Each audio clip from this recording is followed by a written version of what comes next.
Pilot, we will wait for your confirmation of control before releasing the vehicle. Pilot copies.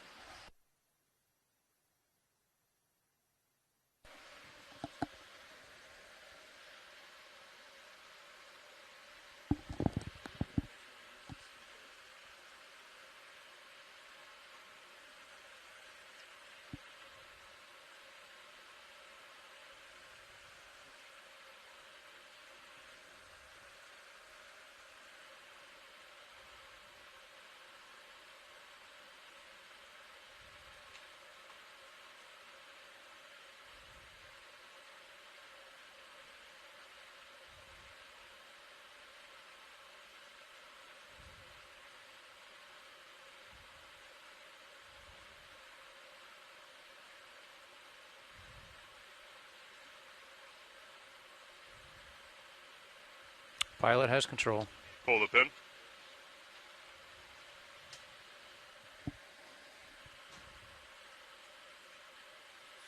Right, pilot, lift line's clear. Let's go ahead and make your way aft towards center line. Copy.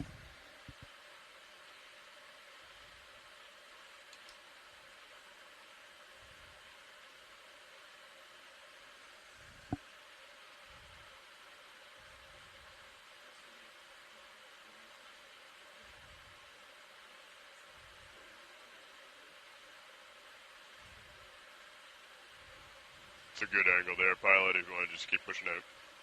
Copy.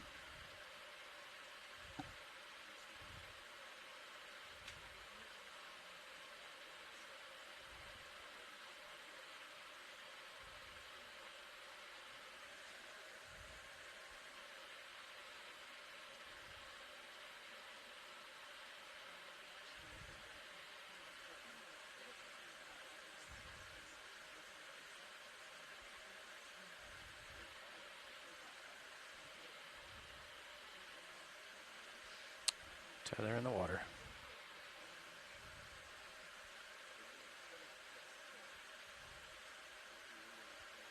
0 turns.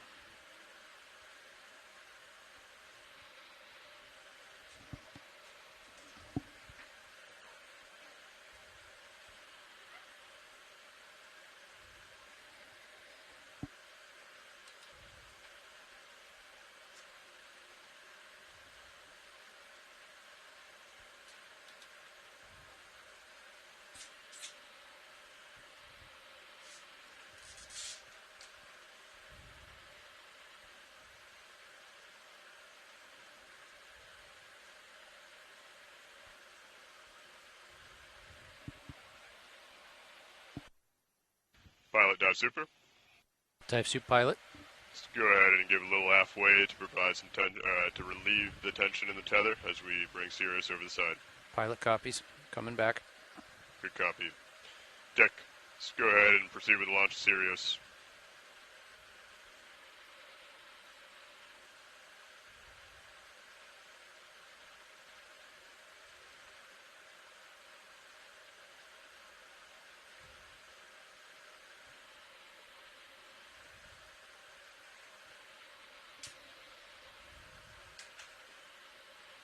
Pilot, feel free to call out your percentages as you're coming back. We're at around 45% astern.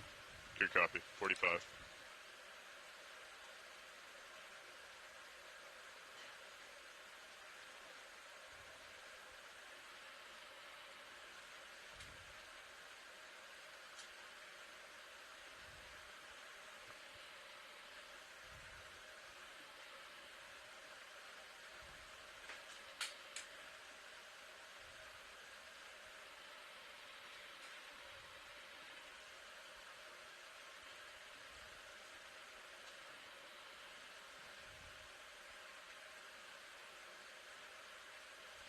It's looking good, pilot. Let's maintain.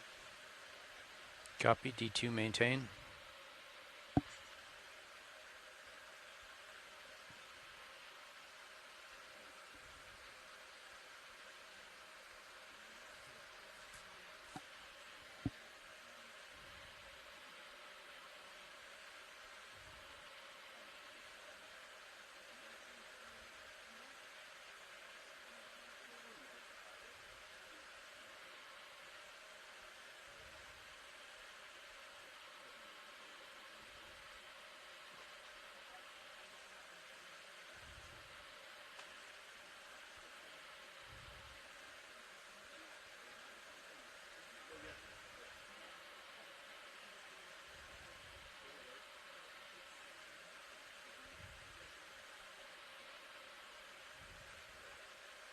Alright, pilot, good to go off stick at this time.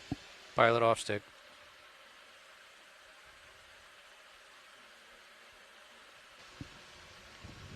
Winch, 0 wraps. Winch 0. Pilot, 0 turns. 0 turns. Pilot, are you ready to descend? Pilot's ready to go down. Alright, let's descend at 15 meters per minute. Winch will do the same. I'll call out every 10. Descending 1-5.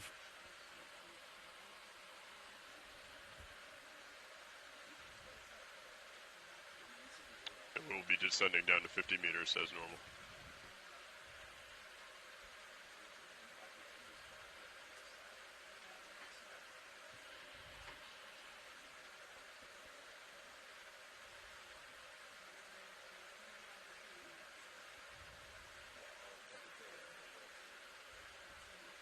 I'm picking it up.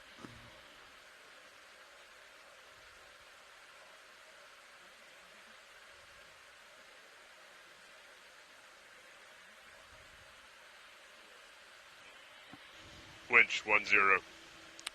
D2 1-0.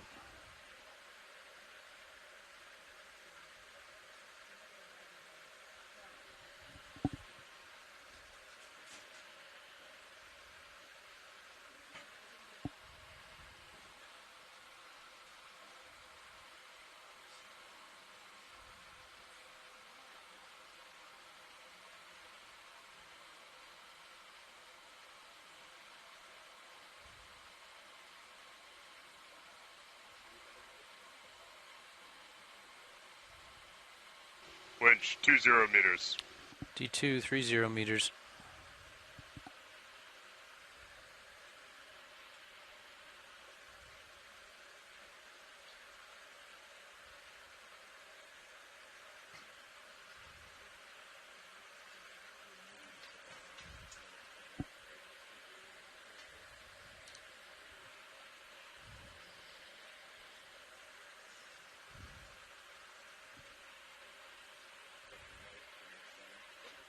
Copy.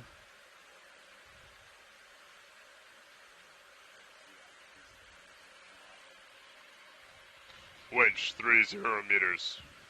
D2 42 meters. Slowing.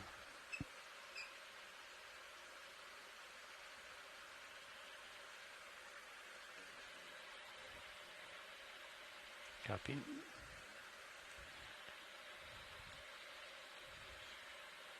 Dive suit, nav, good tracking both vehicles. Good copy, Nav. Good tracking.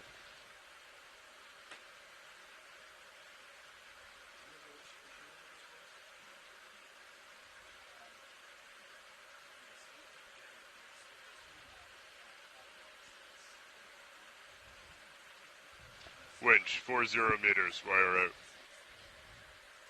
D2 settling at 50. Holding.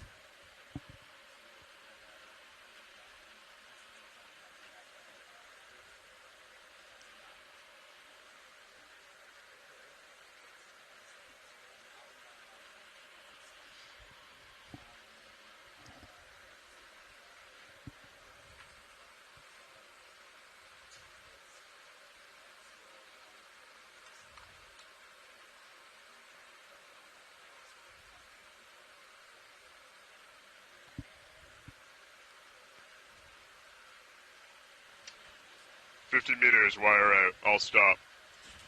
Winch, dive super. Go dive super. Could we pass control to the control room? Control past the control room.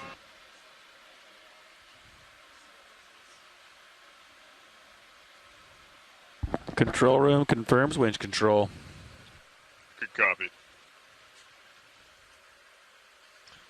Pilot, dive super. Dive suit pilot.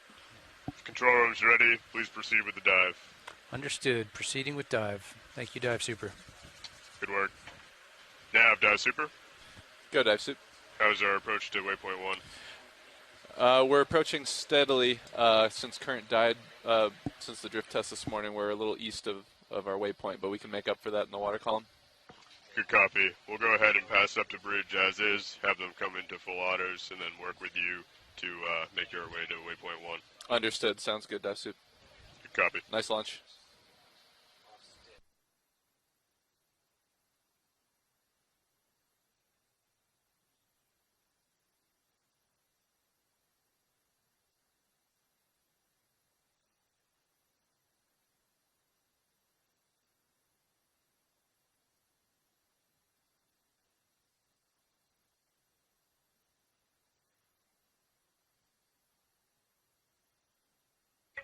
Nav, Dive Super. Go ahead, Dive Super.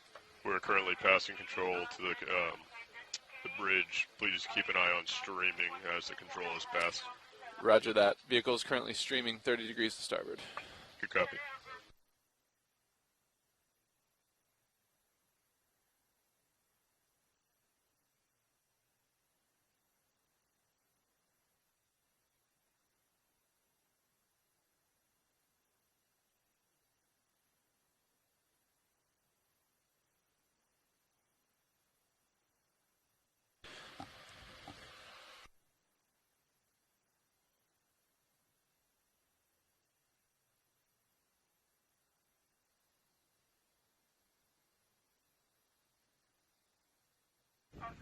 Nav, Dive Super. Go, Dive Super. Bridge has confirmed control of the con. If you are ready, I will pass communications off to you and have you work with the bridge to come into auto position and make that move towards waypoint 1. Roger that, Dive Super. Nav has comms. Great launch. Nav has comms. Dive Super off comms. Good work, control room. Nice job, Dive Soup. Winch, this is co-pilot. Go, co-pilot. How are you looking down there, big guy? We are looking good. Roger, it looks good up here.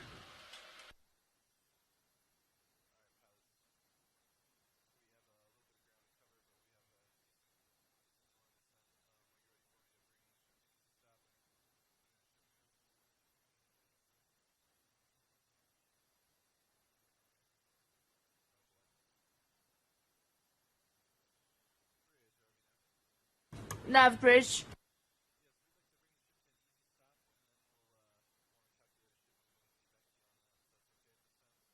Yeah, so we're not in autopause right now, so I can just like go thruster like all dead. What is the plan next? Yeah, I think we'd like to bring the ship to easy stop, get into auto position, and then we can give you a ship move to get to our waypoint. Alright, sounds good. I will bring the ship into auto position now, and then we'll go from there. Copy that. Thanks. Thanks Bridge.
Yeah, the router panel is definitely way better than before video. Thanks. Yeah, agreed.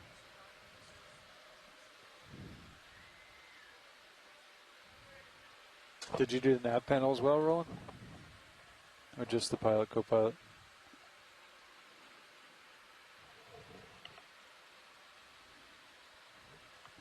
I don't think this one's been changed.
Nice. See myself in Titan there. Looking good.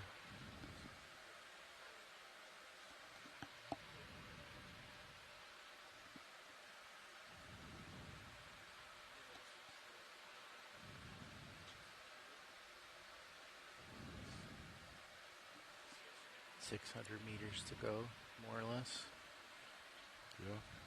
Yeah. As far as setup, unless we see something funny on sonar, do you want to come to about 40 meters altitude? Okay. And I'll set up 20 beneath you. That'll give us a 20-meter drop. How's that sound? Sounds good. And do you just want to meet south? Oh, we have to turn a specific direction. Why? For the tether maintenance. We're having issues last cruise. Do we have the old co-pilot log? Yeah, it's not going to be, this is brand new over here. Copy that. I think I put the old one back over there. I think it's that green one. Can you, look for a note? Yep. We adjust the chart just a little bit to Yes. try to get only the colors. That was right at the beginning, right? I think it was like midway through. No, this is 2200.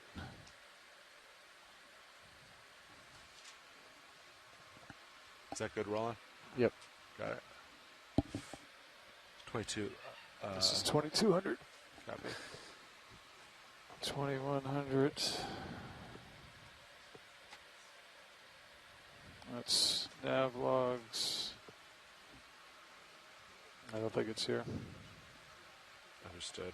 Can maybe some of their workshops available. Hey, workshop. This is pilot. Anyone there?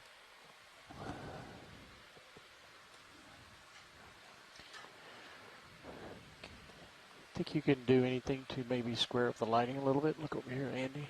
Yeah. Look on my screen here. Uh-huh. So I see the left side of the chart just a little darker than the right. All right, so, okay.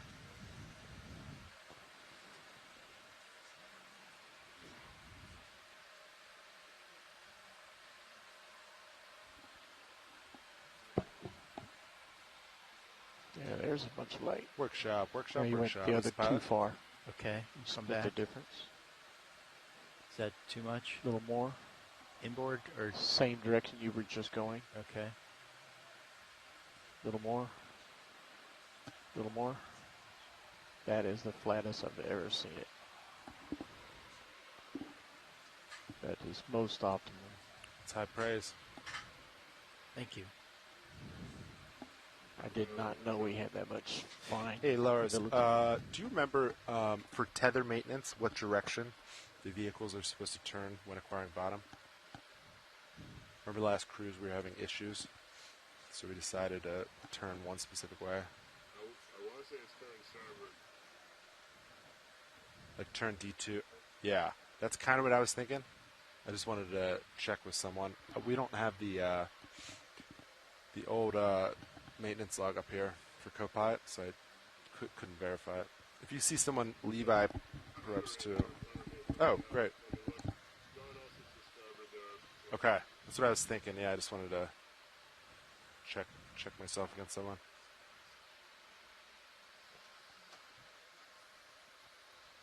So that's U-turn to starboard. Yeah. So D2 always turns clockwise.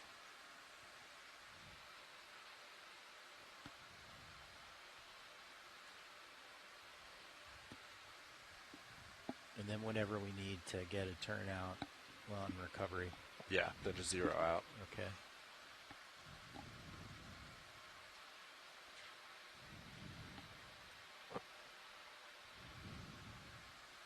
All right, so then you'll turn starboard, Yeah. back up, turn starboard, and just drive forward.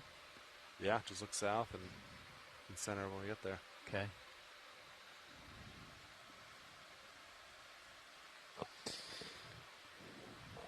Pilot workshop.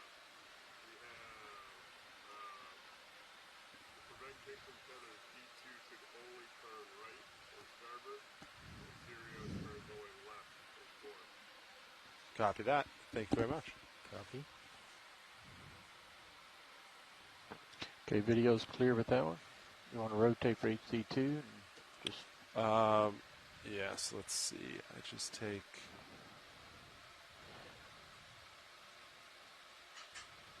HD2.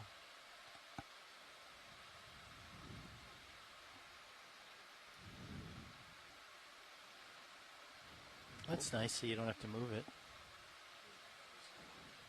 Yeah.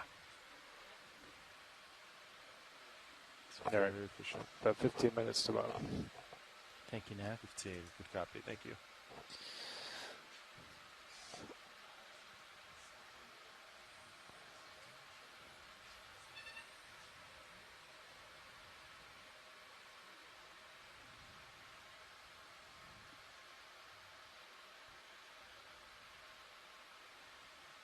Delta 8 looking good.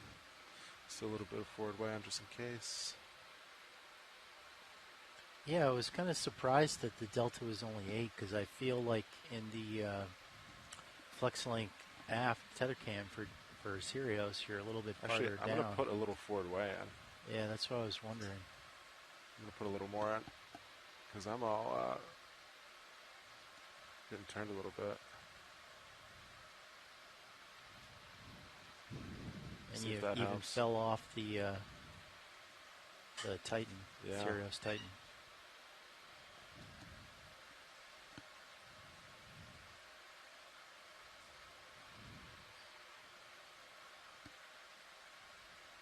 hold about 30 forward now. See if that keeps the center.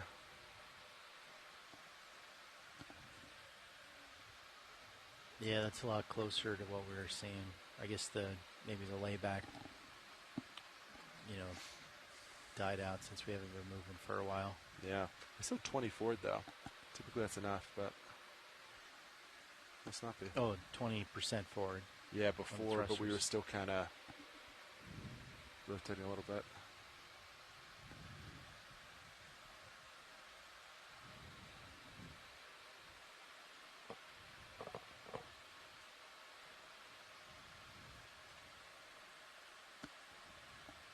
Delta 7 looking good.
Is that bobbing around there? In the jar cam? Yeah, I see it just to the left of To the 6. left. Not sure. Maybe a cable by the light. Yeah. I don't know. Keep an eye on it.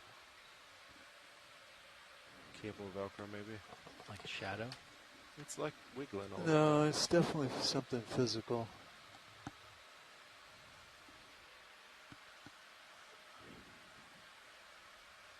I wonder if it So you biologic here with both cameras? Okay, copy that. So, Andy, at this point, do you want to cycle prior to this for me? Yes. Here, I'll see if we can You want- freeze that. You were going to try to move it and replay your movement. Yeah, our topside monitor. Okay, that's power off and power back on.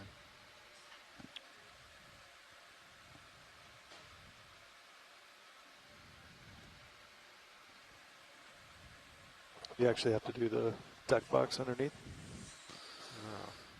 I'm going to keep an eye on streaming for me. If it's a topside issue, then yeah, I guess we would have to bounce underneath. I can try turning it off from the Mini Master. You can Okay. get that. The shoulder will lock at least. All right, coming off. Oh, I got nothing. So this, you bounce this, I bounce this, nothing. All right, so I'll do the box. Copy that. I'll keep eyes on streaming. Getting close to bottom. Yeah, you got at least 10 minutes. Copy that.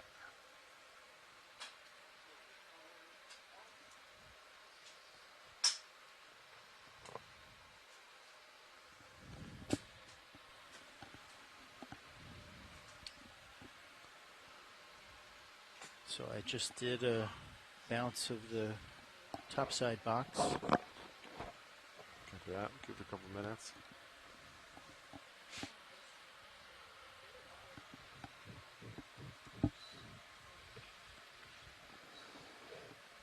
It's looking better. Okay, so it. All right, let me try this.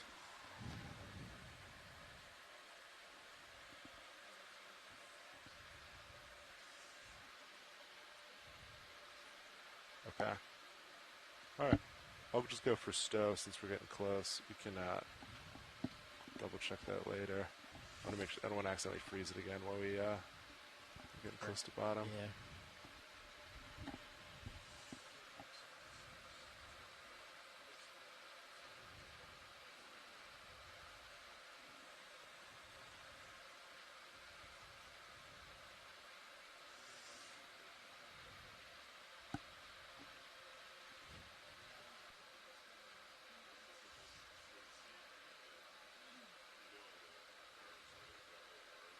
Okay, arm is off. So wipe out all the comm errors once you cycle. I'm assuming it does. Oh, Right, I you should do a hard that. power. Yeah.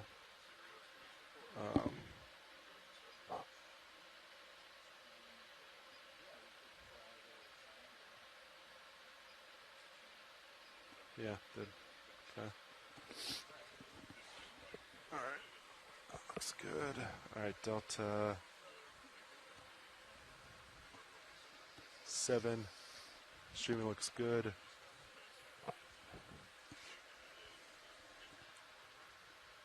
Oh, that's right, 3100.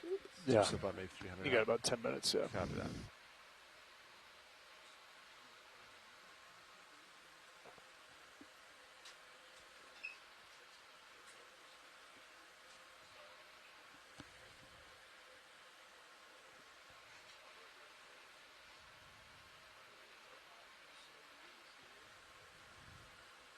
DC bus maintaining 3K ohms.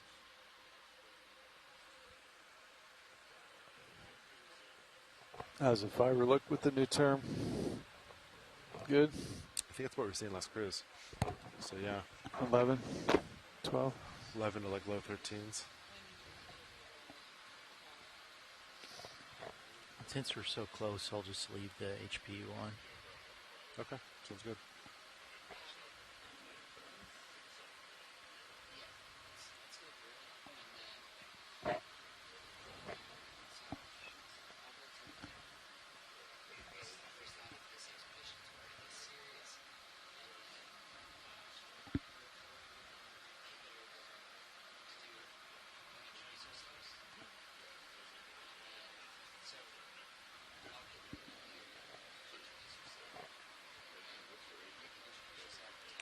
Windstrom's looking pretty skinny, huh? Yeah, sure is.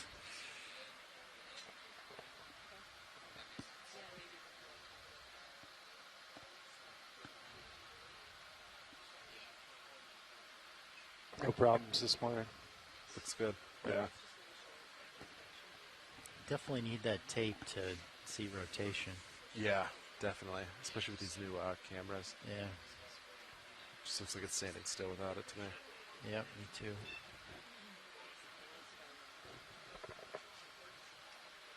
Well, I guess you could see the traction winch spinning. So you could see the one thing I could see, the sticker, if you look at the other camera, on the side of the Oh, yeah. source drum. Yep. But that's like not nearly as good.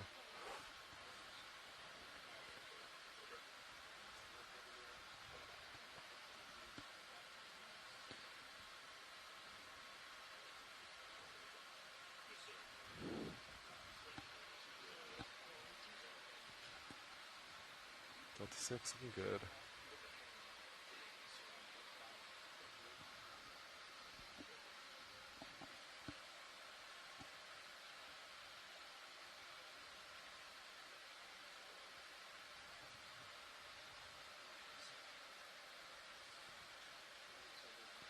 Did you wind up putting both of those inboard, Andy, to get light for rolling? Just the starboard. Just the starboard. Yeah. And it seemed like the inboard direction was a lot slower than the outboard. Yeah.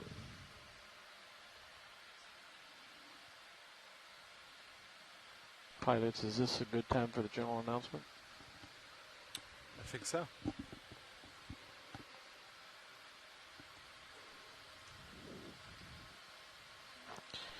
This is Okeanos video engineer Roland Bryan making a general announcement to all those on the ship and the shore. This is a reminder that all audio associated with this dive will be recorded with our archive video, as well as being streamed to shore via the satellite and the internet. Keep that in mind as we proceed with the dive today, and enjoy the dive. Thank you.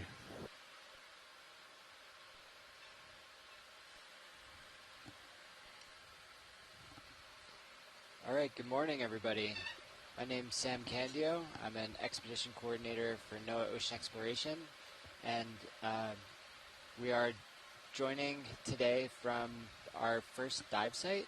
We're approaching bottom. We're about 100, 150 meters away from reaching the bottom, so we should be getting down there shortly. This is our first dive of this expedition, 2306. which is our 5th expedition as part of our Seascape Alaska series. So this is the 2nd ROV expedition. We've had a few mapping expeditions as well.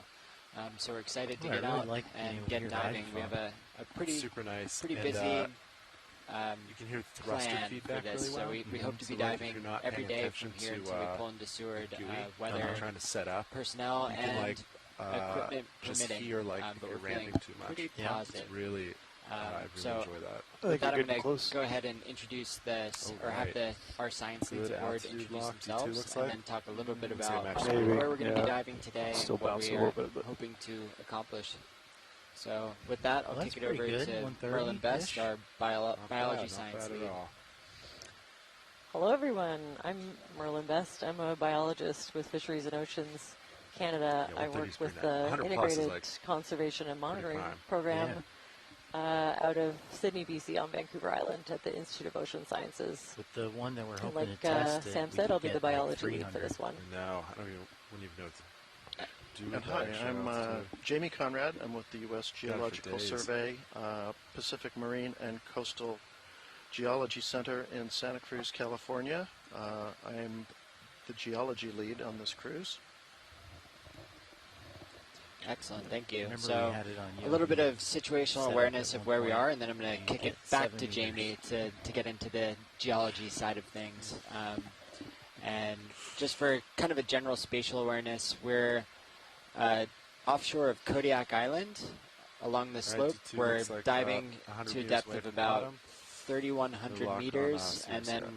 throughout our dive track, we hope to rise up to about 3,000 meters. Delta So 8 looks not good. a hugely Looks good. steep dive, but DC bus, we're hoping to still see some pretty 18 interesting pounds. things. With that, I'll kick it over to Jamie to explain that a little more. Look good. Sure. So we're on the Alaskan subduction zone out here, kind of on the slope just above the trench, and this is where the Pacific Plate is diving underneath the North American Plate, south of Alaska. The particular spot we are looking at today to dive on It's still is a little bit of an unusual area, about D2's halfway all down over the the place. slope at, as Sam said, we're about 3,000 meters. And little it's an jumpy, area huh? that looks a little bit different from most of the rest of the slope, both to the northeast and southwest from here. Those areas are mostly Don't believe you characterized by kind of northeast, southwest see. trending ridges and Looks like valleys Sirius and kind of starting to pick it up. intervening Yeah, looks basins that around also 90. have sort of a Looks like Sirius got a linear pretty good lock. and smooth look to them. This particular spot is kind of an anomalous area in that it looks very blocky in sort of a lobish way that kind of extends out across the slope. And so the thought is this may be a submarine landslide, a landslide that's underwater, that's It's and real that soft. these blocks are About kind of 60 meters, I think. blocks that maybe have broken about. away from the bedrock. Looks real soft. though. So the goal of this dive is to kind of get a little bit better view of the blocks and see if this does look like landslide debris and whatever else we can determine. Does it look particularly young? 40 Does meters, it look like it's 0.55. very, very old and hasn't moved in a long time? Among the other So all questions we're holding looking to 40. answer is this a think single that's event about if it is a right, yeah. landslide, or does it That'll make me happy. consist of many, many smaller slides? So those are Yeah, some of the Boogie looks questions we're pretty good, getting, 40 meters hoping to out. be able to get at today. Excellent. Yeah, it's pretty exciting. And then Merlin, do you want to speak to any of the Okay, pilot 'em. Ready to biological slow down. there it is Copy that. I'm objectives slowing for down today's too. dive? Yeah, I for am sure. slowing down. The winch has stopped. First, I'd just like to note that as we Stereos at proceed to 40 explore meters. the deep waters Copy of the that. Gulf I of have auto depth Alaska, in. we respectfully Delta acknowledge about that 8. we are At working this time, do you want to put an within auto and heading for me? around the traditional Auto heading Alaskan engaged. native Copy homelands of the Unangam, Sugpiaq, Aluktik, Come down to about Yak, Delta 10. Tlingit, and also Do you the want to get Haida beneath Nation. me before we change headings? So we or- acknowledge yeah, their I'll native come on. homelands and All right, honor so the I'm gonna indigenous knowledge and heritage of these coastal communities and their relationship Joy with the lock is ocean. out. Maintaining We will auto work heading. with We're gonna care start coming to down. not disturb Call back at the indigenous same time. uses of the ocean environment, heading's all the and way we look down, forward looks to building good. upon this indigenous knowledge to add to our collective understanding of our oceans. But yeah, as for the biology, on a feature like this that we expect to be a potential landslide, you can imagine it might not be the most hospitable habitat for larger, slow-growing structures like corals and sponges. But if we got to any exposed rock, there's always a possibility of seeing some settlement there. Or if we see, lots of mud covering some of these structures, we could be looking at communities like scavengers, detritivores, fish, and there are some corals and sponges that are modified to live in soft substrates. So we don't really know what to expect. From what I understand, there's sparse biological data in the area here for the depths that we're going to, which is part of what makes it so exciting. We'll be filling in those gaps in our knowledge of what habitats exist here. I'll send her up on your screen, and then we'll start. Yeah, absolutely. I think that is the most exciting thing about a lot of these dives that we'll be doing in the region. A lot of the shallower areas have been more explored. I wouldn't even say particularly well explored. Certain ones are definitely getting a little bit more attention than others, but there are large gaps in the deeper waters in our understanding and our mapping. Okay. So that's kind of one of the aims of this whole expedition series is just to we'll meet at 180, fill some of those gaps and then hopefully spur some future exploration in a lot of these areas. Good.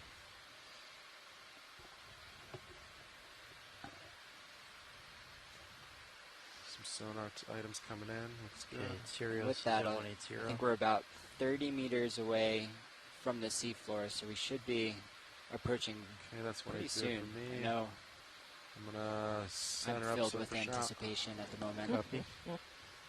Tilting up. Yeah, the first dive is always exciting. I mean, all the dives are going to be exciting, but I can't wait to see what we find. Got those pre-dive butterflies. We've been seeing some interesting squids and jellies on the way down. They pass by pretty fast when we're in full descent mode, but right now I'm seeing some beautiful marine snow, which is all the organic matter, kind of flakes of organic matter from higher up in the water column. So that means that there's that energy source to potentially feed communities that we'll find down below. Show a little more. Almost there.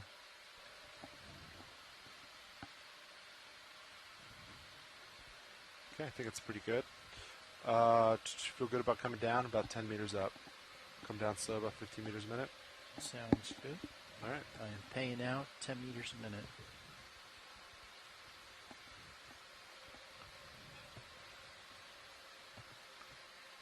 Okay, I'm at 10 right now. Looks like visual. Yeah. Looks like bottom from D2's perspective.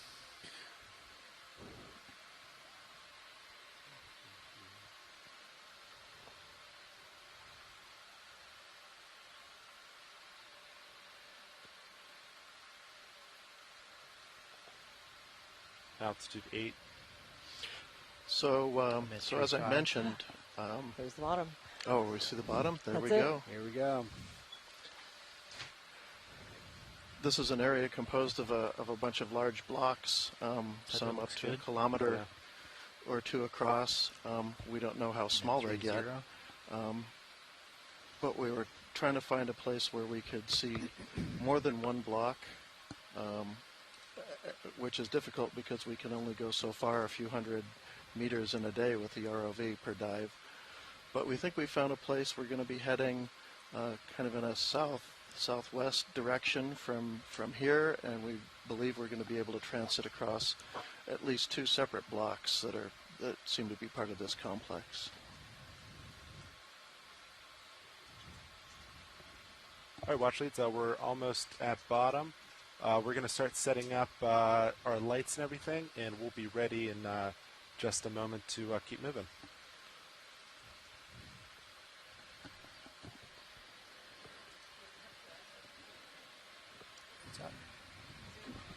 Okay, I'm going to start getting Z-bias ready. I think they were talking to each other. Work on lights, co-pilot. Copy. I missed that.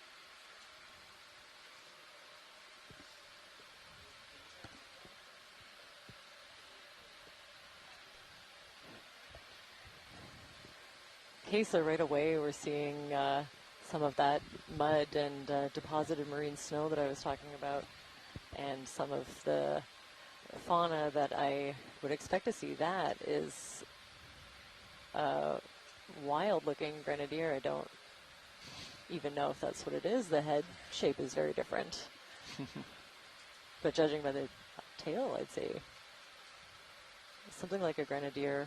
Yeah, it looks like Or Sean Rooney in the chat says it appears to be a giant grenadier. So okay. I think we have a little corroboration of that.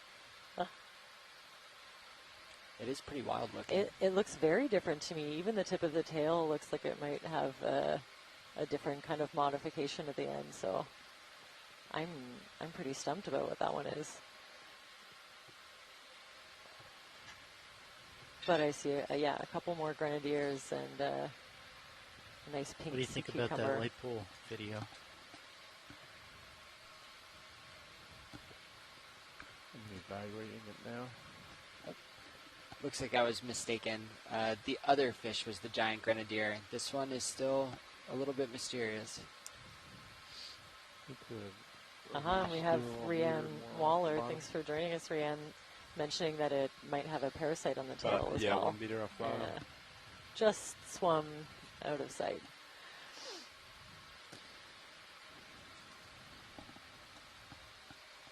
So it's about a 5-meter delta between high pack and what we're seeing on parasite. Be advised. Understood.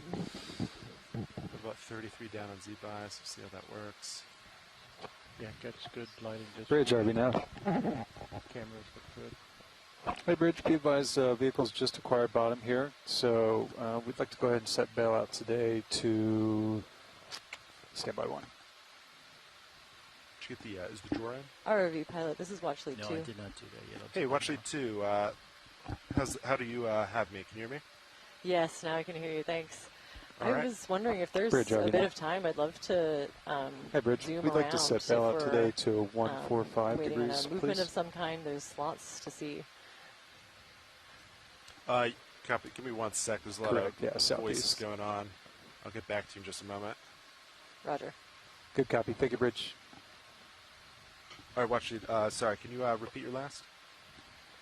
Yeah, just that if there's time, if we're waiting on a ship mover or something like that, I'd love to get some zooms in. Oh yeah, we were just we just finished setting up. So at this point, we're ready to start the dive. So then we'll start on our track, and then as you see anything you'd like, just let us know. We'll get looks at it. This might also be a good time to do room introductions if we have the time. What's your heading, Sean? What does it look like? Down south, that looks pretty good to start. What do you think of that? Yeah, can you Seems hear good to the... me. There isn't any And obvious Watch outside. Leads, There we if go. there's any issues with hearing, just let us know. We can figure that out. Will do. We'll get the hang of it back here Yeah, as well. no worries.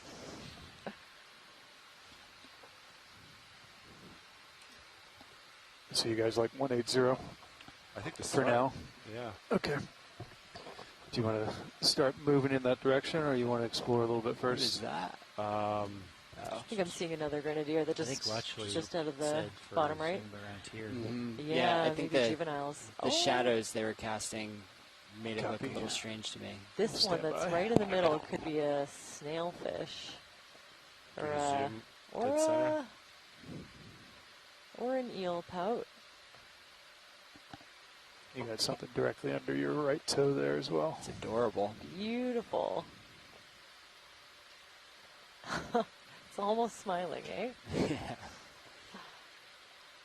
Wow, the zoom on this camera is fantastic.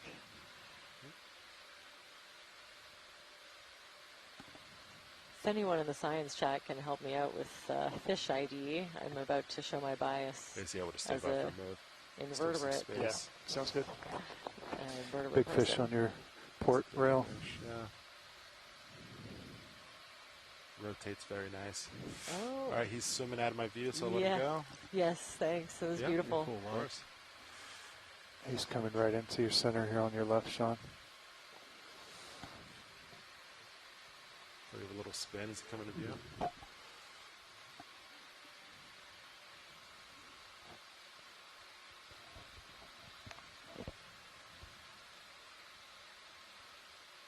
Maybe he's above you. Yeah, I think he might be just a little bit above the camera. Can I copy that? So I think I see more of those pinkish sea cucumbers in the foreground, and to the, in the middle on the right, a stalked crinoid. Pretty sure, unless it's a Umbellula sea pen. Should be one of those corals modified for a soft substrate. You gonna snap their video? Oh, beautiful. Yeah, that's a sea pen, kind of coral, modified to all of those polyps are attached to a single stalk, and then it has a soft attachment point that's burrowed in the mud. And each of those, star-shaped structures at the ends are the polyps with their 8 tentacles. Yeah, watch it. And we'll just kind of, as we move up slope, kind of zigzag and get different zooms. And then if you see anything that's of interest, just let us know, and we can almost get otherworldly. good footage of it. You have time to see. I guess it is otherworldly. It's the world of the That deep. sounds great, thanks. I'm just approaching now video, so I'm sure you're adjusting focus as I do that. Sorry, actually, pilot, could you repeat that just so that I have the Oh, yeah. procedure? So we'll typically start moving up slope, typically in like a zigzag pattern, looking at different items. And if there's anything you see of interest, let us know, and we'll get views on it if we can. And yeah, just let us know as you see things coming to view. Sounds good. Could you zoom in on that tiny sea cucumber that's behind the sea pen to the left there? It's almost translucent, is but it while real we're small? here, yeah, it's tiny, but yeah, and a bit translucent. You can see the digestive tract, I think. That's a good eye there. Wow. Yeah, yeah. I spent a lot of time looking at these. Yeah. More hours than I could count. Oh, sorry. Oops. Pilot, can you repeat? Oh, dead center. Can you see Yes. that tiny cucumber? Yeah, there you go. So there's one for Chris Ma. I don't know if he's tuned in yet. Oh, it's just beautiful.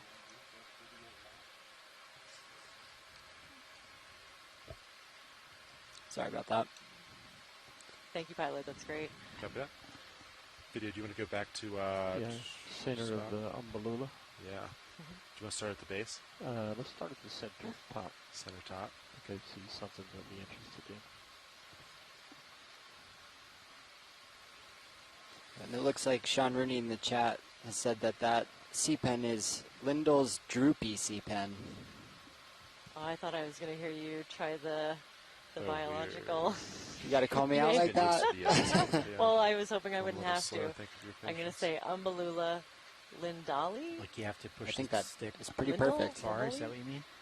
No, just getting used to the feedback. Okay. It feels good. I'm just... Wow, look at those polyps. Yeah. my first So time each using of those the individual Mercury. polyps is kind of like And it like gives think of me a good sea excuse anemone. to be So slow. Can we the bring up mouth the and extra lights? everything is kind of in the I think middle, Wi-Fi can do and that. those Yeah. polyps act as feeding appendages. So they're catching a little bits of whatever Bring they it up can to in the water 50%. column. And we want the fob. And they're related to All sea right, anemones, that's so they're 40%. kind of explains Not seeing a why difference, the structure's but the same. practically like 75. Helps to kind of figure There them we go. out. That's good. Otherwise, this looks like a alien life form. Do you want me to reduce it a little bit, or are you No, happy with no, that? that's good. All right. Okay, let's go for full.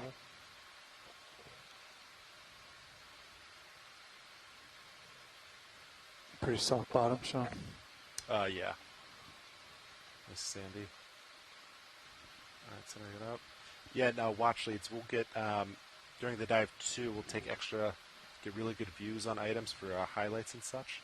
That's kind of what we're doing right now. And let's get the steel frames. Sure, if that we sounds haven't great. You got won't hear those me yet. complain.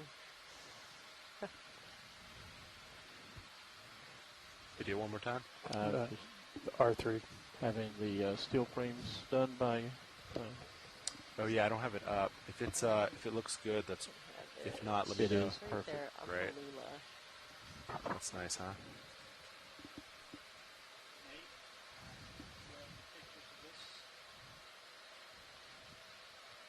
Very nice.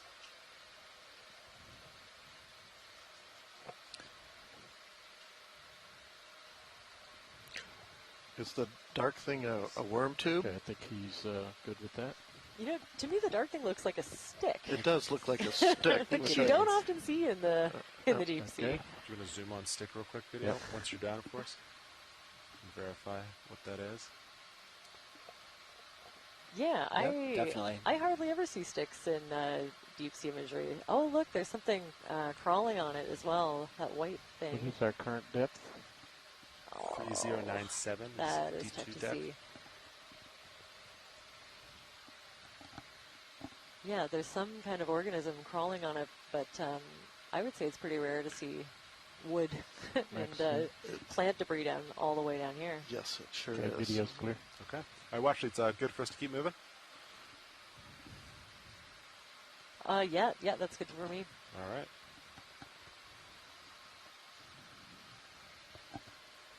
Are you down? Keep on looking for some rocks. Let's do Yes. it. Yes. Lights are clear. We're ready to move around. Yes. So this is looks to be pretty ordinary sea bottom, consisting of mud, Big silt, fish in the front. silt and clay mostly. Yeah. Just want to start. Let's see. You see a few lumps in the 15 distance. meters. Those are Just so we probably get something in. How's that sound? biologically You want? generated by You're at 1.5, critters that you want burrow that, or in do you the- want- in the seafloor. Or you want could to just do serial south for setting now. 180? Yeah. It's still good with that. Copilot south. South sounds good. Great. I'm at 4.7 right now on the rotator. Good copy.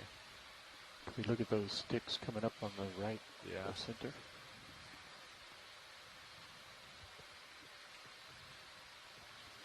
Bridge, are we now? Hey, Bridge, we'd like to request a ship move, please. Range 15 meters, bearing 180 degrees, speed 0.2 knots. So I think in front of us here we might see a carnivorous sponge, some of those stick-like organisms poking out Good copy. Thank you, from Bridge. the mud. Lasers on. They are there. Excellent. Gonna come on in.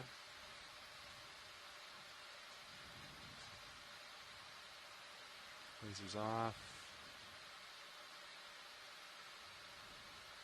Just wait for it to get in focus a little bit more before I confirm. Yes, I'd say that's a cladorizid sponge. It's a kind of carnivorous sponge, and I think you can How's see the current it. down there, Sean? It's pretty light.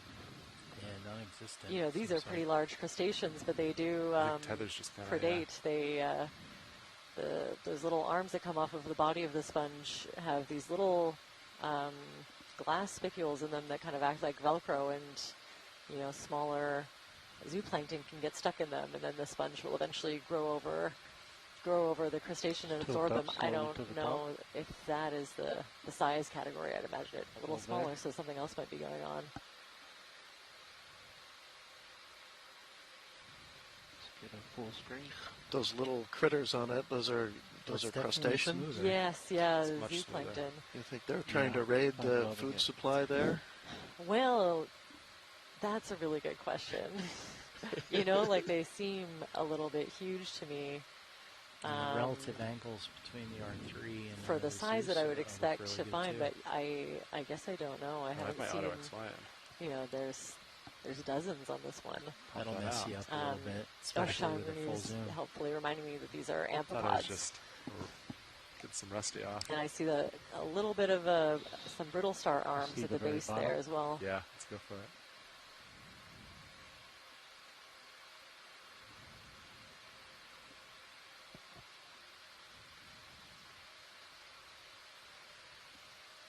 Wow, I love the zoom on this thing.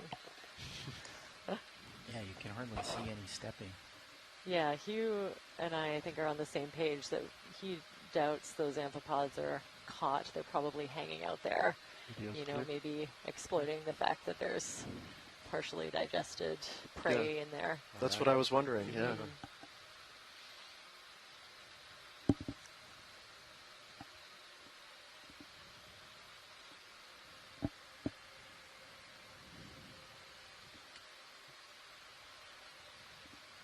Pilot, watch lead 2. Hey, watch it.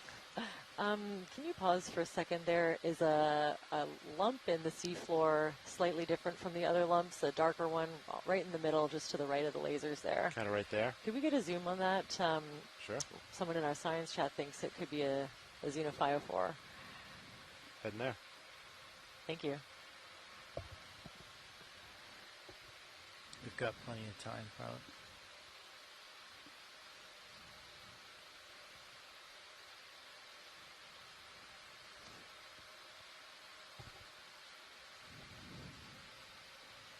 All right, video, you want to come on in?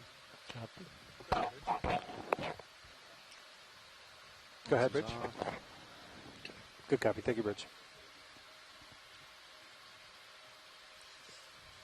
Okay, I don't totally know what I'm seeing. There's a lot going on in here. You know, I wouldn't expect those tube-like structures in a xenophyophore.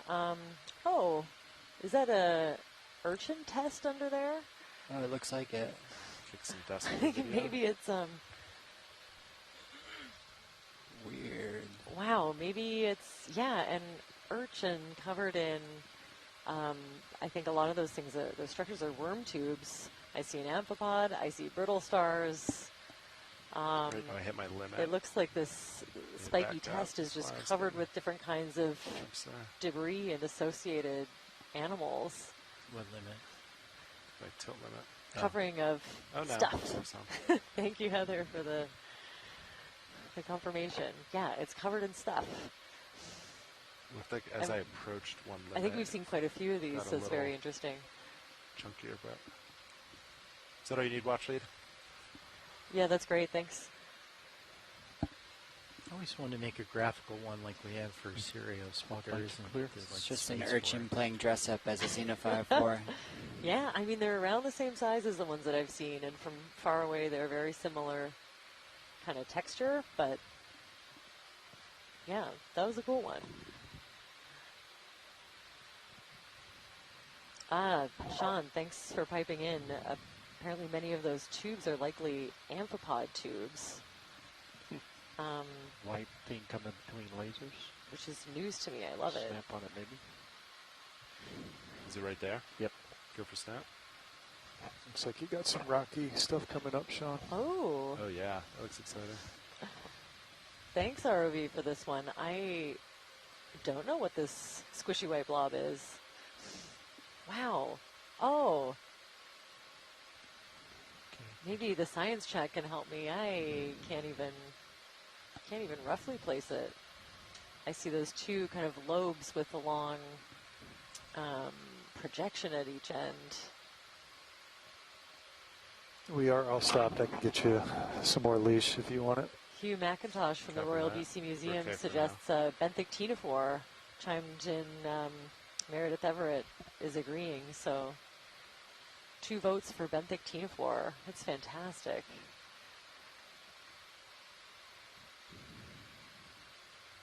Possibly a tunicate fallen over. I always think that when I see, you know, 2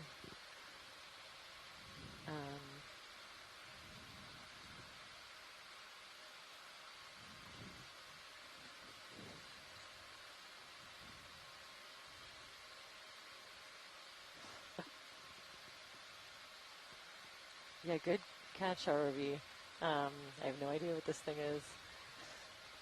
It'd be great to get, you know, this imagery is perfect. Does it have an attachment point to the sediment? I would say so, to the Looks like bottom left there. It looks like it's kind of where it's anchored. And then these top 2, those long projections do remind me of ctenophores that I've seen. Not my area of expertise, so I'm really glad to have access to the science chat. Yeah, we have totally ctenophore, 2 long tentacles. Oh, wow. Neat. So if he's anchored to the seafloor, does that mean he's found something hard, or can he has ways of grabbing the sediment, like a root or something? Oh, this is... These tentacles are insane. Yeah, they're Wow. so much longer than I thought at first. Can barely see them, but they're still going.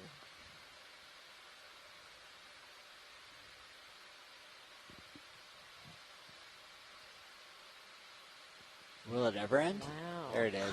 There they are. Beautiful. That is Max. Very smooth pilot. Wow, Good okay, job. so the sign... Oh, Oh, look, once and it just retracted. retracted. Wow. Yeah, like it's fishing. Mm-hmm. So completely not my area. I've never studied ctenophores besides helping to collect them. So I'd imagine there might Tilting be up a to show small the ctenophore. small pebble of some kind. Like we often see that in sponges that need just like some little tiny piece of hard substrate to hold on to. But I don't know what the attachment point would look like. Swimming fish Just at be the base guessing. of that. Small one, huh? Oh, and a little snailfish.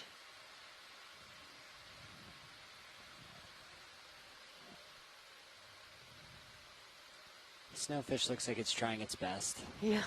All right, video. I'll let him Beautiful. swim out of view. Okay. Bye bye.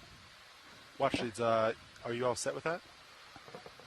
Yeah, I'm all set. Thank you. All right. Video, you good? Yep. All right. We will keep moving.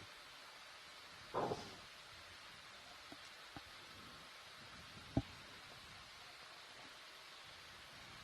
think there's some items just ahead another of us. one of these very looks distinct like looking fish. Some rocks. Fish just went off the bottom. Corals up in the top right. Yeah, copy that. Okay. We're coming up to a little bit of hard substrate, and I'm already excited because I can see some corals. And I think maybe some sponge material in the background.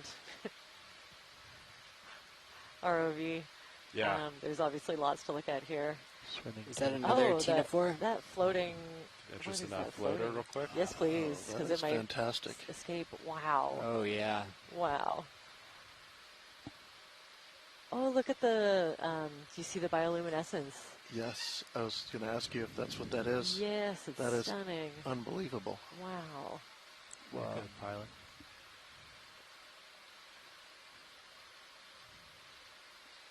Kind of losing our background there. Wow, it looks like fireworks. Okay.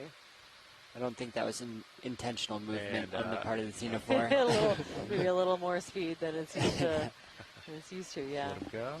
All right. A low bait ctenophore. Thanks, Rian. Okay, so obviously there's lots to look at And it here. looks like there is some rock here. Outcropping. That is nice. Do you know Can't where really you'd tell like what it is, to but it start? looks a little Washington? dark right here.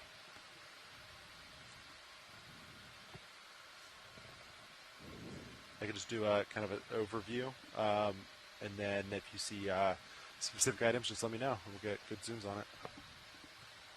Yeah, definitely kind of interested in looking at one of everything. That glass sponge to the right that's about to go out of view, the large white sponge. The one in the back. Yeah, it's a little bit farther away. Actually, maybe before that there is... No, maybe one thing at a time. Copy that. I'll make my way to the one in the back. And I'll rotate a little bit to follow you. Yeah, copy that. Don't let me hog it if there are rocks you need to look at. Yeah, let's zoom in on a nice outcrop and see what we can see. Just want to go kind of center watch lead for outcrop. Is that a good starting point? Yeah, straight ahead. Copy. I'll get a little closer.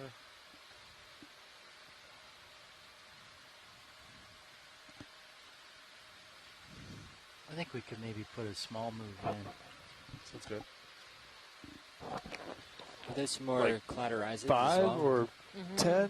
We did 15 last time. I'd say another 15. Okay. Sounds good. Yeah, definitely those. You happy with we the call same them heading, Andy, or do you lollipop wanna- sponges? Yeah, They're maybe smaller a ones little with bit the big too Do an balanced. outcrop video? ball at the end. Kind of do a general. Say again, Andy, area sorry. here.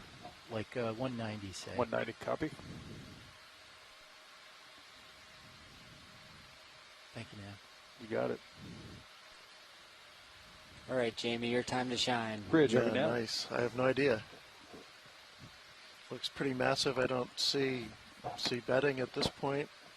It's hard to tell if that's a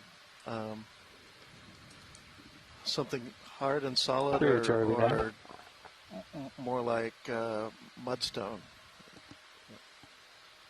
Hey, Bridge, I'd like to request a ship move, please. Range 15 meters, bearing 190 Looks pretty degrees, fine-grained speed 0.2 knots. Kind of jointed, and I see lots of sets of joints, but I don't really get a sense of bedding as if it was once a Good copy. Thank you, Bridge. massive rock like a sandstone or siltstone that's now been fractured, but it actually makes it look like it might be pretty hard.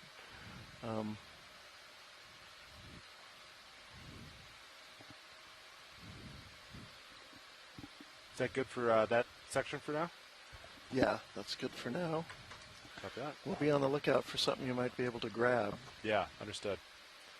Yeah, so the science team is interested in everything on here. Those those little lollipop-shaped sponges, and of course the big stock sponge in the background. Copy that. Should I get a view on the smaller ones as we That's, first? yeah, that'd be great. Thanks. Copy that. Looks like we have a couple black corals there as well. Yeah, we do. I'm seeing maybe 2 different kinds, judging by the branching morphology. There's 2 that look a little bit different to me. Also, there's a Cereanthid tube way, kind of up to the Videos. left. You want to come in on small There's a items lot to real quick? see just on this one rock. We're not going to get anywhere.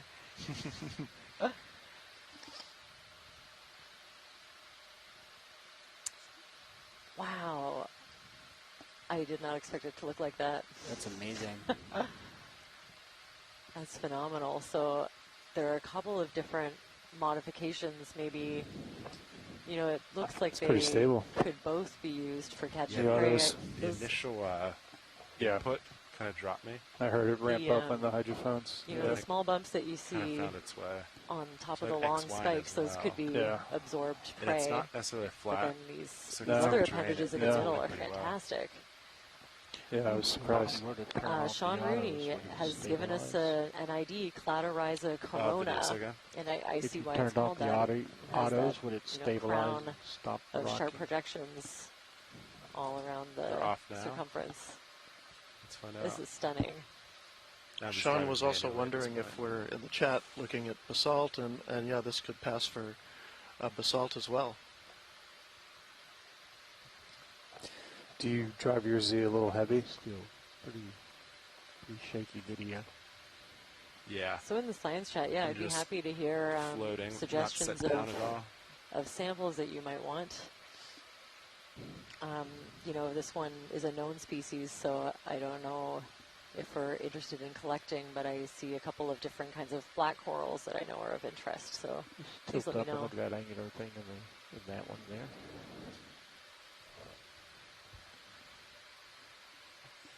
Wow. Is that an I think my hair amphipod heavy right hanging now. on there? Yeah. No, that's the answer. Oh, this little spiky guy down here. Little pink guy Yes, hanging on I kinda upside go down. back and I'd forth. say so. I hope I'm not sold on one versus the other. I'm yet. reaching back to my university days of crustacean taxonomy. It's been a while since I've been asked to look at any.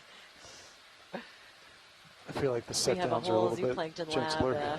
If you're a right little next door heavy, to me, so Yeah. I you hardly know, ever look glide at in them. tone but a little bit more. yes, I'd say so. Yeah, it looks like Sean Rooney is saying that this species is carnivorous and feeds mostly on copepods, and a lot of times they do have crustaceans trapped in there, so I think that's what we're looking at here.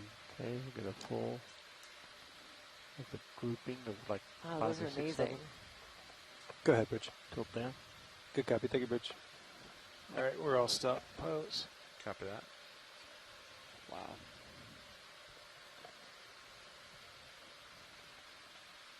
So ROV, there's a black coral just on the left, right in the center left, Copy that. that I'd love to zoom on if you can. Yep. I will head there next.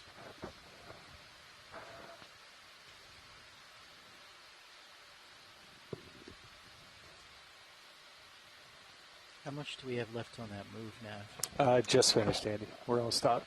All right, I think we should get. And I think maybe if I had another to pick 20 only meter one in. thing to sample in this location, still it have a would lot be of that stock items to sponge. look at So here. Okay. I'm going to have to hear Well, some I mean, boats you're, from like the science stretched chat out to too, change so my maybe mind. another 15 then, or 10. Am I that far out? With Well, great I'm power looking comes at great you at responsibility, 36. Merlin. Can just Copy that. lean into it. Yeah, work with nav. Whatever you guys think. Yeah, I don't know how much it was taking before you were Maybe feeling everything, here. Andy, from earlier when we You were wanna stopped. Come on in. The delay. Yeah, the first move. I don't know if it was, still minutes afterwards, but I'm happy to put another 15 in if you want. All right. Well, let me try and gauge, see if I'm still swinging. Okay, so this we were is- about. Yeah, definitely our one of Delta the 6, Andy, black may come up. corals is the Yeah. order Antipatheria. Well, I was, And you can see some of the dark black I mean, I'm- skeleton showing I'm not through close to the hitting lighter bottom. yellowish tissue. I'll come up though. That's where they get their name from. And then intertwined throughout the branches, we're seeing these, I think they're a basket star. A Kinda type of lost there a basket little star. bit, but yeah, sorry about that. I think I am still moving now. Copy. Yeah, I would assume that you've got a few minutes still left. Thank in you, it. RV. That's amazing. 3,000. Yeah, and last but not least, that stock sponge in the background, please. Copy that. And The moment we've all been waiting for.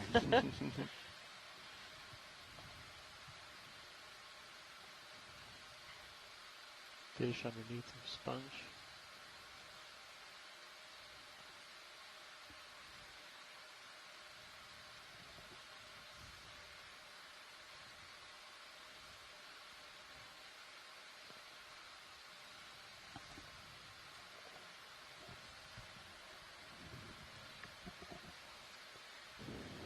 Yeah, there's just so much going on here. I'm completely missing, Cereantha anemones. There's a very cool fish in the front foreground there, and some bright yellow So we start with stalked fish real crinoids, quick? I believe. Okay. I'm just going to go for the fish real quick in case it swims away. Sure, thanks. Go with the head. Head. Copy.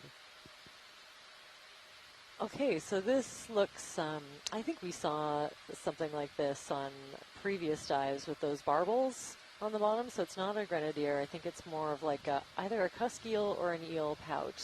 I'll have to wait to hear back from someone that knows their fish, but I think this imagery will be able to tell us. I've Okay, seen a lot fish of the is good. diagnostic features. This zoom is incredible. Copy that. All right, we'll go towards sponge now. Slow pan up the stalk. Okay, so we're looking at the attachment point of this stock sponge.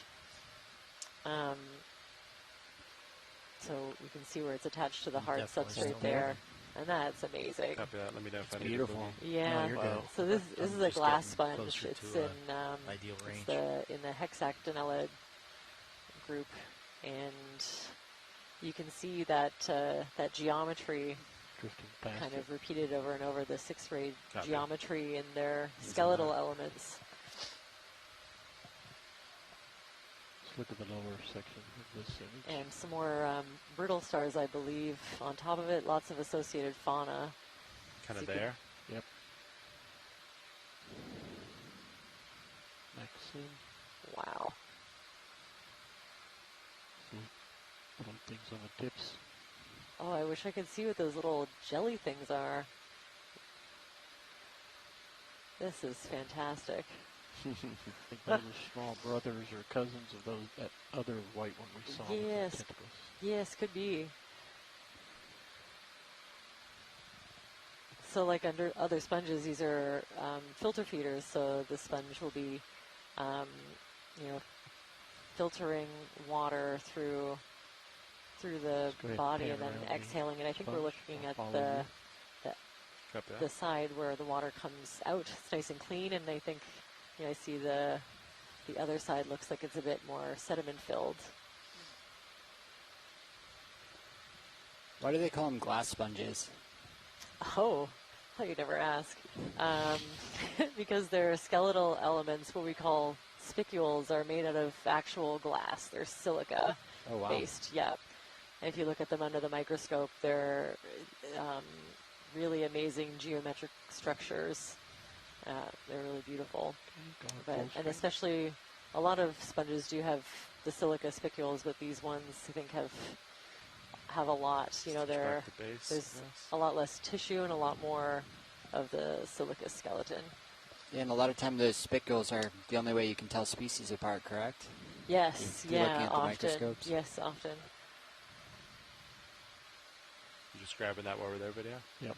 Happy?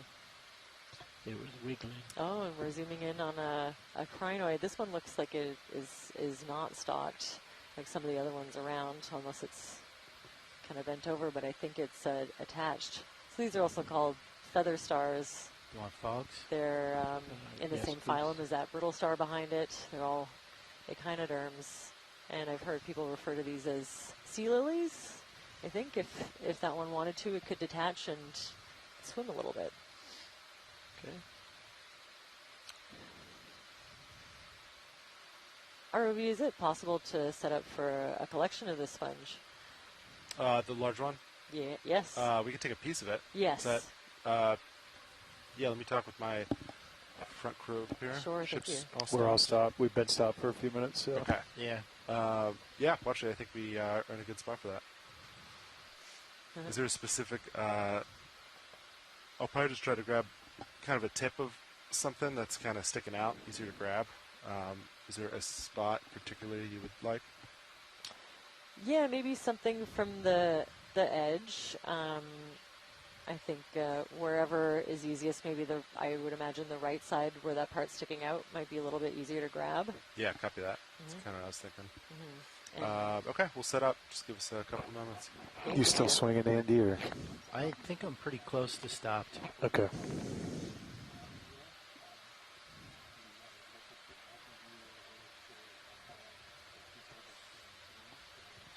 Okay, HPU spun up. Copy that. We'll try to get it. Maybe the right toe down. Thanks. Okay, I was just reminded that if you tune in, right now, if you're tuned into screen 1, then you'll be seeing, the forward-facing, what the ROV sees and what mostly we're looking at. But then we have a lot of other cameras and a lot of other very cool views on stream 3. So if you're interested in seeing this collection set up from some of the other very cool Port angles side that we bio. have, tune into screen 3. Stream 3. Okay. Well, actually, should this be pretty soft and just kind of tear off? Is that kind of what you're thinking? Yeah, I'd imagine maybe a little more resistance than like a squishy sponge, but Okay. I think you should, with the cutters too involved, if that's the one Understood. you're thinking of, it should be okay. Yeah, you want to go port? Sound good? Whatever works for you. Kodiak, do you think you could open drawer with this position? Not A hitting little anything? bit. I don't think so. I mean, I think I might hit on the port side. Port I side? can test it real quick if you want. Sure. What we got?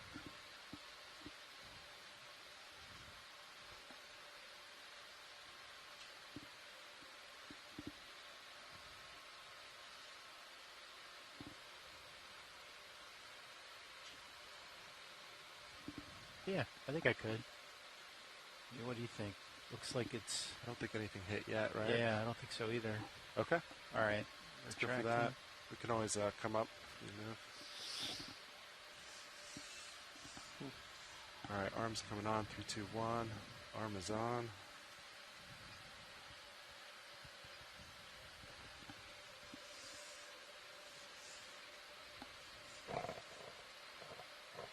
Sorry.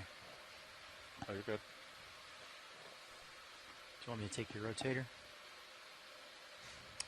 Yeah, sounds great.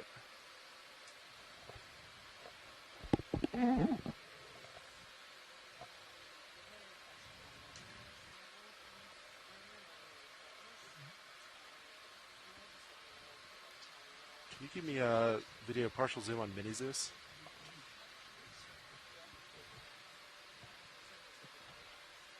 Yeah, hold that for me. Thanks.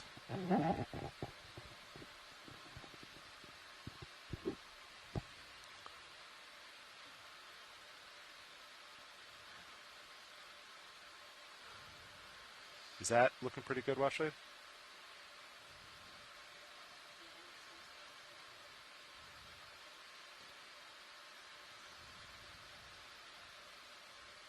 So during all our expeditions, whenever we're sampling, we try to do the least harm possible.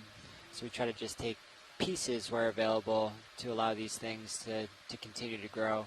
A lot of these deep water species tend to be very long living and take a long time to grow to the sizes that we're seeing. So we're pretty selective about what we're going to take and how much of it we're going to take. So we can contribute to the science while also disturbing the natural habitat as little as possible. For record, and then I'll put it in the box. Looks like a brittle star is coming along for the ride. I was going to say we have at least one bonus critter, a bonus echinoderm. Always good to have some associated fauna if we can. All right, let's go for that. Can you zoom out on my Mini Zeus now video? Thank you. Okay, I'll go down to the box. Yeah, sounds good. All right. Ready to extend? Actually, is it too late to do the, I could do starboard. Yeah. I think it might be a good starboard candidate. All right. Okay, I'm ready. And here, let me move the camera over for a better view for you. So for annotation, I don't know if it's helpful if I call it the sample number. When you're ready. Yep. I think I'm ready. EX2306 D01-01B.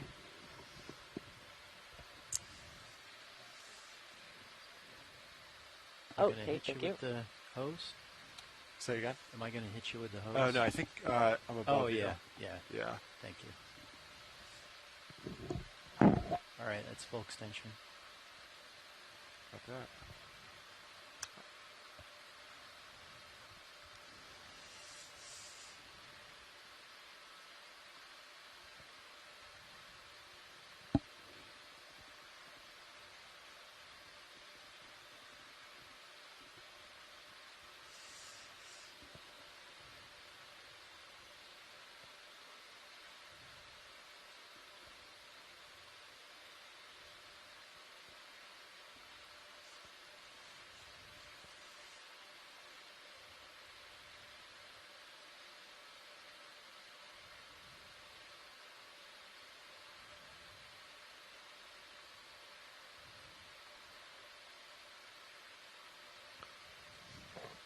Very nice. Okay, retracting. Beautiful. Look at that. Nice work, Copilot. Thank you. Thank you. And with that, we have our first sample of the expedition. Excellent. Flights are clear. So I was hoping I wouldn't have to attempt the pronunciation of this one. Sean Rooney helpfully suggested Caulofacius. Several different species, so we'll stick with that. Nice work. General description, Nice job, white pilot. stalked glass sponge. Co-pilot. Okay, watch it. Before we keep moving on, any other views you'd like? While we're here? Yeah, could we pan to the out and to the left a little bit? There was one more black coral that I wouldn't mind getting a closer look at. Copy, out to the left. Thank you. I think.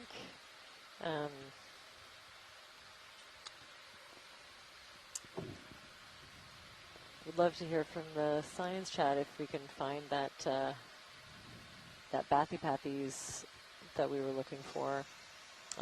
If not, we can continue. This is the first site. We haven't even looked at the bamboo coral yet. What kind of in this area, or is it behind this? I think it's behind to the right. Oh, yeah, sorry, I'm not seeing it. So maybe Yeah, maybe we'll keep on going forward. Actually, the up at the top to the right there, any of those, maybe actually straight ahead, the ones that are slightly branched. Yeah. Those longer bamboo corals would be great to get a close-up. Make them over there. And if you do happen to see a rock that looks loose, that would be great. Yeah, understood. Loose rock. I'll take a peek at it right before we get there. Yeah, that outcrop is looking very, very fractured and broken up, and I'm suspecting it's Sea star, yeah. I think that guy by probably the star, something pretty old. southeast of it. Probably old marine siltstones or slates or something like that. Yeah, maybe the little one below it, or to the right of it. They probably Do you all. want to poke any of these dead center? Watch it for rock. Sure. They don't necessarily look loose, but I don't see anything that looks really loose. But okay, we'll just keep moving then. I think you want to snap. But I might be surprised. Here, Jamie, how can you tell if a rock is old or young? Just by the way that it looks so, in these views, very fractured, with a bunch of different joint sets. So it looks like it's something that is ancient enough that it was solidified into a nice hard rock, and then has been affected by tectonic forces that have fractured it and check it out. led to the formation of these joint sets. All right, let's see. Interesting. But this is also sea star eating an appearance that volcanic rocks can take on. To the right of the lake. This isn't actually, neither of those types of rocks are ones that I'm Get this fish real quick. expecting would be common out here on this part of the slope. But this is a very unexplored territory too, so it's hard to know what to expect. Yeah, exactly. Yeah.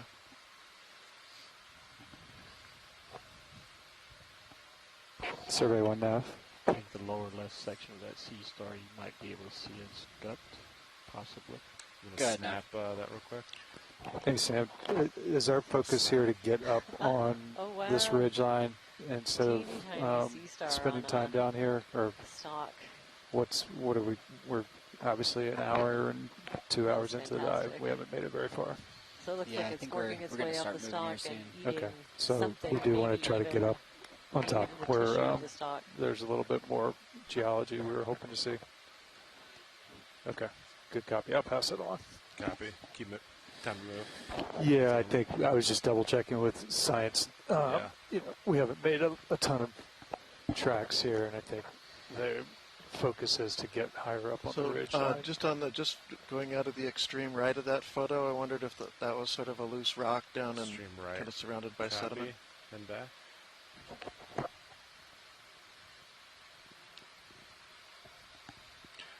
Yeah, that guy that's kind of surrounded by mud, kind of now coming up into the middle of the view right now. Kind of right, that one? Yes, exactly. Yeah, I can give it a poke. Yeah, let's just see.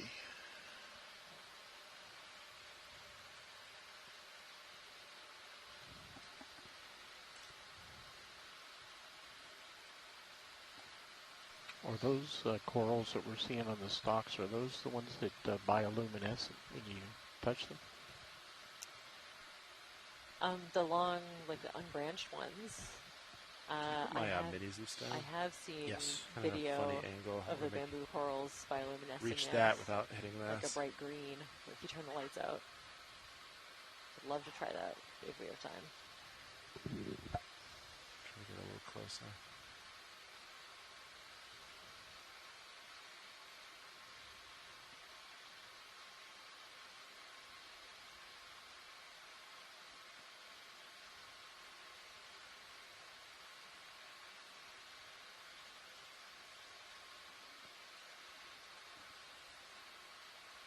All right, arms are up. HP's up. Yep.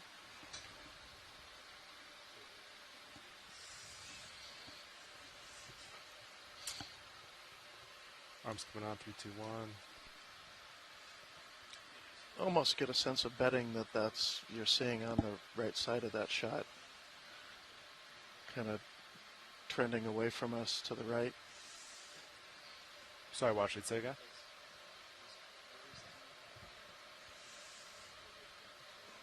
Who's asking you? Oh. Yeah. I think just Yeah, repeat. just to That's the small. Huh? Is yeah. this, was this what you were looking for, watch it? Yeah, he's talking to somebody else. Oh no, watch it. I'm talking to. Is this the rock you wanted me to poke? Yeah, that's it. Okay. It is solid. Anything? Nothing. Looks loose. Yeah, here? I'm not. I don't know. It kind of doesn't look like it to me, but maybe your eye is more used Nothing's to picking popping these up. out to me. Yeah. Everything looks pretty sedimented. We'll keep moving, and yeah, we'll just keep our eyes out. And yeah, same to you. If you see anything you'd like poked, just let me know. Yeah, it's probably time to start moving along. Yes.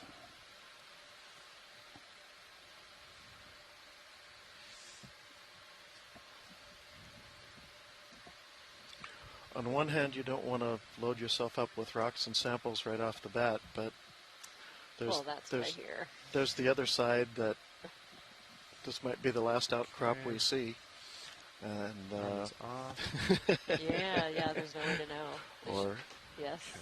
Yeah, I'm okay with picking up and covering some ground if I can be indulged the odd snap zoom or two. Yeah, of course. Do you want to snap the? I know you wanted those The bamboo, branches. yeah.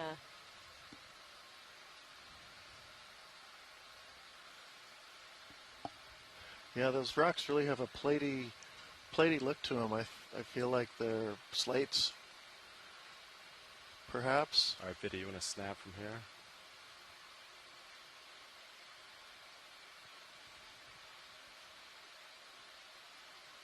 Beautiful. You can see each individual polyp and count each individual tentacle. And you can maybe even see a bit of the branching pattern. Oh wow, it gets even better. Oh wait, there's more.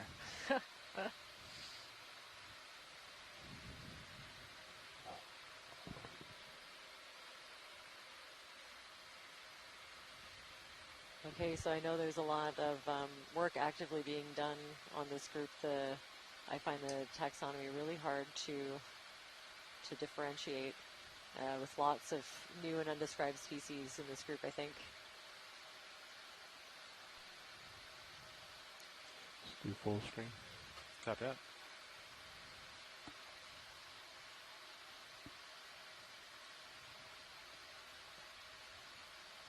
That was amazing. Thanks, RV. Yeah. And then we're just, if it works for both watch shades, we'll just keep moving after this. Sound good? Sounds good. Yes. Before you go off pilot, there's something between those rocks. I could probably tilt spend down. a whole dive here if you let me, so. And it's going to be coming upper right of center. Oh, okay. Yeah, that stalk also is covered in No, it different wasn't that. anemones. Oh, it wasn't this? Oh, there's a between the rock Ceranthid above. tube-dwelling anemone. Above. Copy, you can come out. So I've tried sampling those in the past, and as soon as you get And if you anywhere could- near Rock them, that it's just comes just top tough to- Pilot, if you could zoom into those straight ahead, yeah, that outcrop, ahead? just to look at those A little platey more looking up. rocks. Yeah. Got it. Straight ahead video. Looking at rock.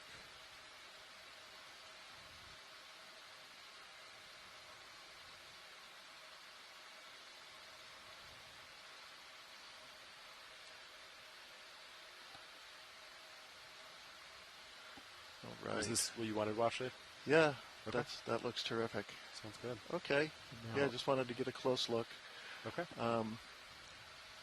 Yeah, it actually really reminds me a lot of the rocks that were around Kodiak It does. on land. Okay. All right. And I I wouldn't think be we're all set then. We'll keep moving. totally unsurprised to see him out here, but All right. Copilot, what do you feel like for direction? Does south still look pretty Yeah, I good? believe to you? we're about 38 to 40 Doesn't miles seem like there's southwest anything of Kodiak particular. right now. I mean, we're headed right now. I guess we probably want to go a little bit farther east than west of south right now. I'll just line up with you. How about that? 200? Well, I was thinking more like if we went to like 175 or. I think we're looking to try to capture this ridge somewhere in here. Oh, okay. All right. Yeah. Well, then, yeah, this is good then. Yeah. Okay. You want to do a move? You want to do 20 meters, 200? 20 meters, 200. Copy. How's that sound? Good. Sounds good. Yep. All right.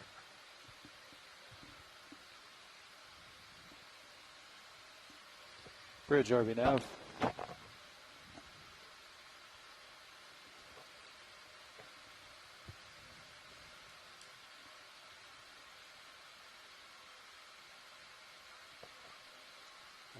I sure did, Bridge. We would like to request a ship move, please. Range 20 meters, bearing 200 degrees, speed 0.2 knots. To the left there, yes, I'd say so. And then all around I'm seeing those stalked crinoids with the bright yellow. Good copy, all. Thank you, Bridge. I always think it's interesting the colors you see in the deep sea, because there's no light. So how did they decide? Yeah, they could be anything.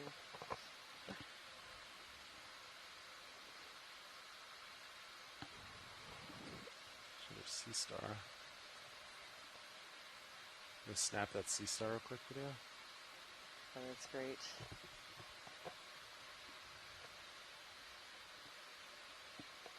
Okay, so I'm pretty... Is that a terrestrial? Ooh, I'm pretty rusty on my sea star, so I will not contaminate the feed with my guess. I will wait for the science chat. I would have said Hemimaster, but we have actual experts moving to hear from. That's beautiful. Again, the color. And yeah, look at the long appendages. Yeah, Right. I don't know why you would have a tube foot that long at the end of the arm. It must have some kind of specialized function. It doesn't look like it to be for Maybe like walking. a filter feeding type? Yeah, maybe for Like grabbing. to grab things out of the water column? Yeah. Oh, that's my max tilt. All right, video, It's let just him a go. long-legged sea star. Swipe it with lasers. So back up and rise a little.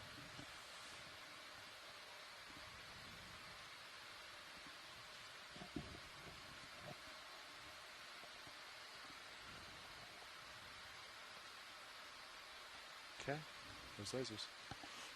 All right, we'll keep moving.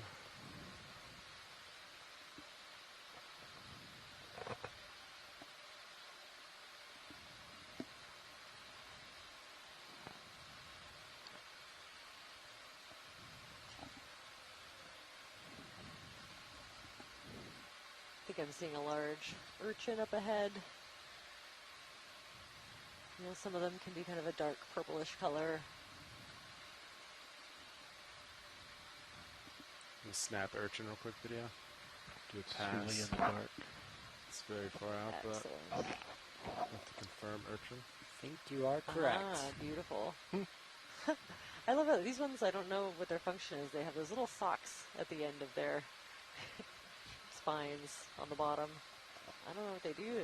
They're very cute.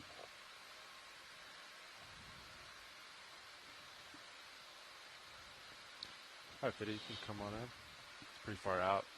Yeah, it's So to get us swiping as you pass it. they're still pretty unstable on these shots. Oh yeah, those are just for snap zooms. I'm trying to be pretty quick. I'm not really setting up. We have a lot of ground to cover.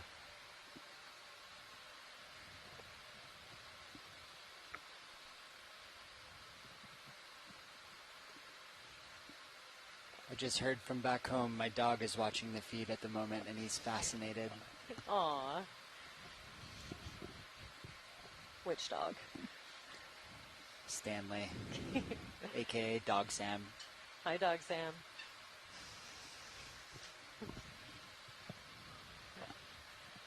Go ahead, Bridge. Good copy. Thank you, Bridge. You got some more hard stuff to your port side, just up to the left. Yeah, copy that. The ship's all stopped.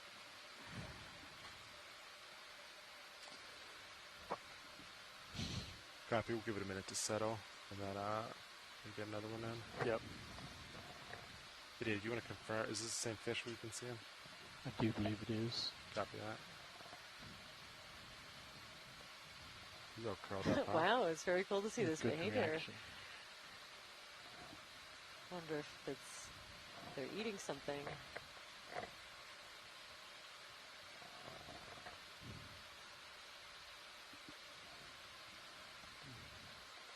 Kind of below me. All right, we'll let him go.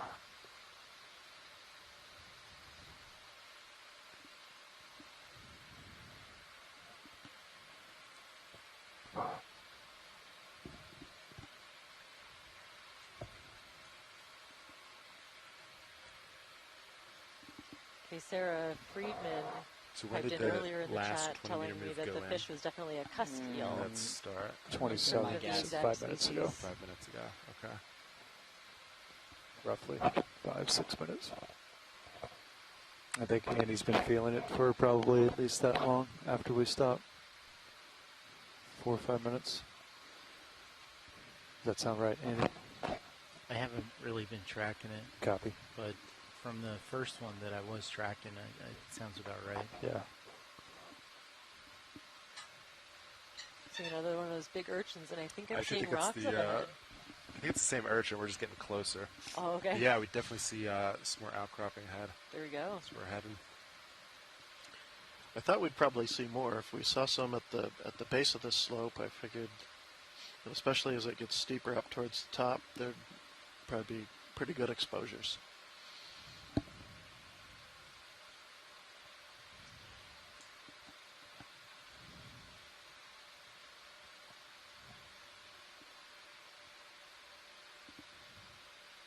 Looks like there's going to be more to our right, too, after this one. Looks like we're getting into... The outcroppings are popping up more on our blue view sonar. It's kind of seen ahead of us.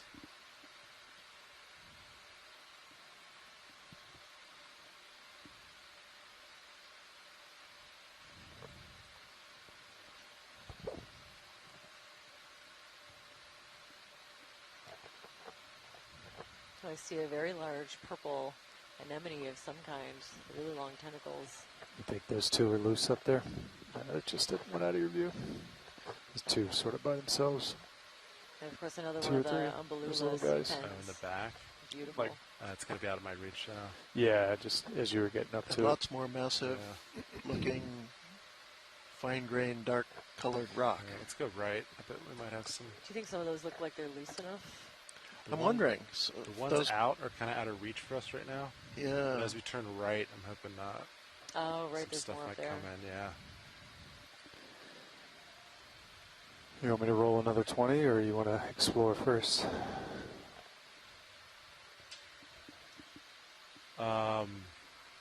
No, I think we do 20. What do you think, Copilot? Yeah, I'd agree.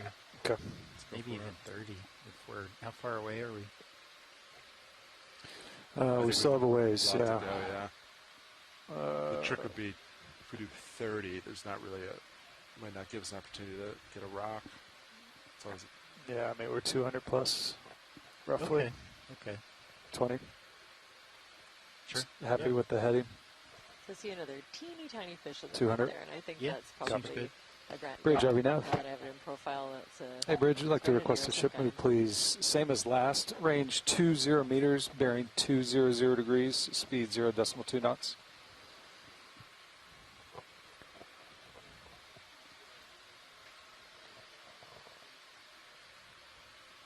Good copy, all. Thank you, Bridge.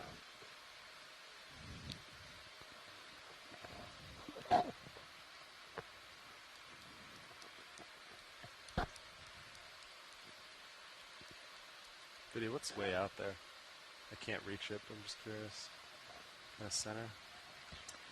I see that too. I think it's two maybe- holothurians on top of each other. You should have I some just tether guessing pilot. maybe I'm only fish, at maybe 50. two of them. And I just didn't want to get too sidetracked. Can you snap it? Yeah. You want to snap? Oh, sea cucumbers. Two of the sea cucumbers. Oh, these are spiky ones. And I think an urchin test. Yeah, an urchin. Oh, it's beautiful. Clear? Yeah, come back in. Hey, thank you for that. And so I think a lot of these, darker colored balls that we're seeing in the foreground are urchins as well. It's nice to kind of confirm.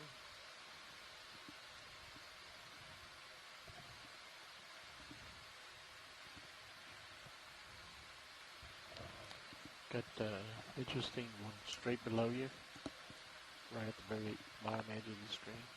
Oh, could I get a snap zoom on that thing in the front there? Yep. Right in the middle. Yes. You see it. Is it center? Yeah, center. It's a weird below worm. lasers. Just below the lasers, about 10 centimeters. Crap, you want to come on in? Right there. Right there. Oh, yeah. I think this is one of those wild-looking worms. The name is escaping me right now. Maybe the science chat can pipe in, and I don't know what I want to those sit for this one if you can. light, white-colored features Copy. are. Slowly pushing bottom. Wow. Those eggs are going to be super I think we tried to collect one of these on a survey I was on, and they're very diffuse. So I think it's really rare to see them intact like this. This zoom in is amazing. How close can you get? Hopefully get at least a couple On a of slope, diagnostic features. I could get closer and look down, but the distance might be similar. Okay. That is great. That's Nice. amazing. Yeah, I couldn't ask for more. Wow, you can see all the different different segments on that part of the body, and those may be, I don't know, whenever I see white balls like that, I think of some kind of reproductive structure. Acorn worm, thank you. Yes. Arvin coming through. Acorn worm. That's fantastic. Could we pan a little bit to the right to see the ends of it? And then I'm happy with that.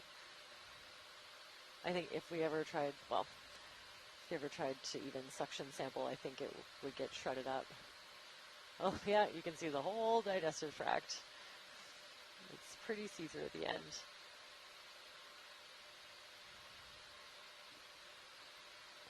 The rotator's so smooth. Yeah, that's amazing. Thank you. Oh, and then you can see the whole trail that it's left behind. Go ahead, Now Rich. we know. If Good we copy. see Thank that you, Rich. pattern, now we know what it is. All right, that moves. Thank you, complete Arvin. pose. That's beautiful. Copy that. Video, anything else? You good to keep moving? We're good. Okay. Keep moving. Don't see. I've had Sean Rooney pipe in with some helpful facts so that many of the critters, urchins, and likely this worm are deposit feeders. I think we can safely say that worm is feeding on these deposits.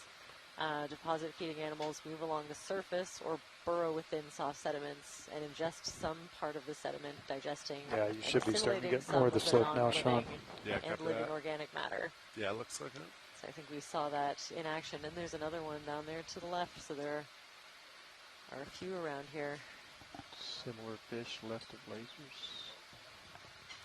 Few, huh? Let me check. Right, the term worm can mean a lot of things. I'll have to double check.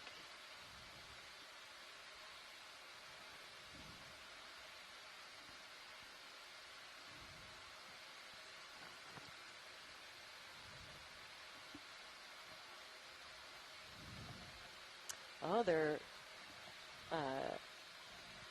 hemichordates.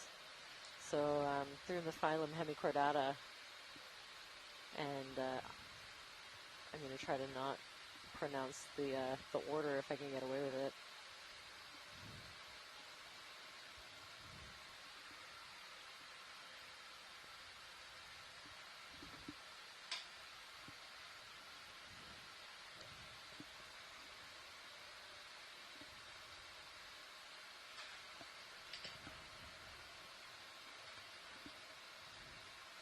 That looks like it might be maybe a few of those just right by the lasers might be kind of this loose clump enough there. to grab. You want me to Maybe. poke around? See if Sure, any of that'd be those? great. Yeah. How's that move? We are stopped. I'm sure Solid. we're going to keep swinging a little bit, but Copy that. Let me know if Copilot if I need to boogie. Copy that.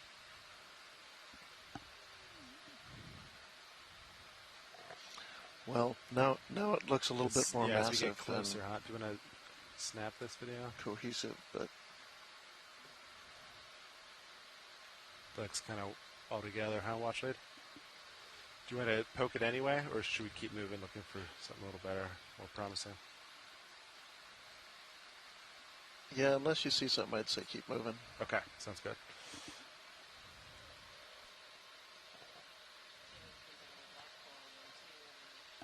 Mm-hmm. got another white coral on your starboard there, hanging off the rock outcropping. Yeah.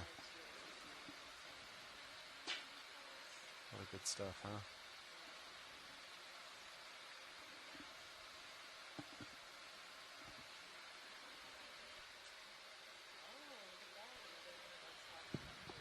Has that same sponge in it. Yeah. All looks super similar, huh? Yeah. It's like, how much of a pirouette move can you do at this soon? Like a mini one.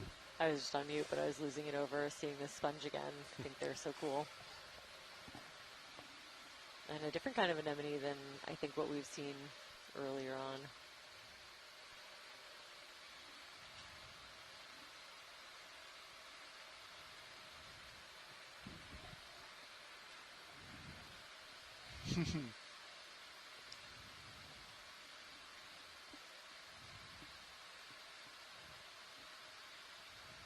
Wow, so yeah, and again, the brittle star associated with the stalk sponge.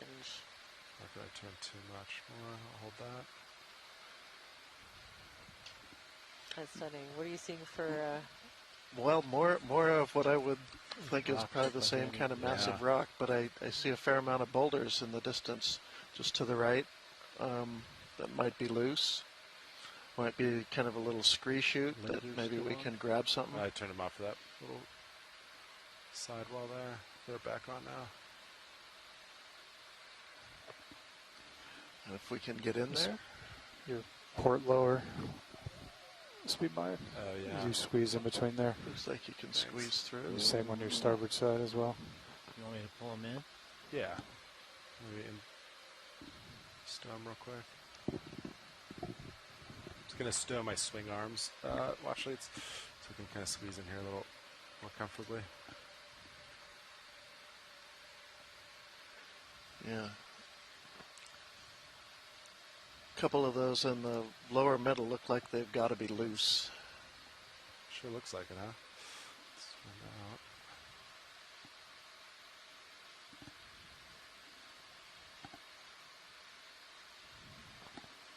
I think that might have been perspective, though.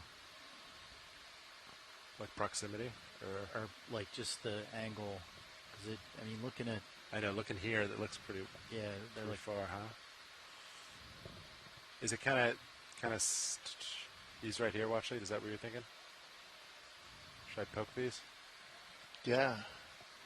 Yeah, I mean, I see three with kind of varying orientations that suggest to me that they're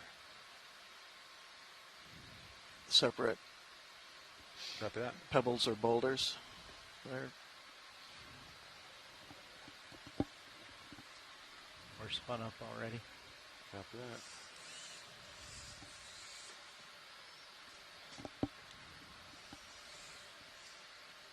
Arms coming live, 3, 2, 1, arms hot.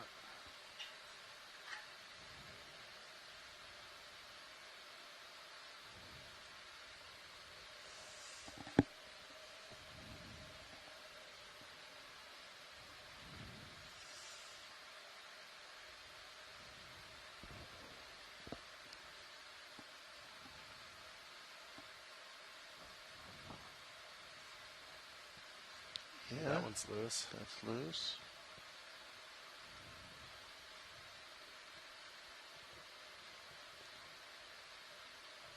Maybe not. That one's not loose.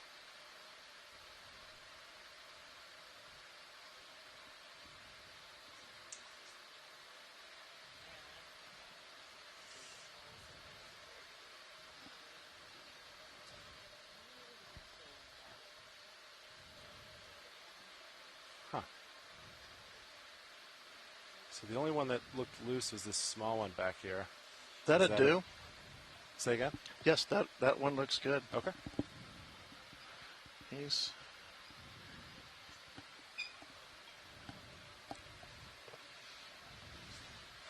Try to scoot up a little bit. Ooh. Sorry about that.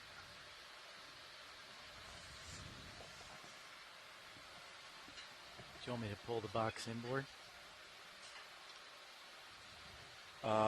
Yeah. Go for port.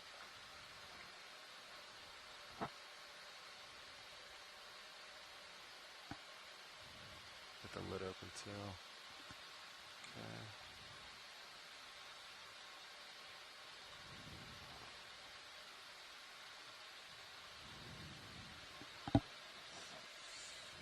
Alright, let's go for lid. It's fully inboard.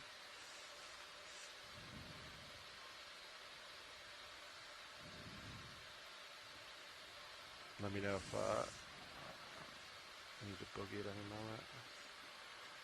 No, you got plenty of time. Copy that.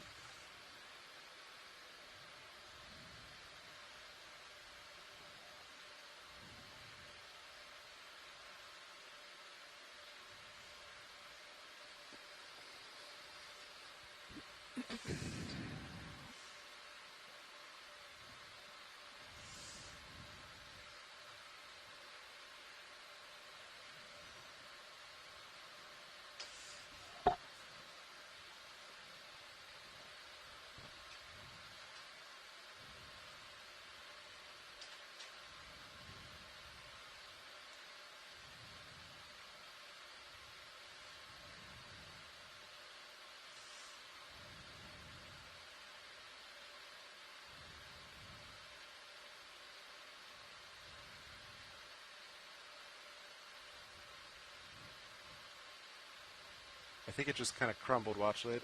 Yeah, it did. I think it was just kind of mud rock. That's mud. Yeah, it's just crumbling. What about that? Did you hit that black one that kind of sticks up to the left, down and to the left?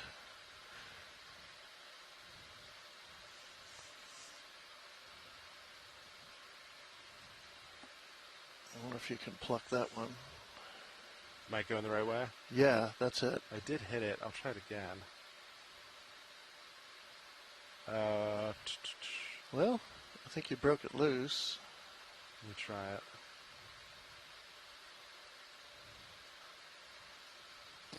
You happy with the grip? Yeah, I'm on 6. He sunk down in the mud.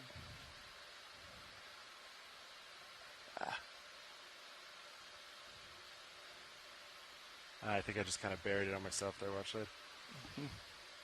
Pretty small. Or it turned into mud too.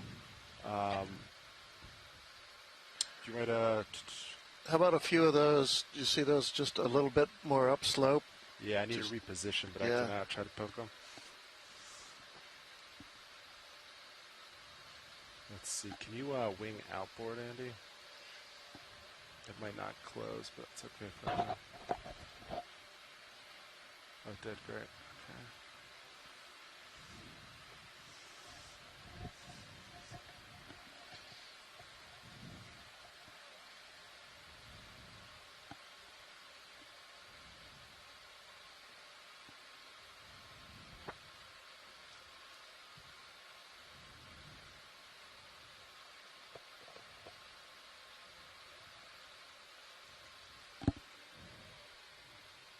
Can you put up the your camera?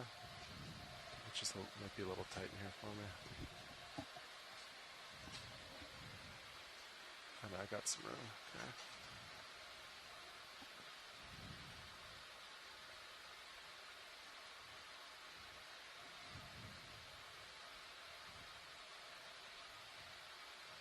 Kind of this area, watch it.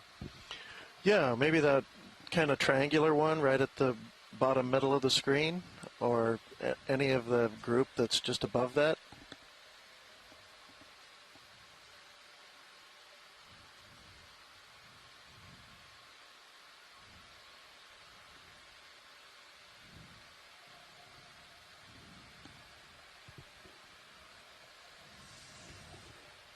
Thanks, good pilot.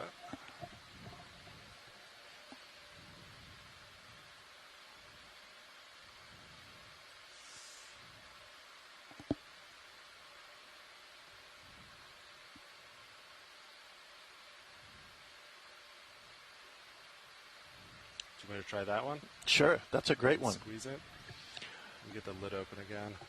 Okay, want me to bring it inboard? Yeah, that'd be awesome. Show me a rock.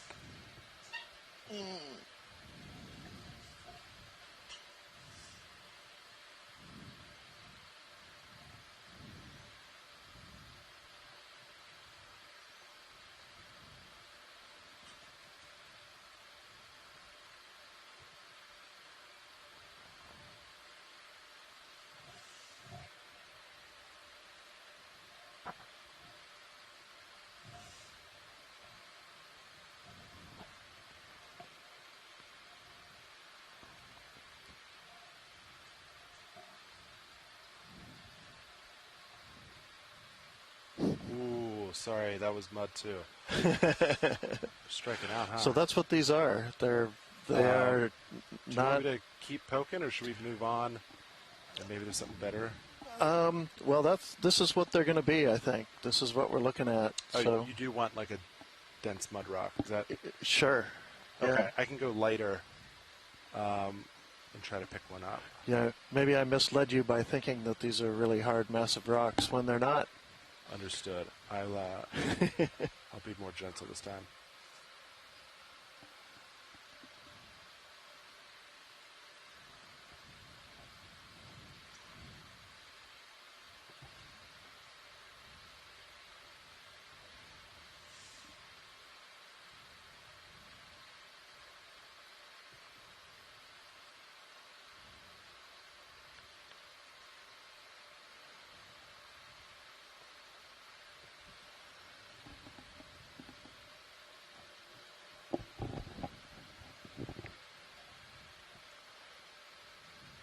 That guy's not moving. Maybe the one just above or just below the lasers. Yeah. It's loose. Okay. Is this a better candidate to put in a bio box if it's very soft? Watch it. Our rock boxes are vented, so it might just kind of wash away as we move around. Well, yeah, that I'm not sure. I can't tell. Maybe you can tell better than I can how friable that is, or how prone it is to falling apart. If it's going to be similar to the last ones, I suspect it might just kind of fall apart during the dive. All right. Well, yeah. Let's put it in the bio box. You can always set a critter on top of it, and we'll be able to tell them apart. Yeah. Okay. Understood. I just need to close the lid, and we'll set up.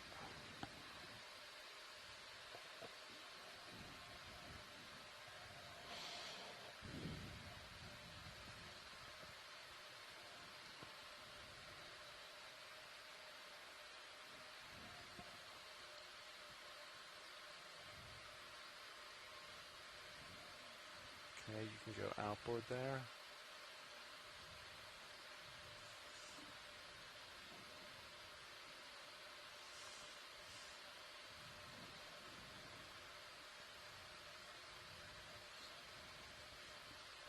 Which Should side go, do you want to put it in? Port. Okay. Give me an easy one.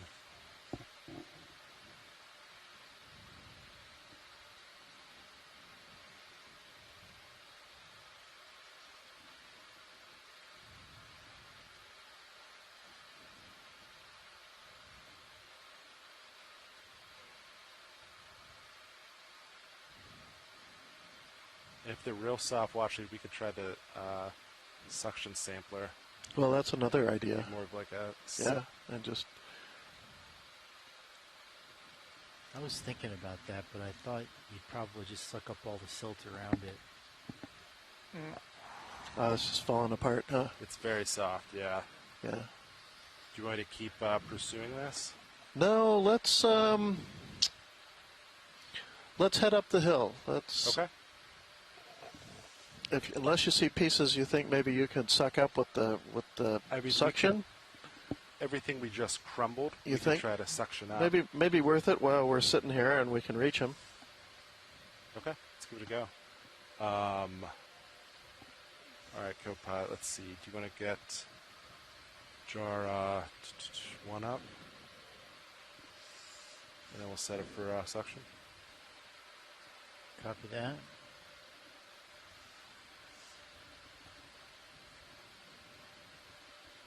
Okay, we're on jar 1. And I'm ready to... All right, do you want to draw out a little for me? Sure. Now pick up suction sampler. Okay, pushing out.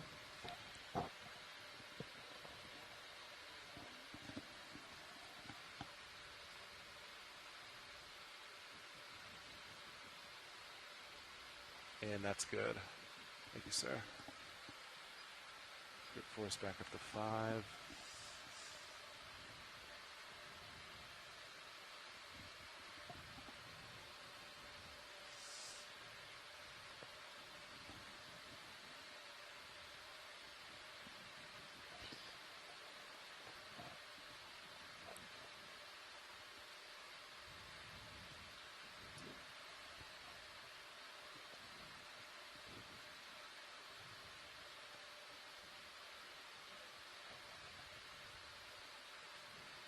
Okay, pulling straight out.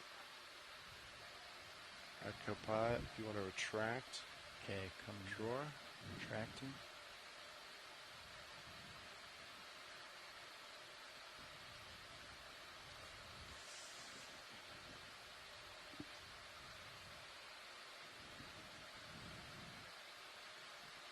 And when you're ready, we can start suctioning Okay, these bits, starting everything I crushed. Suction very low, and I'll ramp up. Okay, 500 RPM.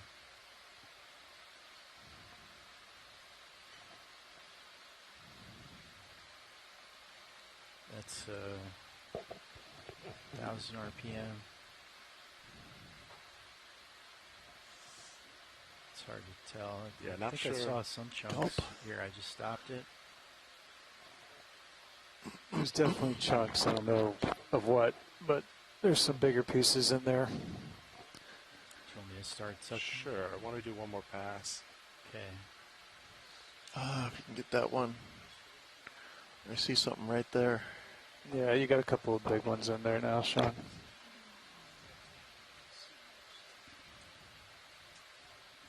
All right, watch late. You can Oh, see the thanks.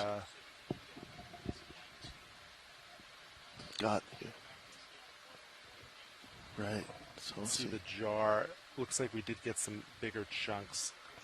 Did Right. you satisfy the sample? Excellent. Thanks. All right, so I'll put it on 6. And then I'll run it for a bit. That's the bypass. Yeah. Clean out. All right. Yeah, watch it. It did look like we got some bigger chunks in that. Is that good? I think so. Yeah. Thank you. That was great. Yep. I think. You got it. All right, I'll stow and we'll keep moving here. And that's suction 1. Suction 1, jar 1. All right, that's starting to look clear. I will. You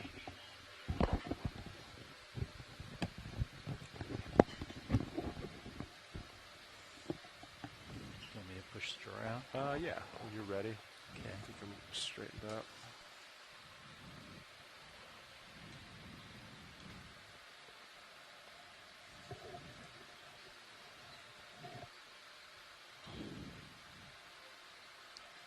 Now, in the bypass. You could pause there, Andy. Thanks. Yep.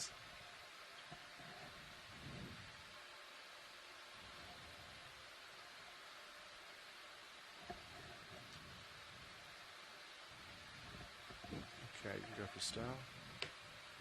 Oh, looks like something's stuck in the hose too. You can just. Do you want to blow it when Yeah. we come up? We'll just kind of air it out. Here, I should do it with the drawer out. Here, let's so we can get a good look. We're still on 6. There we go. That one didn't quite want to go, huh? Okay, arm is off. That's stowed. Alrighty. I think that's actually a rock. That was a rock. Yeah. Not a soft one. Okay. Watch leads. All right. We have some ground to cover. You good for us to keep going? That would be great to get some progress, yes. All right. Yeah, let's head up the hill, see what we can find.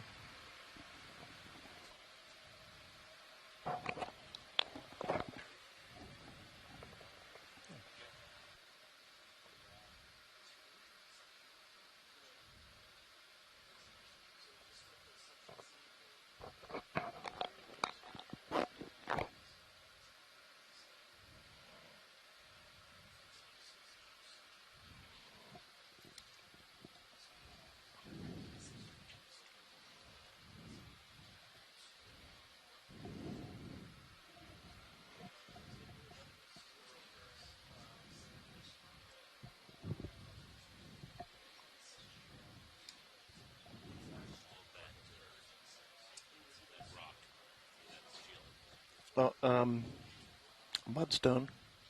Yeah.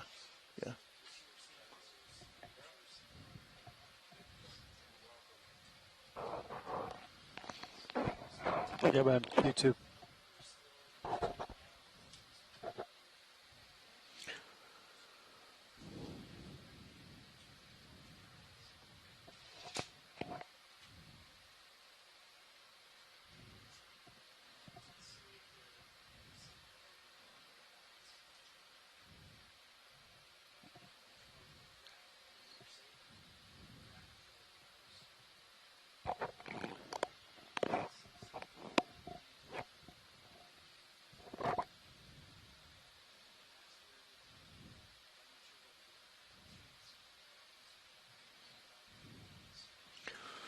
So more of these same rocks.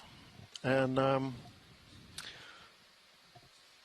so yeah, in spite of what I first thought, and the dark color kind of fooled me in comparison to the lighter colored sediment in between them, but this is more what I would expect to see. Out here, we're about halfway down the slope above the trench, and what most of these, this is called an accretionary complex at the kind of leading edge of the subduction zone.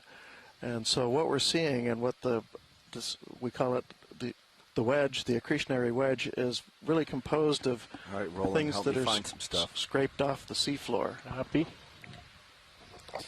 I think we're trying to. We haven't gone very Pacific far. plate Probably, dives underneath. Yeah, I'm pushing out. The continental plate of the North American plate. We've been doing 200, Todd. I don't know if that still works for you guys. We've seen a couple of these outcroppings as we've come along. Ultimately, we're looking to get on the ridge in this neck of the woods. It's hard to get a sense of is what orientation any of these are in That ledge would probably be interesting to them. compared to what they used to be like. In other words, where they were assuming this is a landslide block or a pile of landslide blocks. All right, if we're looking at that's what we did before, unless you guys widely want varying more. orientations, it Bridge, usually takes a couple of views of the video Bridge, to I'd like to repeat the last move, please. carefully Range make note of which way meters, the rocks seem to be 200 tilting or degrees, leaning speed 0 decimal compared 2 to knots. what way the ROV is heading at the particular time. Those blocks look very angular directly below the So you lead. kind of look at the direction copy, that thank you, Bridge. you're seeing Good things Bobby. and seeing if everything aligns or if it's all kind of discombobulated. Right. Backs off. You see, Lasers are on. again, what we're looking for here is a fair, it kind of mirrors what we see at the larger scale, a chaotic series of blocks. And up close, it's hard to tell if that's what you're looking at. We're like with a microscope, really with our nose right down in the middle of it. Rectangular rocks. And so it's possible we're looking just at one big block that's more or less intact. Nah, not yet. but we could also be looking at a bunch of smaller blocks that are jumbled together that are maybe on the order of the size of the ROV, a few meters or a couple meters in size, versus something that might be a couple 100 meters across. Hold off. Yeah, and I think that's where some of the great value from being able to come down and ground truth some of these areas comes from, because before we do any of these dives, we'll collect a lot of bathymetric data, so we're able to make models of the seafloor based off of the depths that we receive from that. And so hopefully by piecing together some of this video and then kind of backing out and seeing the larger scale patterns in the bathymetry, we can start to make a little bit more sense of what we're seeing. Right, and I think even as we just come up the hill a little bit here, we'll get a better sense of whether this is one big intact piece of rock. Right next you know, to we're it. soaring Convenient. down at this elevation, down kind of in the saddle, in between some seafloor highs. We're kind of seeing more rocks that are poking up through a sediment cover. Sure. Pilot, So it's hard to co-pilot. relate from one to the next what they're doing, but once we get up higher, we might get a chance to see if we see big blocks leaning against other big blocks, or if it looks relatively intact, even as deformed as it looks with all these fractures and joints that you see. There's a fish up. Yeah, it definitely reminds me of some hikes I've been on, full of scree and all kinds of different ankle twisters.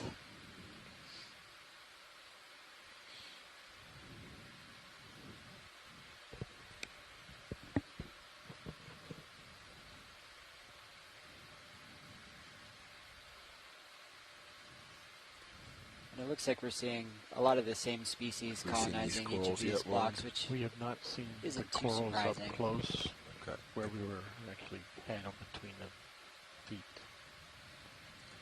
They were always flying and jostling about.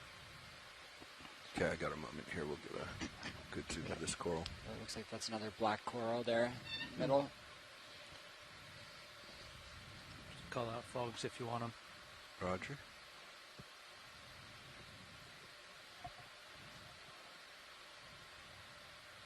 Go ahead, Roland. I'm thinking at this range, the still cam could tip down just a little bit more, maybe. Wow. What do you think? Go ahead, Bridge. Let's put on the fog lights at about 40%. You okay with that? Yep. Go ahead.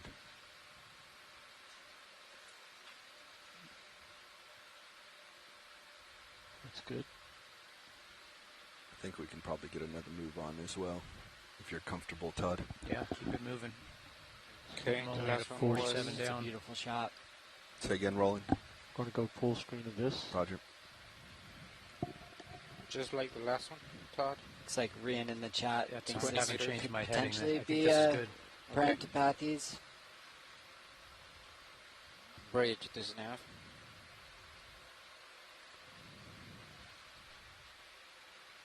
Little tilt down. And That's good. Merlin's currently getting lunch, so our biological expertise has shrunk in the room a little bit. Coral on the upper left, a big stick. Since you're in a perfect spot. But they should be Oh, back sorry, soon. Straight left.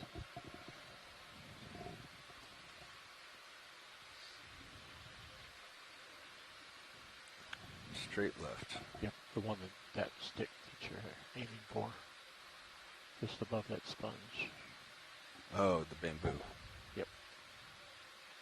Yeah, I can come around.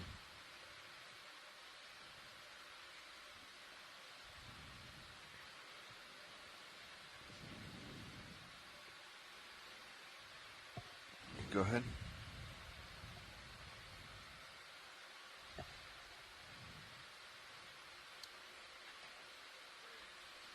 It's another bamboo coral.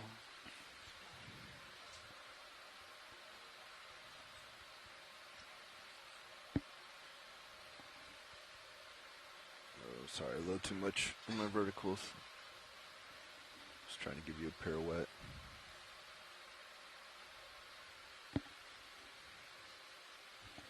my Z bias is a little bouncy. Thank you, Roland. We're definitely not too heavy, would you say? No.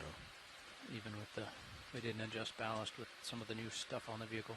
Okay, I'm feeling the move a little bit, Bobby. Just giving you a heads up. You want to take a snap on that left coral. Looking down to 55. You've got time. I think we're gonna. Okay. We'll just keep it wide and drive by. Those were the best coral shots we've had so far. We've seen them all day. All right, we can snap here. I got a moment. I'm playing with my Z bias from previous shifts, so sorry I'm going up and down, Roland. It looks like we got a black coral here.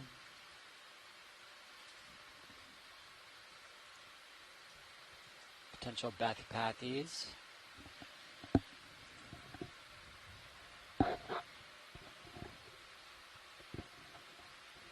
So I'm looking at the still while you're doing this, and the subject matter is still sort of in the bottom of the field of view. Maybe if we could try to sneak in a little more tilt. Okay.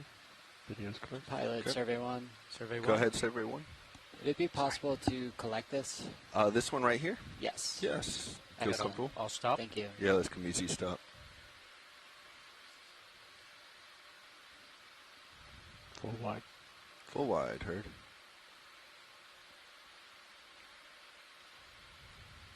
I'll just spin and face you as I go by you. I think I'll settle out.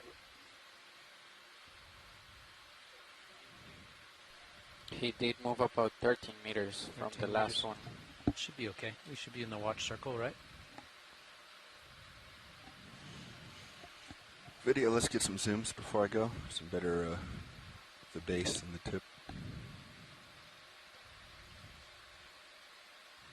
So as you zoom into the base, see the still is kind of framed up in the upper third. Yep. Is Nate on clipping? We have Art. No, we got Art. Sorry, Bridge, can you repeat that? Yeah, let's stay here for a while. Thank you. Okay, let's come up, Roland. Fogs are still at about 37. Oh, sorry, that was me. Trying to center. Pilot, survey 1. Go ahead. Would it be possible to get a quick image with the lasers on, too, to get a sense of scale before collection? Yes. Excellent, thank you.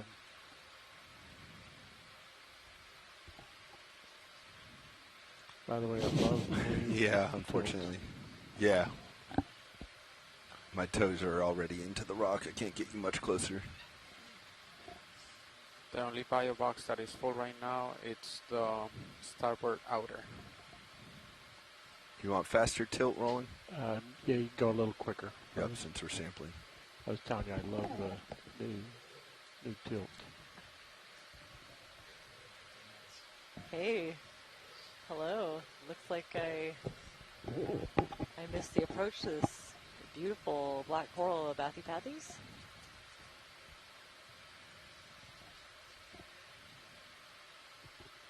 Okay, video's clear. Okay, let's come wide to get lasers.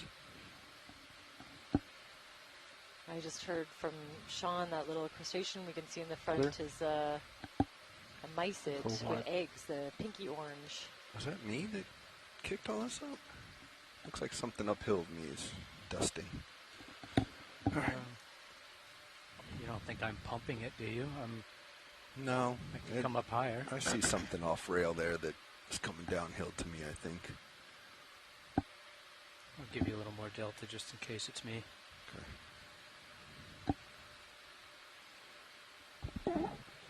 Lose the fog lights, that'll help. Lose the fogs? Oh, does it? Oh, I better go. It's kind of dark, though. I thought it was 12 to Bobby. 1. You want him back. Call it out. Do you want to bring the look ship at look at your starboard toe. It's kind of... Yeah, that time it was me. Oh, that was... All right. But way up left there. It seems Yeah. pretty high up unless it's my axials. All right, well, let's grab the sample. We spun up. Nope.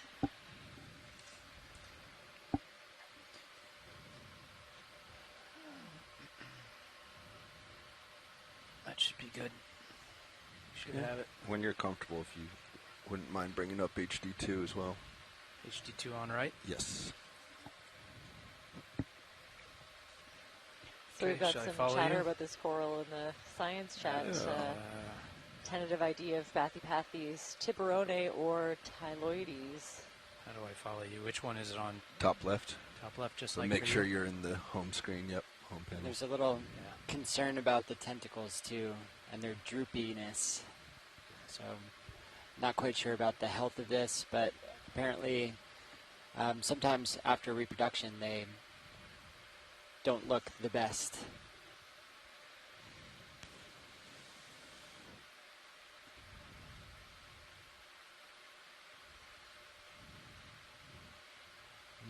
Maybe just take the whole top It's going to be tough to, yeah. from this angle. The branches are pushing you away. Yeah, I can't quite get in the backside, I don't think. So I think we're just going to take the whole top.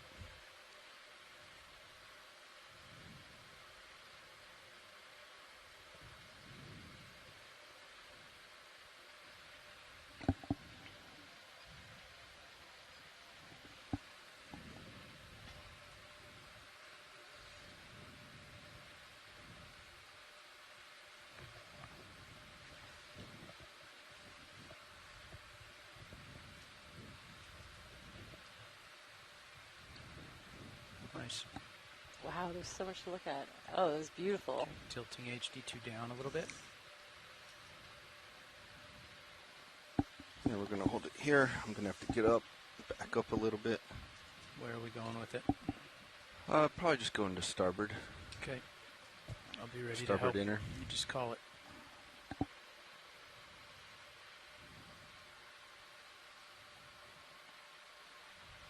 Yeah, whenever you're comfortable, Todd. There's a sponge in that outer box. Okay. Got to extend starboard pin, right? Yep. Okay, we're not going to do that. I'm ready on drawer when you are. Auto XY just lurched me. Ready on drawer. Okay, coming out easy. Tell me if you want it faster.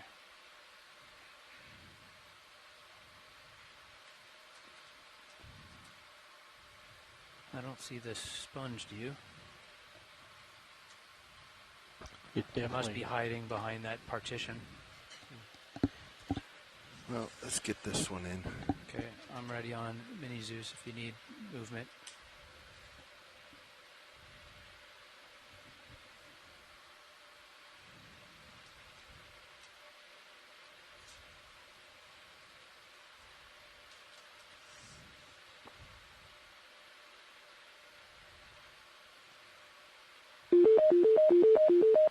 Please pardon the interruption. Your conference contains less... Good to know.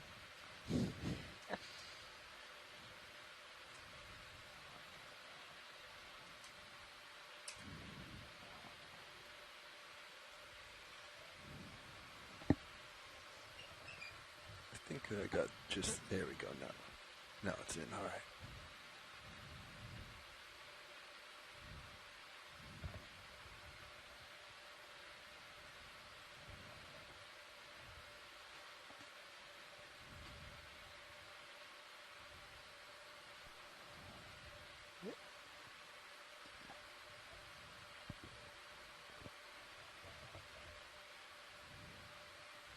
Talk to me.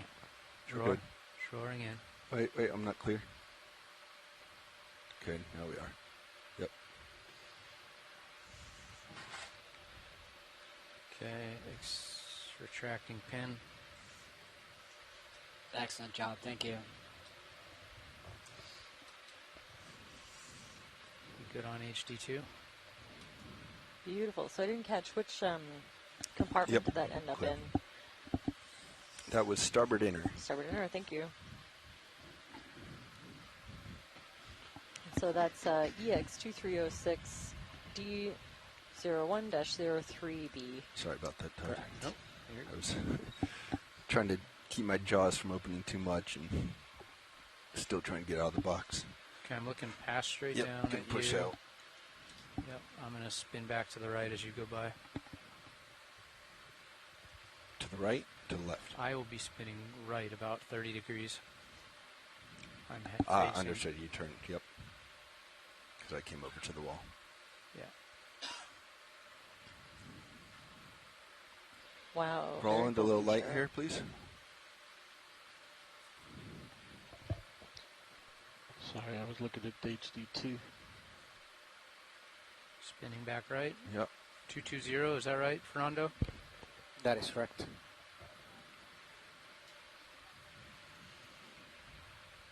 Or 200. 220, correct? 200. 200.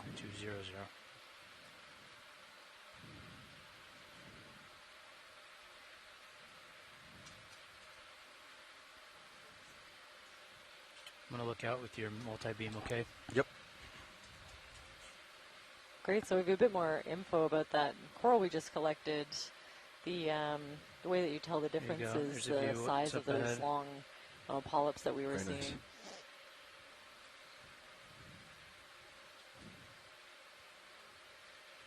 nice. And some of the shallower species have been described with sweeper tentacles. So usually those are big, long tentacles. Coming up. If they're like the ones that I'm thinking of, they'd be near the base. Roger. Kind of sweep away any predatory animals that are trying to climb up. There's a big pom-pom anemone in the bottom there. We're just passing by. And if it's the Tina that I think of, hello, I think we worked together on the same survey off the Grand Banks, one of the Nareda surveys in 2009.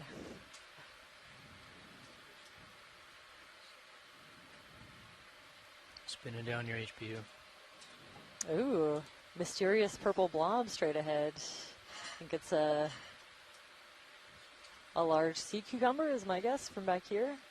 The shape of it kind of looks like that. Yeah, I've seen similar ones that can be pretty good swimmers if they have a reason to be.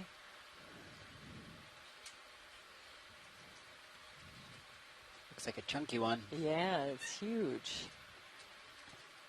And I'm not sure if we've reiterated it in a while, but those two dots that you see in the middle are laser points. They're 10 centimeters apart. That's what we use to try to get an idea of the scale of things in the video that we're seeing. Looks like potentially another cuskeel in the back there too. Yeah, maybe a different kind. It looks like this color. Look at Ooh, you. what's that? Oh, a jelly. It's his time for the spotlight. Yeah, photobombed by a little jelly. Snap on the...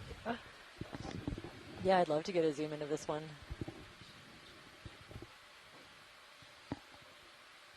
Oh, wow. Beautiful. That it is.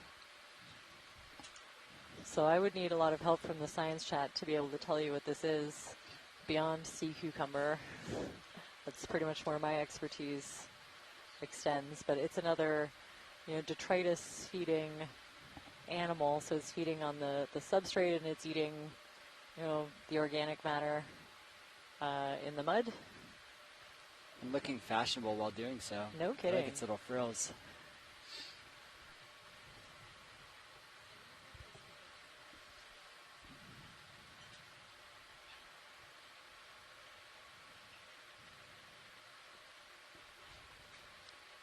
Wow, the coloration on it Looks like he's beautiful. coming off.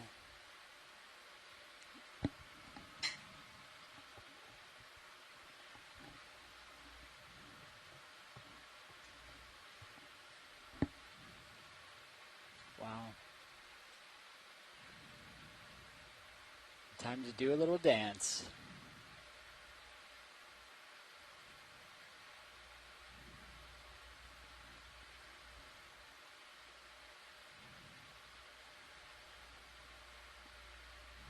Let me know when you're clear video.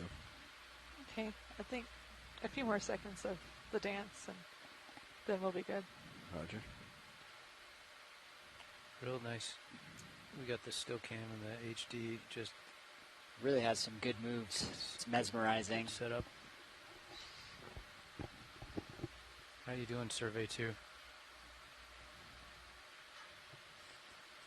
Okay, we can let it go, pilot. Survey 2, you done with it? Yeah, I think we can go ahead. Roger. Carrying on. Great. Thank you, pilot.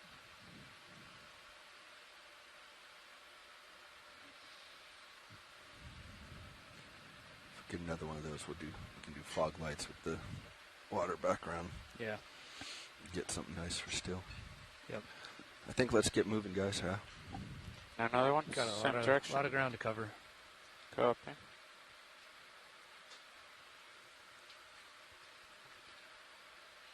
So it looks like Chris Mon. Bridge, So through now. that's a synalactid, the little dancer.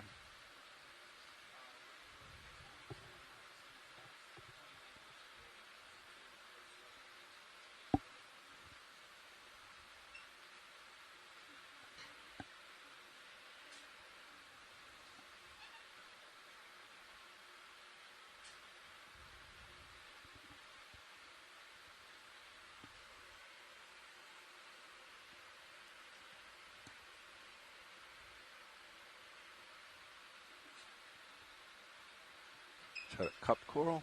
We've seen those yet this cruise? Or this dive? We Or is that an anemone? haven't. I'd love a zoom on it to be sure. I'm thinking anemone from back here. It's pretty big. Yeah. And looks a little bit different to me, but I'd love a quick zoom. Go ahead, video. Okay, coming in. Yeah, anemone. Look at an anemone. Okay, a nice anemone. Whoa.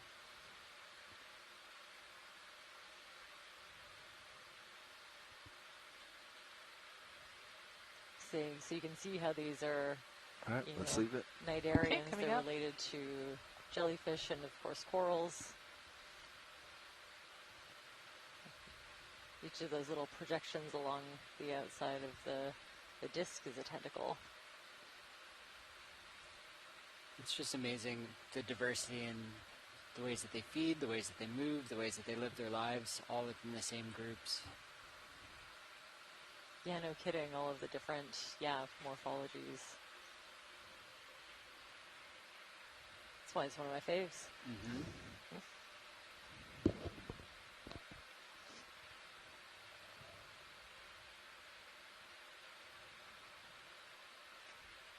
How did we do for rocks earlier when I stepped out? Something Did big I in the miss background action? here. We attempted. Mm-hmm. We ended up using the suction sampler. A lot of them were very muddy, very soft. Oh, crumbly. interesting. Oh, okay. I don't think I have enough to get up there. I think I'm seeing another one of those stocked sponges, but we've had some really good imagery of those. Roger. It does look like that. All right, we'll come back to something more in reach.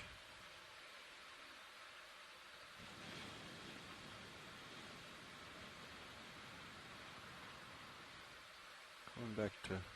Oh, another big side. umbellula. Oh, that's interesting. The blob in the middle there. Have we looked at that? Doesn't look familiar to me. Okay. I don't know what I'm seeing from back here, so I'd love a zoom.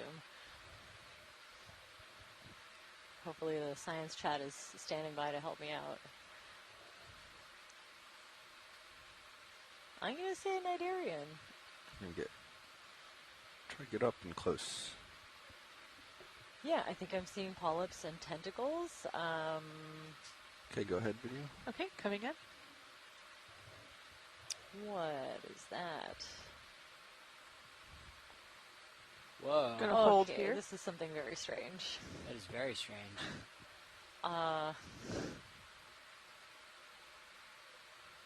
Yeah, if anyone on the science chat has any ideas, I'm seeing 1, 2, 3, 4.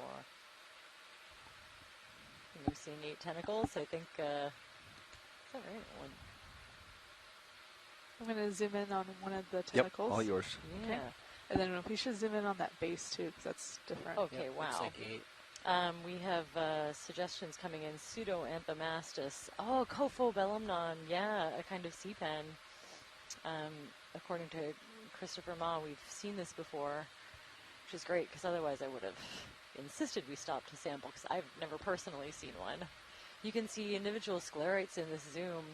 Some of that, like, it almost looks fuzzy in the tissue. Those are the hard calcium carbonate structures, skeletal elements of the corals. Wow, this is stunning. Is it on a stalk? It looks like it's in a little burrow. Yeah, some of these I've only seen in pictures from trawl samples, and they look very different after they've been in a trawl than they do like this. This is wild to see. It's very surreal looking. Oh, okay. I mean, I'm looking for votes as to whether or not we should collect. I would have to check my list to see if it's on it. Can we tilt up to Maybe the Meredith, top tentacles? if you're around, and then I can. Could let me know. I haven't seen the new tilt in action. Oh, looks so good, guys. It's pretty smooth. It's very smooth. It's on the list. Okay, is it possible to stop for a collection? How are we doing? Yeah, we can try collecting it. Yeah, so it's very delicate as far as I know. It's soft and squishy. Is it pretty firmly connected at its base? I mean, are we expecting a stalk? I don't think so. I think if it's a C-pen, it should have like kind of a peduncle at the end. It looks up and ready for you. So I think it should come out fairly easily. But yeah, I'd pinch it at the bottom to try to damage the polyps as little as possible. So maybe slightly into the mud. Roger. If that's possible. Yeah, I'm thinking our suction sampler might not be able to pull it from its peduncle, its base. So like you suggested, I think we'll go in with the claws. Okay, thank you. And if it's possible to, I know the feathering is a really, well, I've never. We'll give it our best. I've just heard that it's a thing. Okay, I'm coming out, pilot. Thank you. Okay, arms come line. Sounds like a challenge, probably. Yep. Max wide. Want me to follow you on HD2? Yes, please, if you're comfortable. Okay, let me get over there Also, and the watch science chat is telling us the peduncle could be long, or it HD2 could up. be short. We're going to find out soon. Panning Time will tell. HD2 left, centering it up. Are you okay with that view? I'll try to hold it. Watch lead, this is nav. Do you want me to bring one of the swing arms up and straight down to give you more Nav, direct watch light? Nah, I mean, you can if you want to. I don't think I need it, though.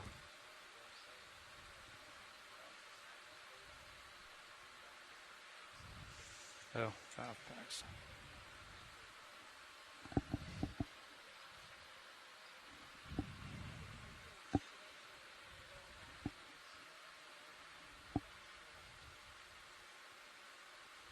Brought a little light in, Caitlin.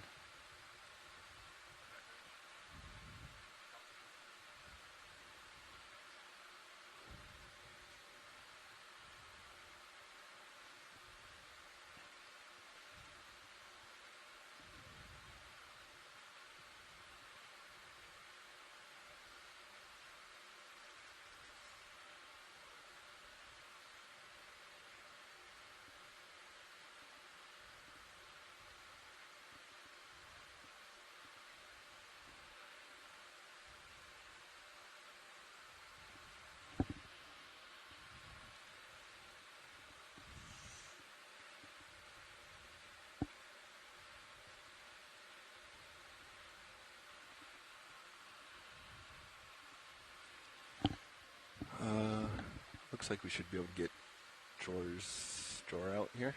Yeah. Okay. Let me just bring Mini Zeus around. Got a good view on Mini Zeus? Yeah. Okay, sample boxes. I got a pin extended on port side, correct? Yep. Okay, I'm ready on drawer when you are. Looks like we got it in there. Yeah, I think so. You did a good job. The vehicle was starting to shift on me. Yeah, ready. Okay. Drawer coming out. Coming out faster. That's all you got. Yeah, you pushed off a little bit there. Yeah, I pushed you back, didn't I? That's all right.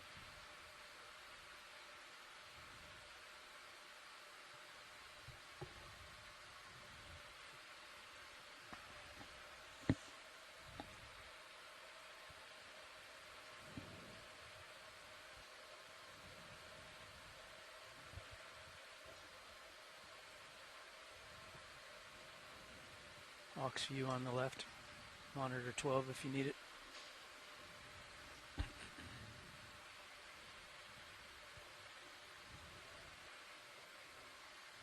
Jaws? Why are we not opening? There we go. Nice. Oh, still there. Still there a little bit.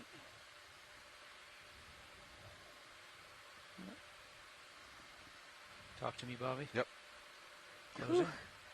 I can breathe. Yeah. Tracting. All right, sorry about that, Watch Lead. Not quite the feathering, but I think we got the base and the small orange spheres. Yeah, that was fantastic. I'm stoked about that one. You probably saw that the vehicle kind of started to shift. I think we Yes. hit a little bit more compact sediment a few inches down, and that was, essentially pushing off bottom with our arm. No, I'm thrilled with that collection. Thank you so much. We're just going to take a moment here, do some maintenance, try to get this dirt out of our claws. Yes, yeah. So we don't muddy up our future views. Like a clay almost. So for the annotation, that's EX2306 There we go. dash D01 dash 04B.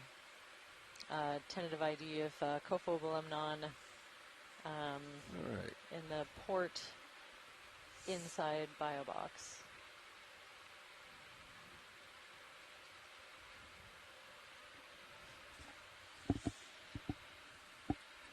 Arm secure. Thank you, Todd. Yeah, I'm just looking at the Orion. Looks okay, doesn't it? Or is it jammed up on the box? Oh, for Jor? Yeah. Yeah, you may want to wrist up. That's all the way. Looking on port rail, it looks like it's close. Elbow's not doing anything. So the C-pen we just collected, it looks very different. It is a type of C-pen similar to the ones that we're seeing in the video right now. Can I do anything for you? Different In the views? same order. I'm not seeing any valve feedback. Oh, hello. Is there something I'm not remembering? A curious Valve packs festival. enabled?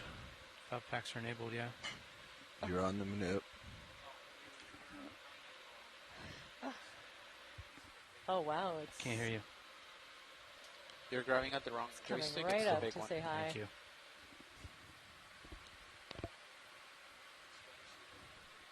There it is. Okay, good.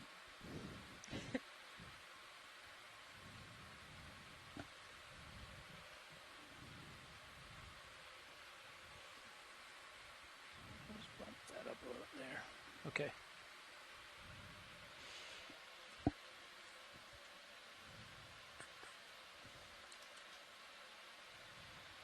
Okay, I'm with you. Roger. Tilting down.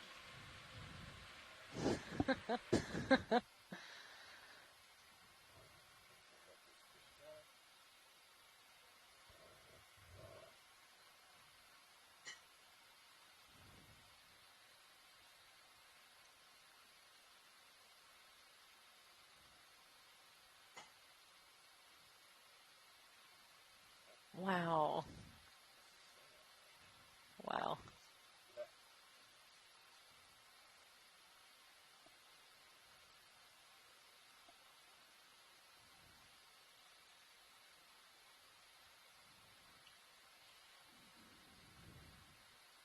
So I don't know very much about these cusk eels. If anyone in the chat has any cusk eel facts, I'd love to hear them. I assume those little barbels at the bottom are sensory. And yeah, I've only ever seen them, this year my whole time looking at deep sea imagery, so I'd love to learn more about them.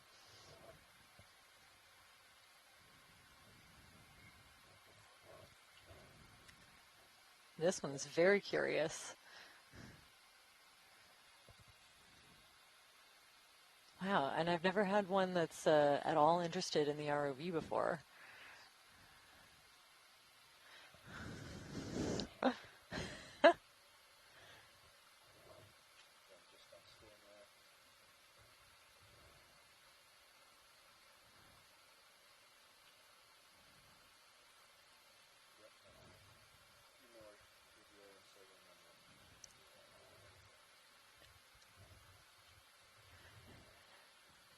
We're gathering some beautiful still imagery as well as this video. So we'll have lots that we can use to identify it. Can't get a whole lot closer than that. Yeah. Could we follow them?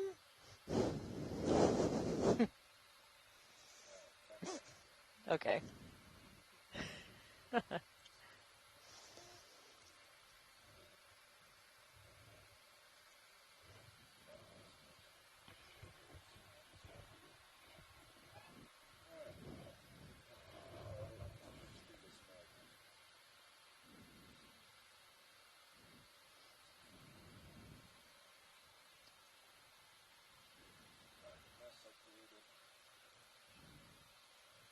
There we go, we're just getting clear of that plume and we're seeing more echinoderms. I'm seeing some of those sea lilies. I think that's another one of the no, a small crinoid maybe.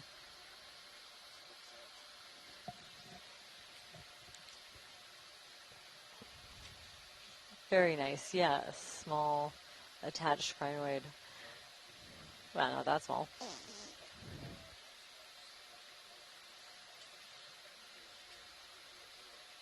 Yes, I see more up ahead.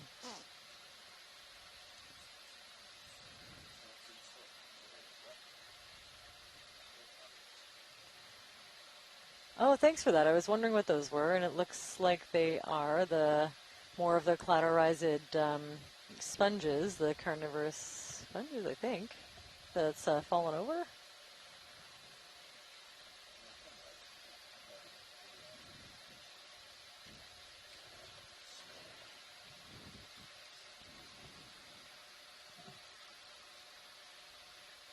Oh, thanks for Sean Rooney piping in with some info about these cusk eels that I'll share once we're done with this snap zoom.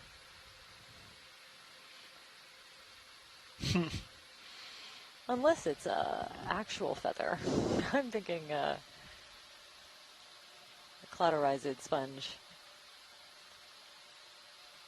that's fallen over and may not get back up.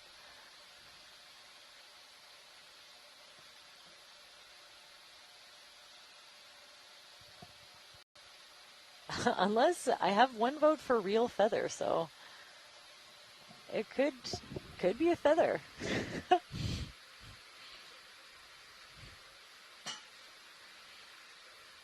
Okay, I mean we've seen a stick today, so we have been seeing debris from the surface. Yeah, it actually looks like a. I have another vote from Hugh. Real feather. Okay. Thank you.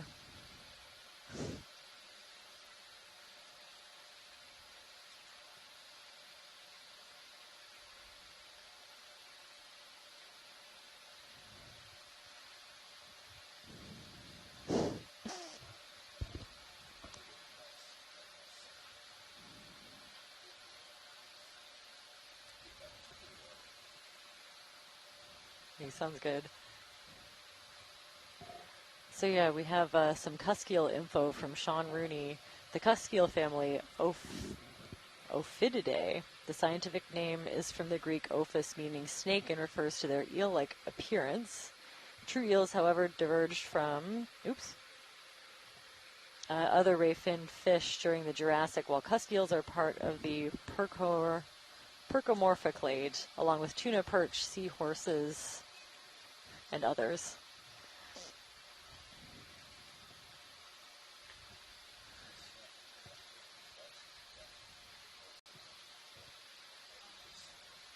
Yeah, I'd say so. So we're snapping at this one, I think, is another Cophobelemnon sea pen. Very cool.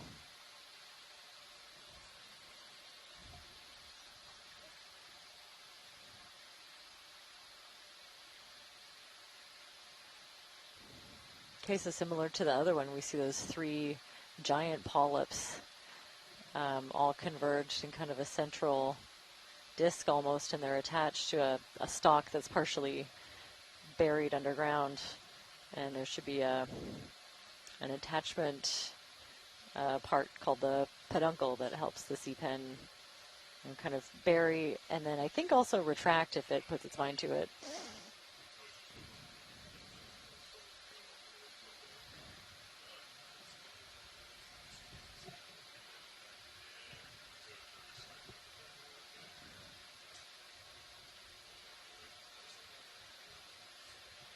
And we have this ID from Christopher Ma that the yellow-stalked crinoid I can start calling hyocrinid. So it's a hyocrinid of some kind.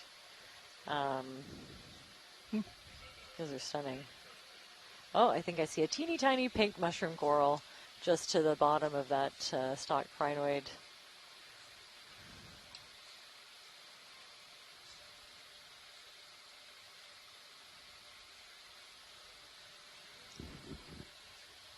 Along with a few different kinds of brittle stars. Yes, yeah, so this is a mushroom coral. I'm hoping that Tina will pipe in with some kind of help with identification. I know the genera Heteropolypus and Anthomastus are the 2 main ones that we have here, but I have a hard time identifying these based on imagery or otherwise. I have Pseudoanthomastus from Tina. This is the Pseudoanthomastus genus.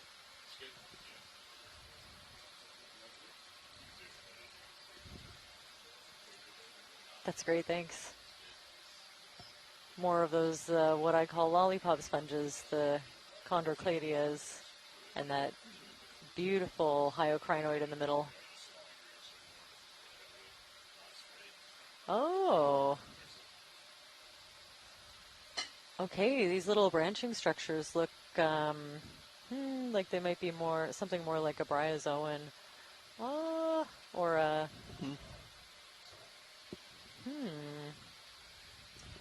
Hard to see any structure. It's so tiny.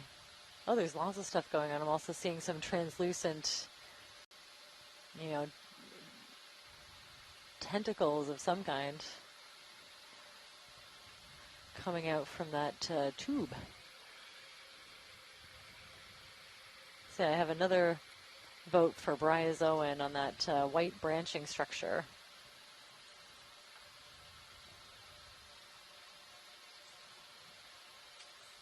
And, yeah, lots of different tubes. I'm seeing those, like translucent projections coming out of them. I don't know if that's enough to help someone pipe in with an ID.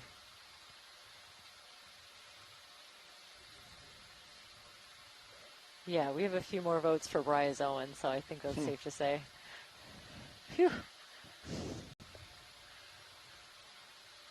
Wow, there's so much just on, Yeah. Just a tiny little outcrop. Yeah.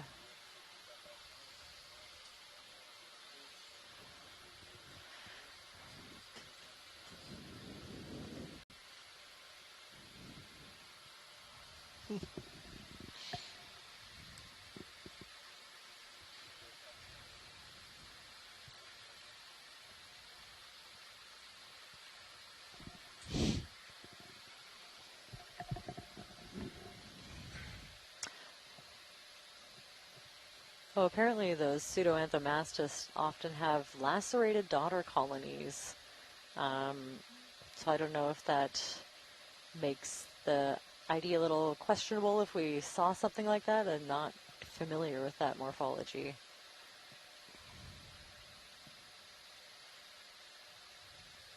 It's another unbranched bamboo coral, that white one in front of us.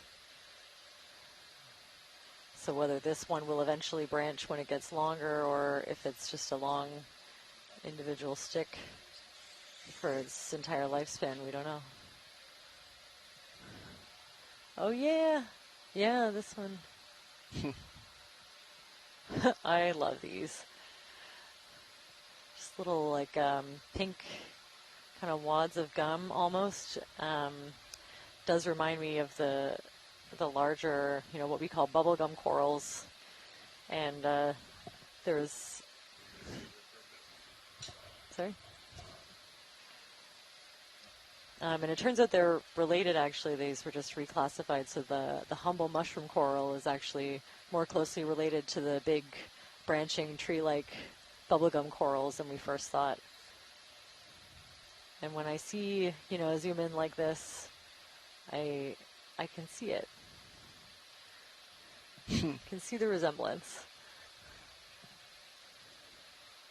So this one, each of those little, star-shaped holes are where the polyps are retracted into that, the cap of the mushroom. So when they're not retracted, they should be out and doing the same kind of active feeding that we've seen from some of the other corals.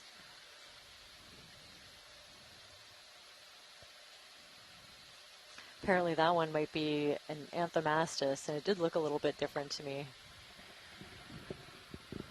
Which is why I find mushroom corals very difficult. I'm glad we have experts on board to help us sort them out.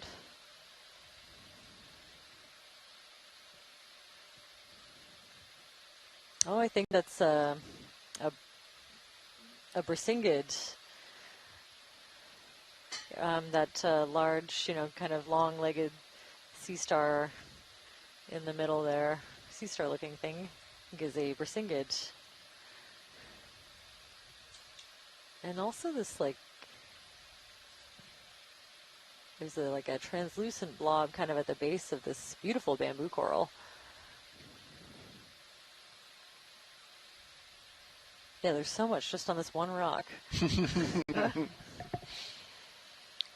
And the rock, mudstone.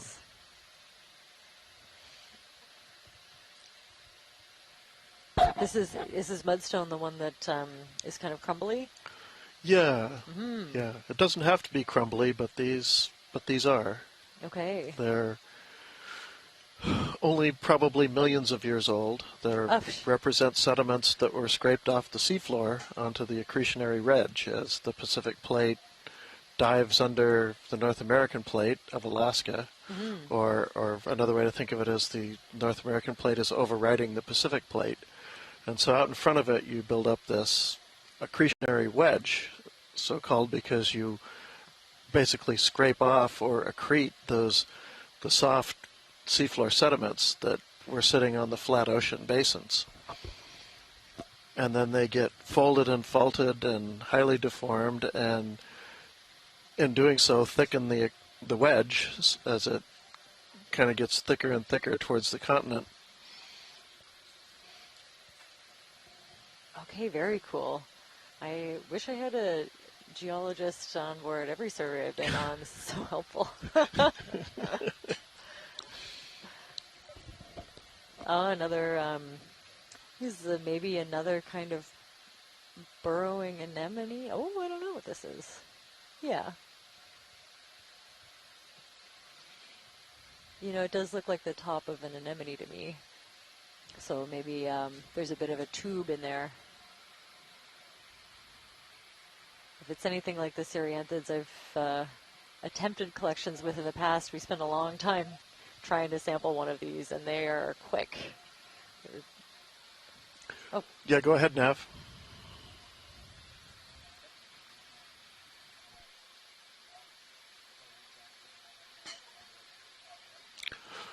Right. We can sort of avoid that and kind of, skim past it off to the east. Get down the other side. There should be another rise a little further down, a little further to the south. Be nice to get to.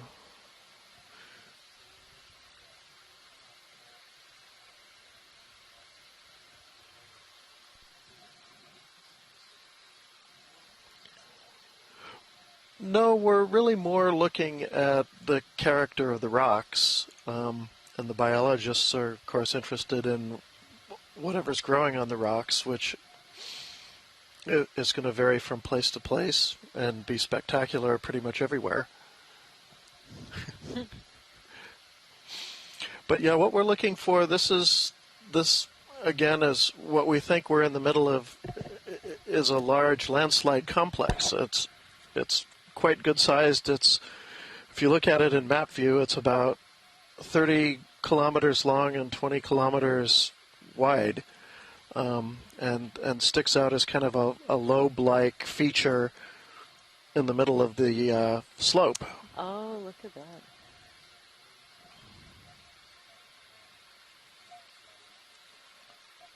We're probably looking at all remnants of landslides. We're probably looking at big blocks, trying to determine just how big they are. But yeah, actually, the more we can see, the better, because we're kind of comparing one with the other, seeing what the relationship to each other is to give us a clue about how many landslides we're looking at, if it's one big landslide or a bunch of little ones, and how old it is.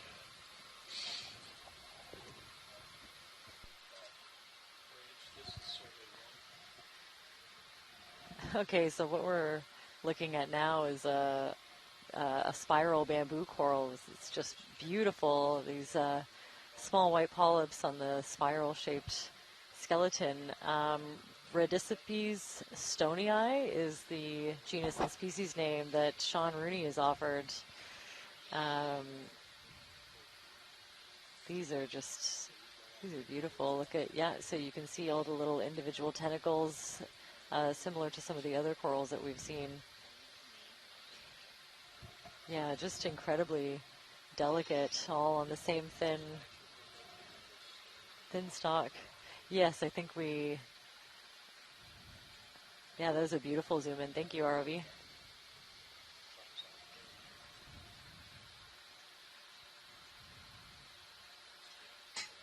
Sometimes we see fields of these, so they can be really, or at least the other Rhodicipes species that I've seen, I've seen them in kind of abundance.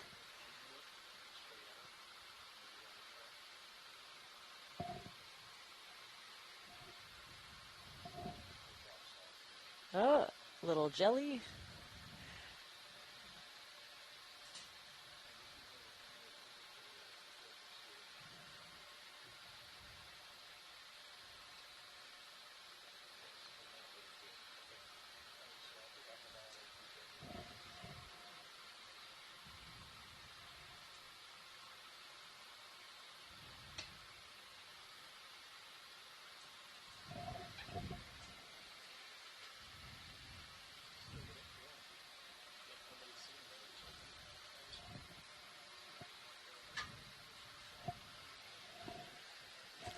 So I'm seeing some different coloration on that rock up in front. Oops. Okay. Down here, yeah.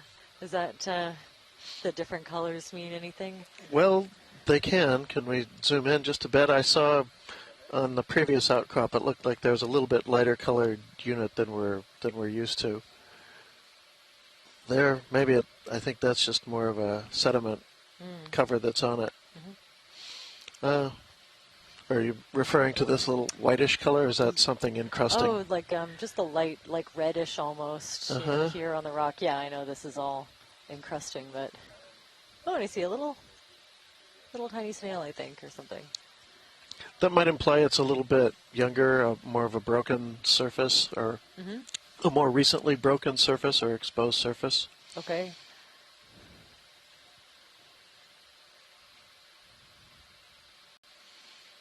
Okay, that's great. Thanks, RV.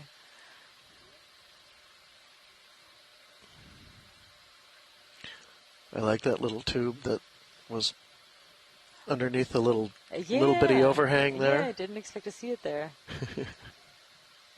Hugh also picked out a little pycnogonid that I completely missed because I was looking at a rock. I never thought I'd say it. I was distracted by the rock. Okay, so we have another bamboo coral, and it looks like this one is being predated.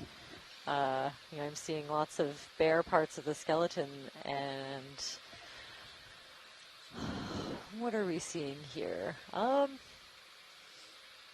Maybe some different kinds of an anemone.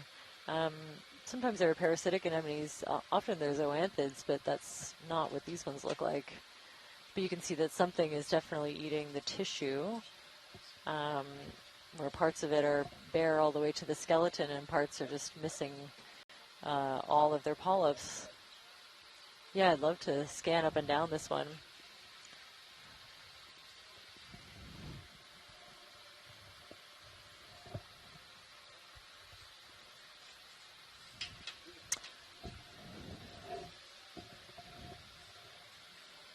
Oh, okay. We also just had a request, an urchin collection request.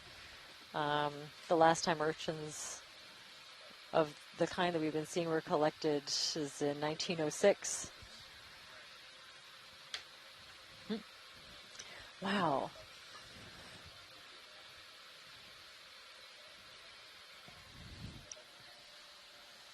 Oh, this is stunning. I love with the dark background. It looks like you could be in outer space. But yeah, you can see, a little crustacean walking up the stalk. All of the different polyps, some of them are open, some are kind of closed, of the bamboo coral. And it's kind of fighting a battle against this parasitic anemone that seems to be growing on the stalk. And, whether something else ate it and the anemone decided to settle there, or if it's the culprit, that I wouldn't know. This beautiful amphipod making its way up the stalk.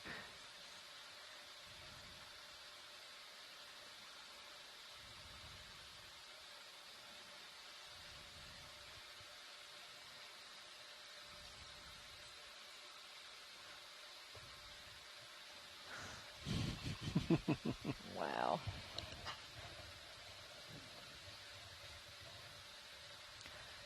Wow, we're zoomed in so closely you can almost see individual sclerites. I mean, you kind of can in the tissue there.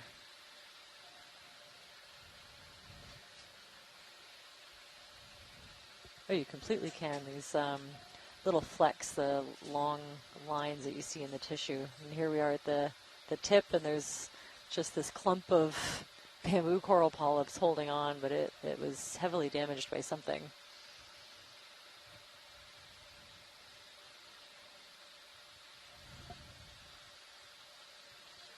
We have this piece to the side just kind of hanging loose, so it looks like it was even, that part might have been broken off by something.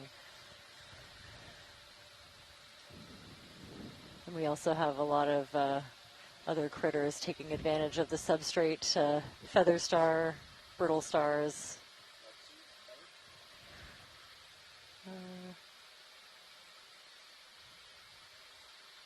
Pilot, watch lead.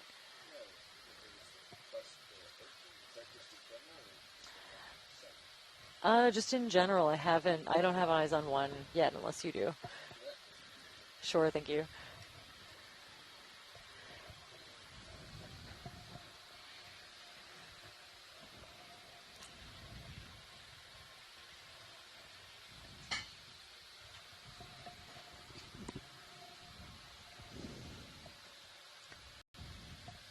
Pilot, watch lead.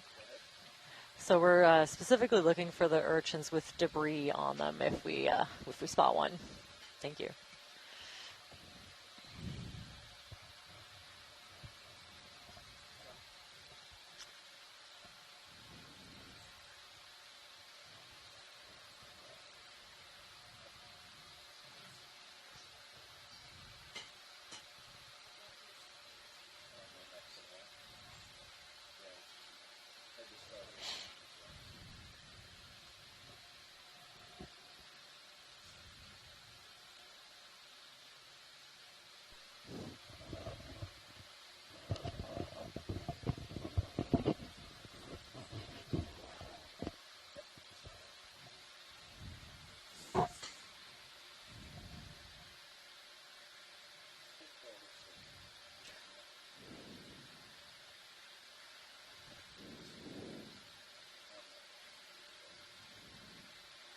Oh, very cool. Yeah, another one of those black corals. Lily pathies, perhaps.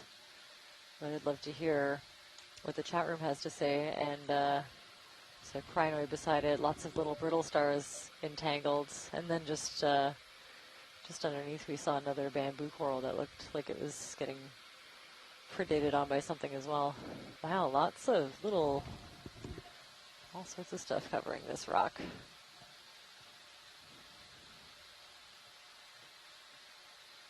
So I'm seeing some of those white things are likely encrusting sponges.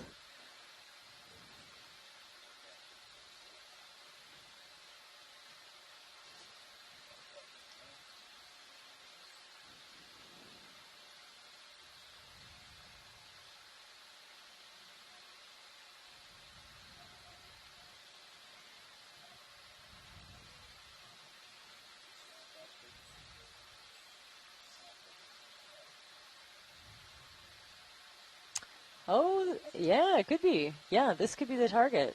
I'd love to get confirmation from Christopher Ma, but yeah, if we can position for this and get some good imagery, I know that would be appreciated. Yes, we confirm this is a collection target.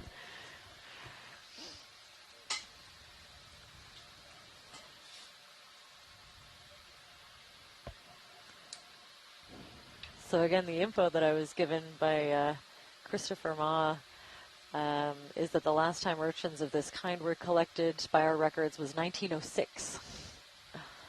And I doubt that they had this good of an in situ angle.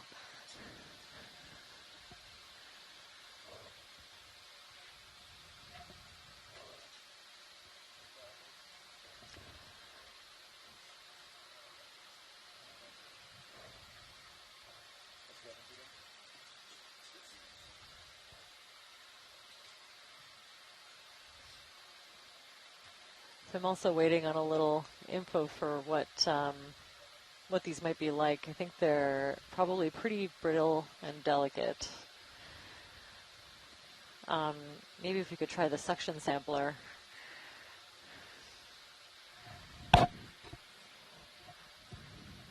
Wow. This is very cool. I've never seen this behavior quite. Yeah, just covered in all kinds of different debris.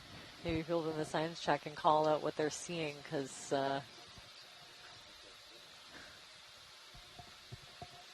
yeah, stuff.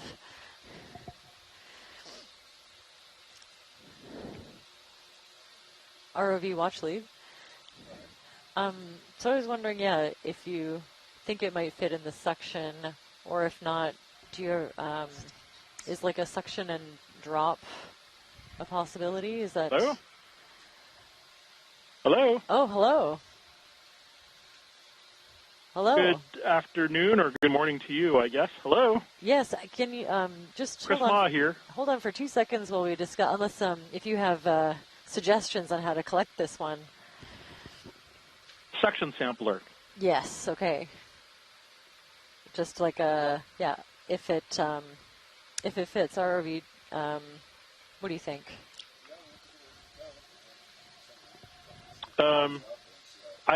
You're kind of blinking in and out, but to get the animal itself intact, the suction sampler is the best.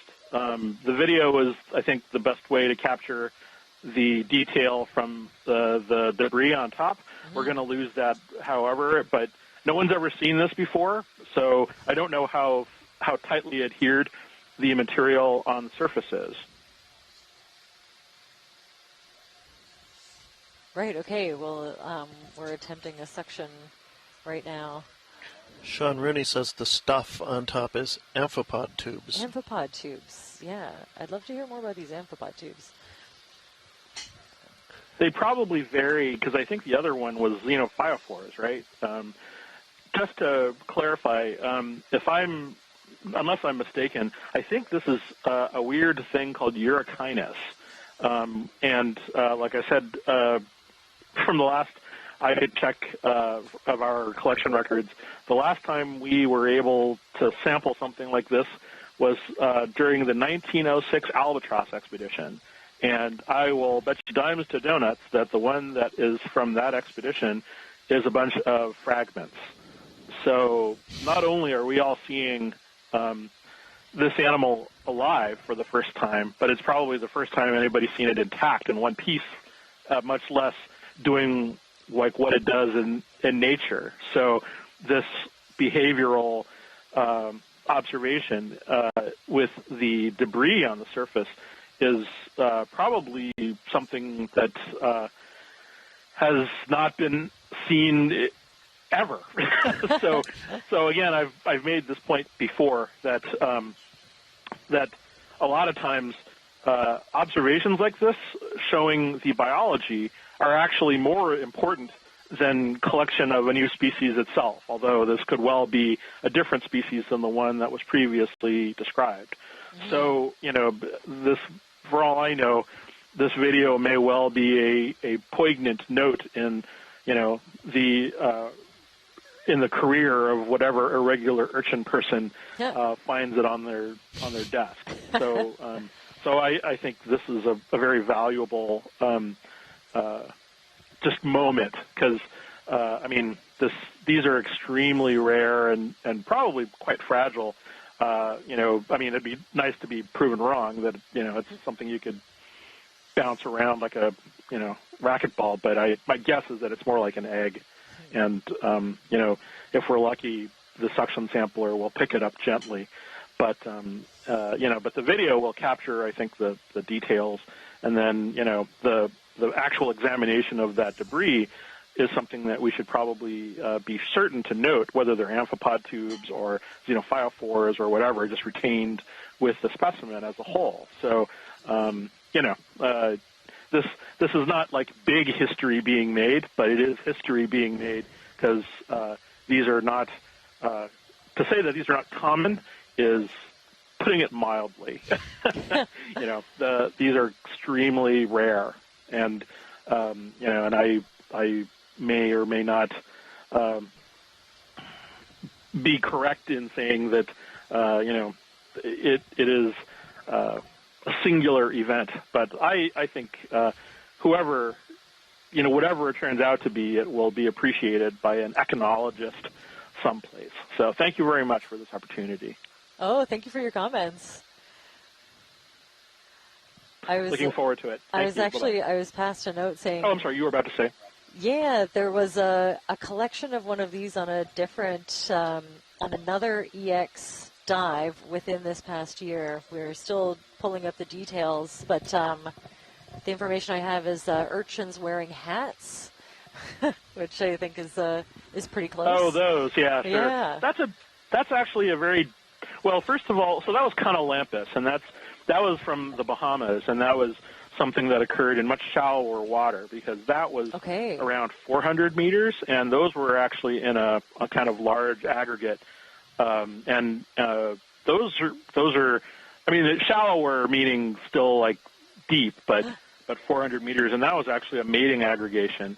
These are weird things, and these are a different type of urchin altogether. And and considering the depth between 400 and 3,000 meters, these are an exceptionally sort of different. In fact, technically, I'm not even sure if these are proper irregular urchins because I know there's a bunch of them that are adjacent. Okay. Oh. Yeah, confirmed. We just saw it fall into jar 2. He looks pretty intact. Yeah, the urchin itself looks like it's in great shape, and I'm sure we have at least sampled the debris, but no expectations of it staying intact. Well, the video is part of this whole puzzle, so just making sure we can get it to look at it is, because otherwise, the alternative has been that we pull these up from a trawl net from 3,000 meters after it's been drug along the bottom for an hour. So, so it's hard to compare. Yeah, considering. Yeah, in order to get a specimen like this, a lot of stars would have to align. Right? Yes. Yes. So anyway, But I will make sure that this finds its way into a happy home and into scientific fame and fortune. So thanks very much. Okay. And my thanks again to the pilots and to the very sharp-eyed, is that Caitlin who's been doing the video?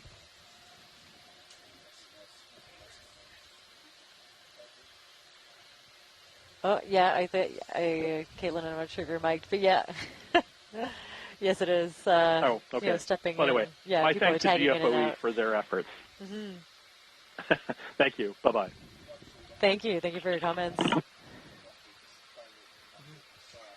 Okay. Mm-hmm.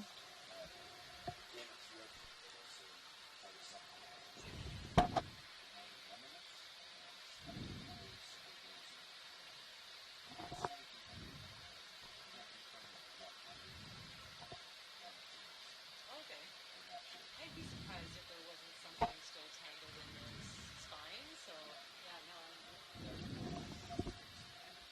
okay, well, thanks for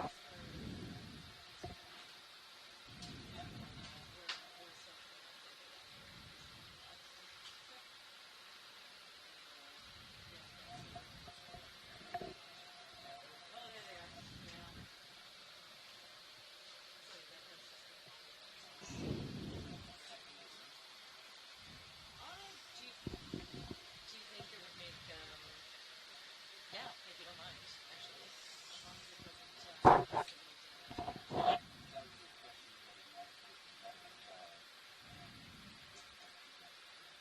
pretty confident that there's hidden stuff around here. As long as I'm happy.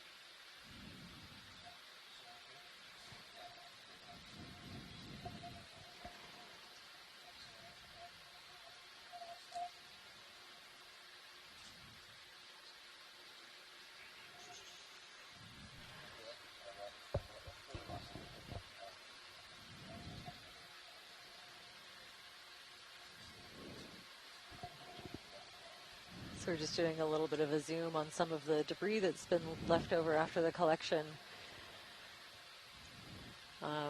Like Dr. Ma was saying, you know, this is a very rare and exciting find, so we'll try to document every piece of it we can.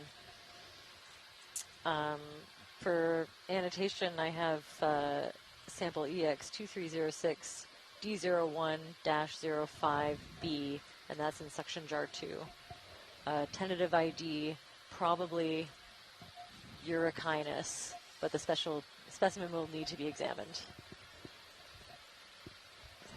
Oh, we have a vote actually for collecting in the same jar some of those tubes, please. Via the science chat, yeah. Is that if it's still an option, it looks like it's still there.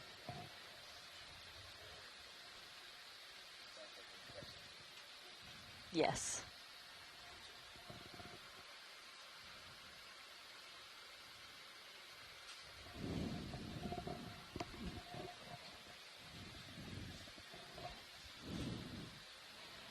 Goes back to suction jar 2.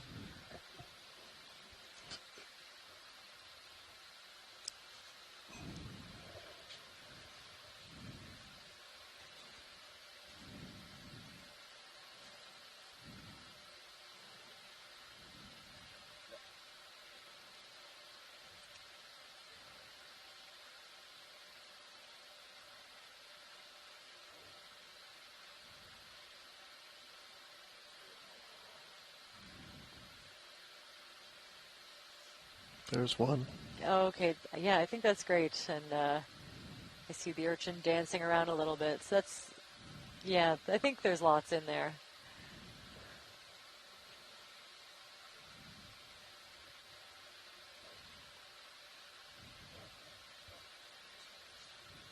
Okay, now there's lots in there. That's great. Thanks, RV. Yes, same sample, and it's still in suction jar 2. Oh, guess it's my job to enter it.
Yeah, I'd say we got lots. Thanks, RV.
Be good to get to like here.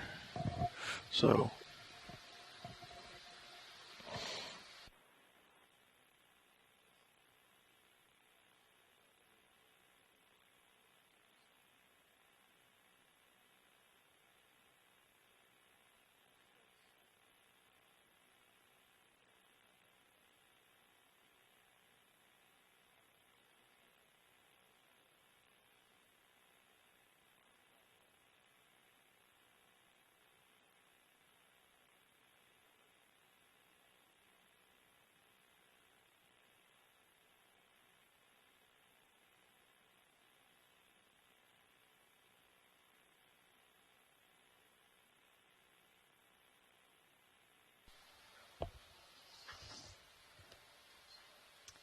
Oh, wow. This looks like something really different. Another glass sponge, of course, but not stocked. Almost translucent. It's so thin. Yeah, if we could get a zoom in on this a little more.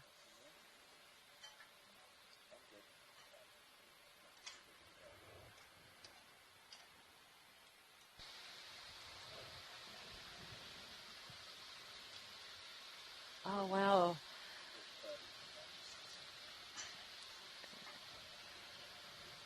Yeah, I mean, it's tough to say from here. My first guess is that it could be a ferried sponge of some kind, just because of the branching pattern and the thin walls. Ooh, it's hard to tell.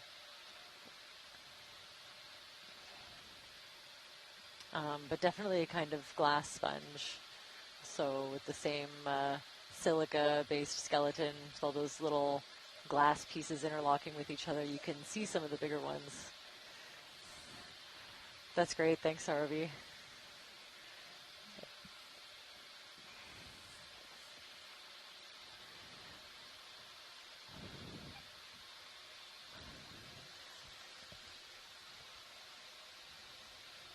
So some of those are kind of almost like a fiberglass like structure. You know, they kind of pull apart like fiberglass insulation. They have really long spicules.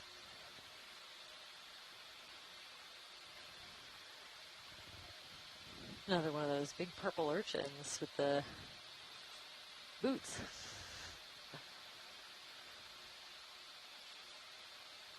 And oh, this is great. The purple urchin, we have Tromicosoma.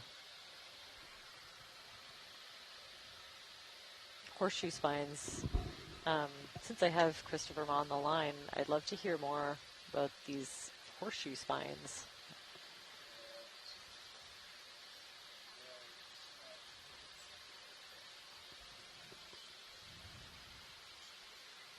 Oh, cool. Different kind of urchin, I would say. It's smaller, like really hard to see if it has any spines at all, almost. Huh.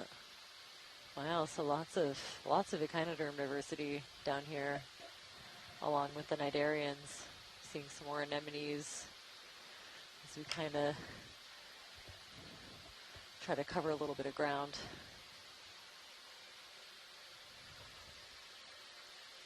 It could have been a dead test from an urchin. That's why this is all bleached out and didn't have the spines.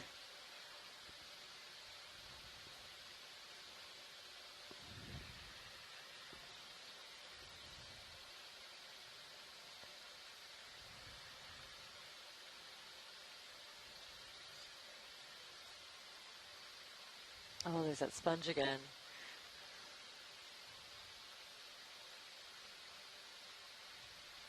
Yeah, if I could get a snap zoom on this while we're passing by, I would love that.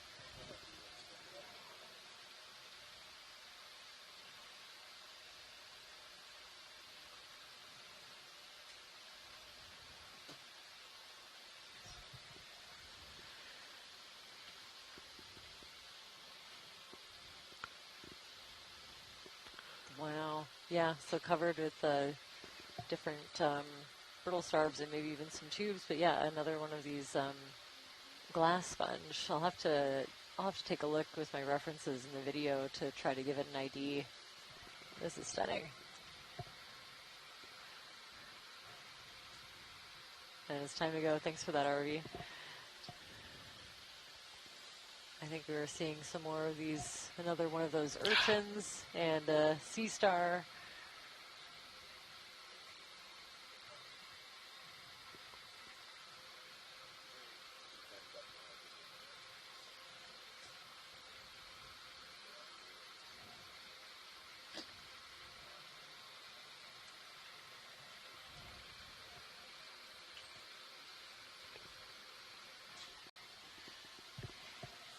Okay, wow, yeah, if you take a look inside the tubes, you see a tiny little anemone hanging out in there.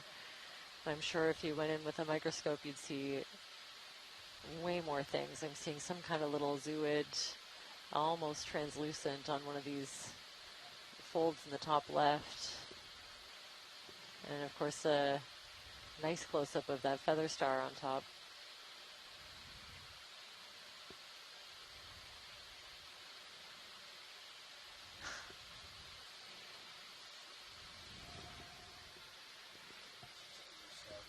That was amazing. We did see one of these earlier, this pink one.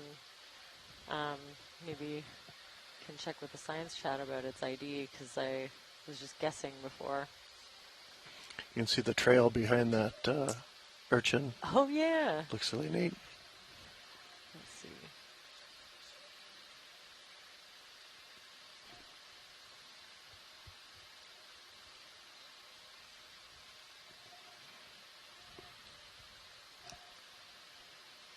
Oh, there we go. A slime star is the ID. We've got Hymenaster.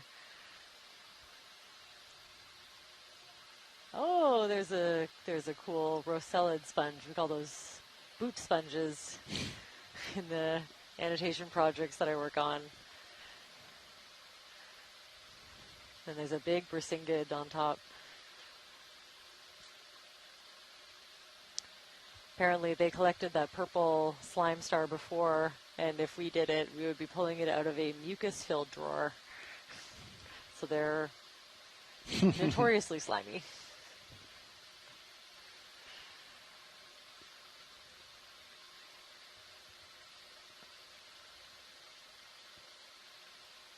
And Christopher, you'll have to check, I think we sampled a similar one to this that we haven't identified yet, so I'll have to pick your brain about it sometime. It looks like a purplish Hymenaster.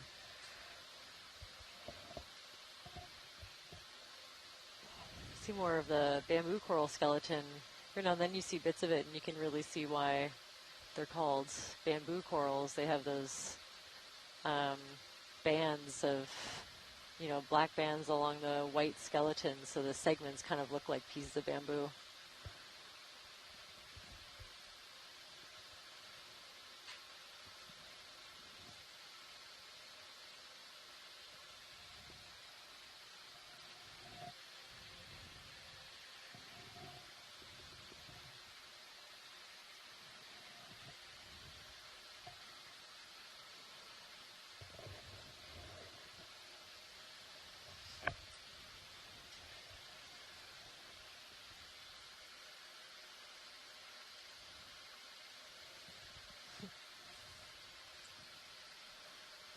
It's another one of those Rhodocipes, you know, the spiral-shaped, very thin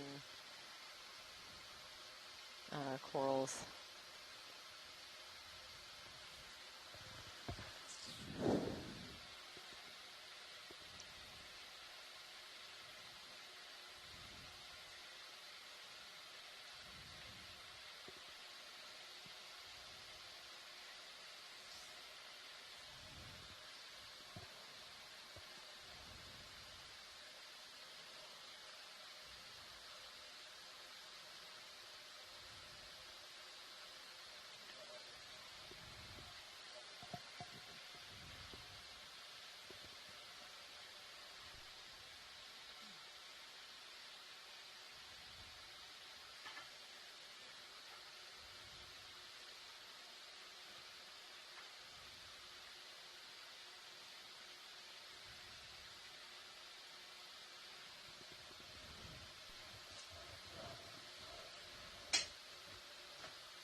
Another one of these bamboo corals that we see is getting kind of predated on. At least some things are taking opportunity of some kind of damage to the coral.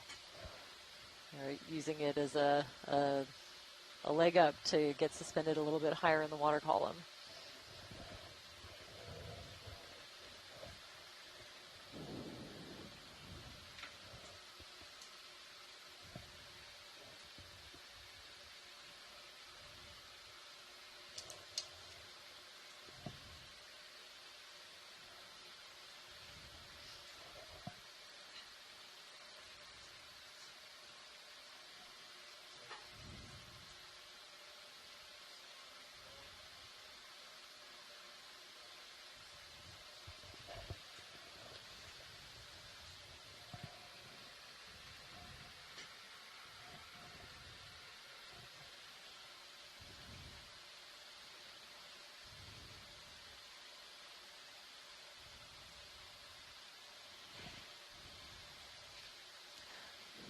It's getting a little bit steep here, hey? I guess, and it's kind of surprising that for whatever reason it seems like the outcrops have a little bit more of a sediment cover on them here than they did down lower, which is kind of the opposite of what I would expect. Yeah, you'd think, I guess, in a higher up you might have, or I guess if it's steeper, that there'd be less sedimentation because the water's moving a bit faster. Right, yeah. You'd think, yeah.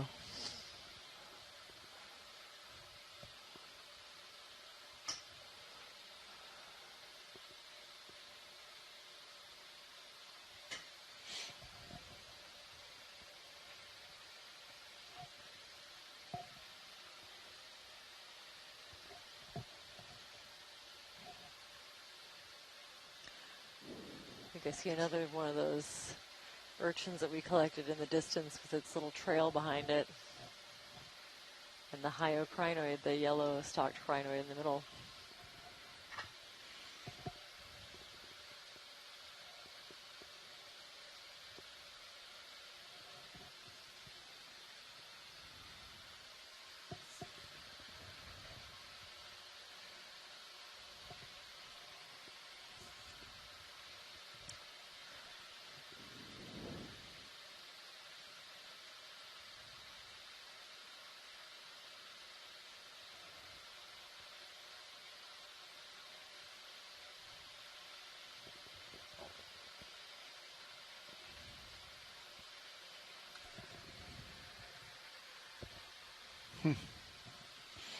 Kind of a ledge up there.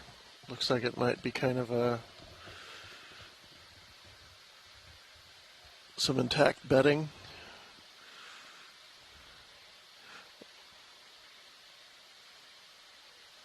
Oh, this is that pink kind of spiky sea cucumber that we've been seeing earlier. And RV, yeah, what is that thing also in the middle there? I'm just curious. Yeah. What are we looking at? Oh. Oh. What is that? Oh, a little nudibranch. Oh, wow. Oh, yeah, if we can get a nice zoom in that.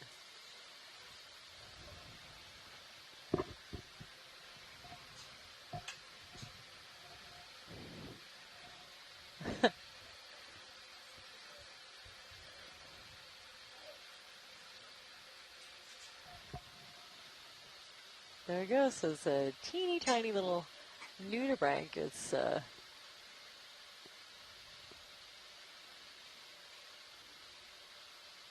was beautiful. That dark purple color kind of had me thinking the sea cucumber, but yeah, the comments I have from the science chat room, I think it's cute. At least 3 out of 3 scientists agree. It's super cute.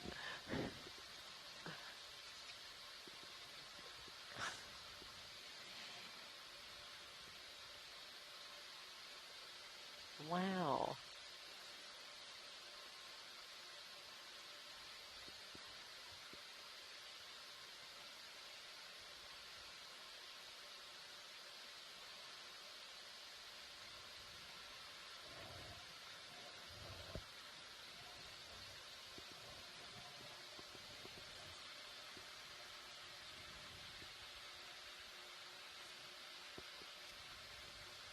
Okay, apparently, right, I was just reminded that some nudibranchs will feed on corals, on the live polyps and tissue, so.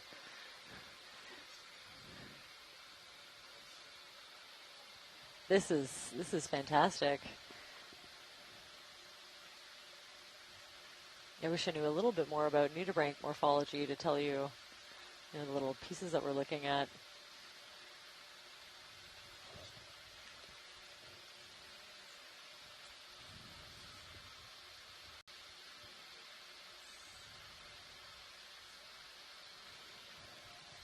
Yeah, Meredith just reminded me of the Tritonia nudibranch, these big pink squishy ones that we've seen covering corals. Branches of Isidella tentaculum especially, but I'm pretty sure I've seen them on Primnoas as well. Ah, so those kind of eye-like structures, the pinkish-orange parts were the gills. Thank you, Sean. Sorry, can you repeat that? Yeah, watch lead here.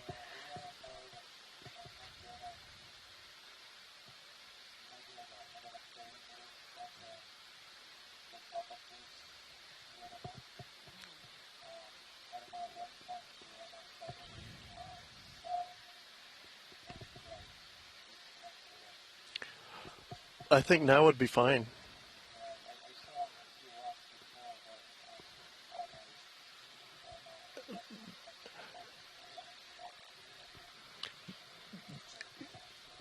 Yeah, probably not going to see a landslide at this scale. I mean, you're seeing a single block of a much larger landslide. I'm thinking the way that ridge sticks out, there might be some more rocky or something a little more consolidated that's holding it up. So, it would be worth cruising over that to see what we see. Looks like I see some things ahead in the sonar, but they're little scattered things.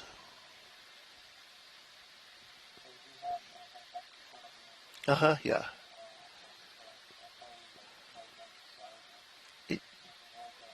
Perfect. Yeah, I would.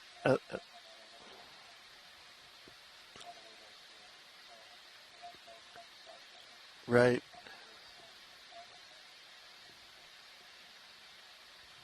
Or we could continue to sort of contour around along to the southwest. Might be okay. If that's better than going downhill.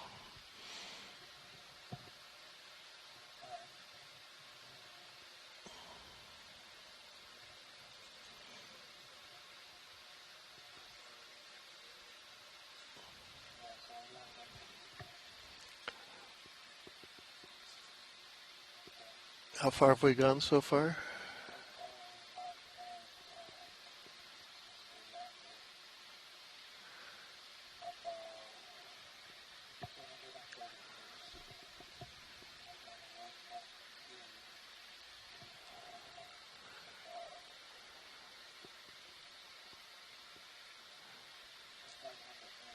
Right.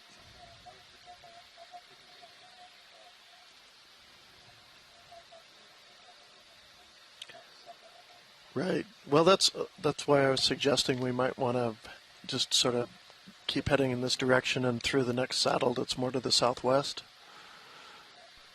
Whoa, okay. So what is that? Another kind of urchin? I've never seen one like this. I hope that Christopher Ma's still around. I have a pencil urchin suggestion.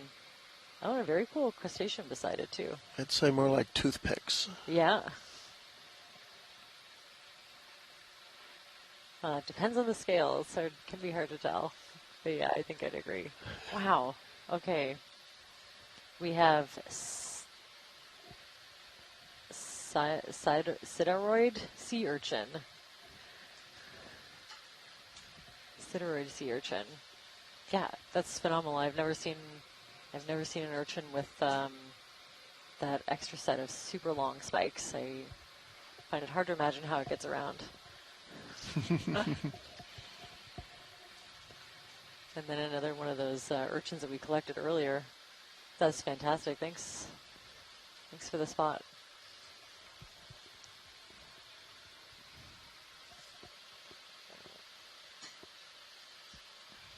Oh, very cool. Wow, that is also a strange looking shrimp. So did we come up with a game plan for the rest of this dive? Are we going to try to... Right. Well, I was suggesting that we kind of continue this way across this ridge we're about to the top of. Mm-hmm. Our initial target was well down to the southeast through a big low. Yeah. And it might be good to just keep heading in this direction to the south-southwest. There's another little saddle through here, and then we get to another rise. Okay.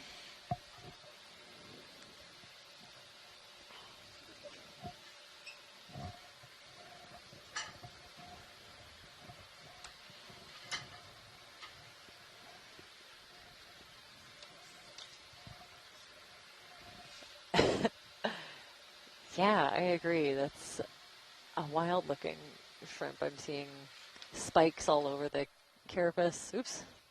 What happened? That was me. I think I got...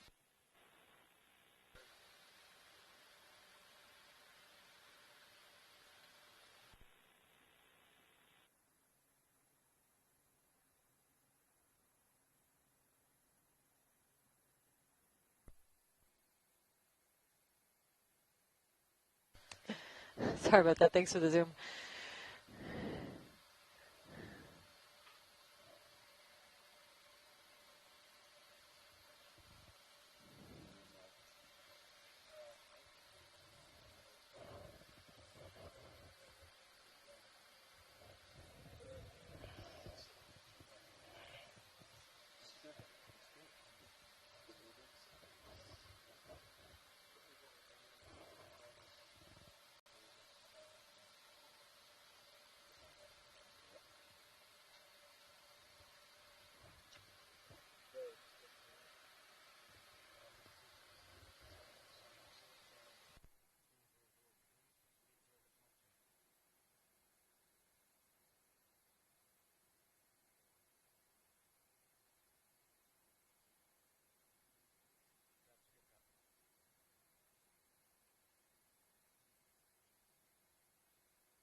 Would you, oh, you should mute. There you go.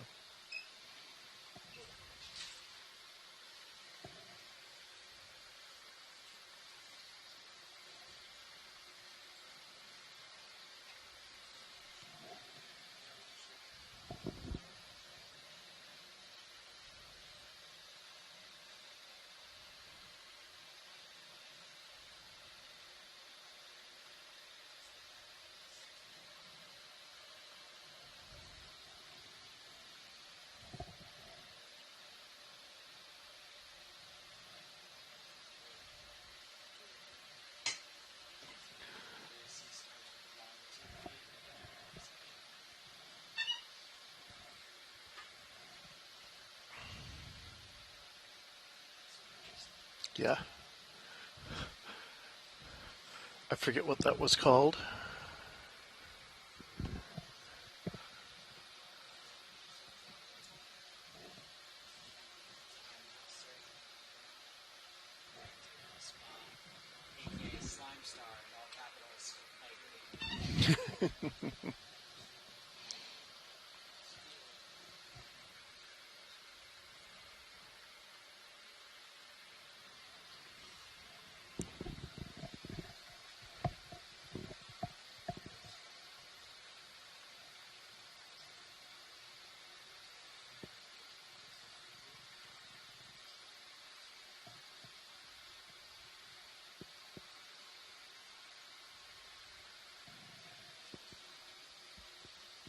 Roger. Are we moving? Currently, yes. All right. Slowly. Copy. And it's just amazing. The tiniest little rock pokes up and you get a couple critters growing on them.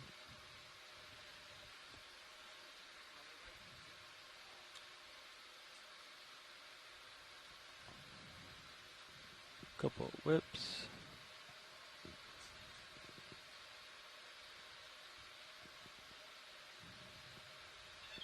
We're moving this way, right? So this might be a place to look for a rock to collect. Copy. Something, since we're up on something high, it might be high because it's a little more resistant. And maybe the rocks are a little harder. Copy. So we'll keep our eyes open for something that looks loose.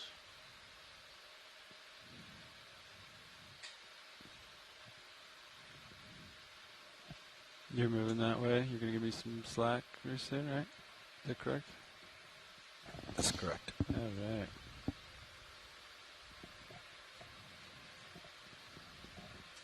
Flippers in good. All right, ready for rocks. Did you find a rock you want, Bobby? You're collecting it.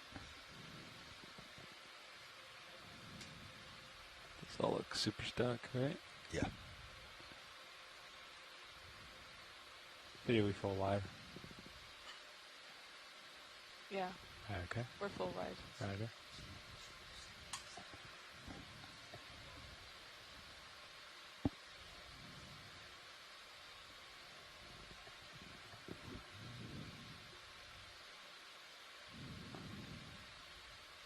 See that rock center bottom? That might be what you're going after. I'm nudging with my right toe right now. Oh, okay. They appear to be pretty stiff. Yeah. Very much frozen. Yeah, now that we have another angle on it, I think it's stuck. Yeah.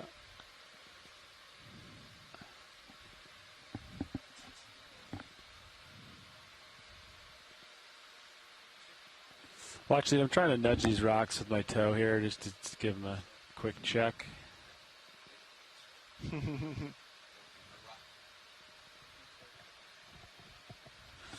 right.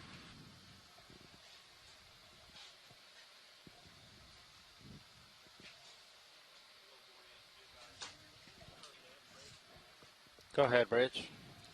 So, Jamie, what kind Copy. of information do you get Complete. from collecting these geological samples? Chiefly, sometimes we can So get we an just age on finished them that move. if they have microfossils that are identifiable. If we are not going to the collect other- any rocks. The other thing of interest is just the I'm gonna grain collect size. It another one. just tells us a little bit about. I think let's keep moving unless Todd sees an what obvious kind of one. rock exactly we're looking at, if it's a sandstone or a siltstone.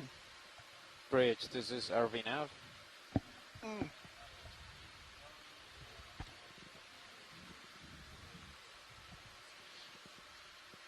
So I'm trying to see, it looks like there's a, oh, that's the edge of the, Yeah, it looks like edge a of the drop-off. ridge, a drop off, yeah.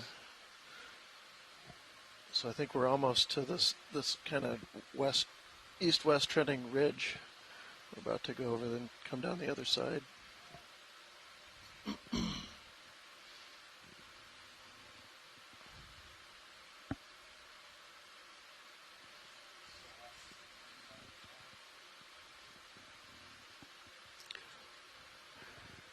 Another thing, Sam, that's of interest is, you know, we're in an area that we think is a landslide, and of interest is what material is it that failed. I left a mess behind. One of the questions that you always ask yourself when there's a kind of a single place on the entire along this part of the subduction zone, there's a landslide here. Why is it here? And it's a big one. So in other places, we often see landslides are recurrent in given places. They happen there for a reason, and they happen again and again because the conditions are the same. Usually that's because sediment supply is an important factor, and that's probably not so much an issue here. If this is so one of the questions we would be looking at and thinking about as we look at these rocks here Yeah, he crashed a few times is this a look for single loose rocks. landslide, or has this been multiple events over time? Looks like you're just And about if so, what's been push driving forward it? and to your right. I'm going to push right to try to get out of it. Now, we always assume that it's earthquakes that are triggering these landslides because they're pretty abundant here, but they're clearly not doing it everywhere, at least at this scale. I think as we continue to map more and more of the slope and the accretionary wedge, we'll start to see a lot more slides as we get the resolution to see them. They're mostly going to be smaller, on the order of tens or hundreds of meters across, and not 20 by 30 kilometers like this one seems to be. Yeah. And I think that's a kind of a good thing to bring up about the getting better high-resolution maps of these areas is kind of the first glimpse into what we expect to see down there. And that's a big part of why we're out here, part of the Seascape Alaska campaign, which is under our Seabed 2030 program, which is a collaborative effort to map all of the world's oceans by 2030. Yep, that is correct. With Alaska being the largest EEZ and pretty much the least well understood, coming up here and making those maps should give us information not only about the habitats but about potential hazards in these areas. Gosh, and I think following me. kind of coupling that with some of these dives and what we're seeing can give us a good or a better idea of You were doing what great. has happened here and what may happen in the future. Just like this. And my toes just wanted to sink every time. Yeah, we all know of course, the earthquakes cause lots of damage and are dangerous in and of themselves. But one thing that often happens in these big earthquakes is that they do trigger submarine landslides. And go ahead, Bridge. And those are, in a lot of cases, probably more responsible for the kinds of tsunamis that are triggered by these earthquakes. So it's important that we understand, the earthquakes' effects and the effects of shaking on the slopes and how that affects slope stability.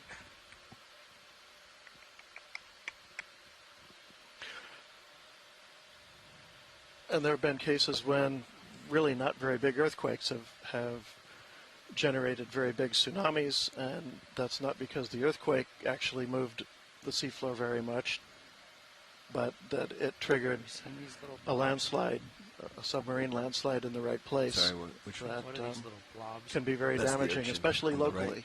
Okay. Covered with the detritus.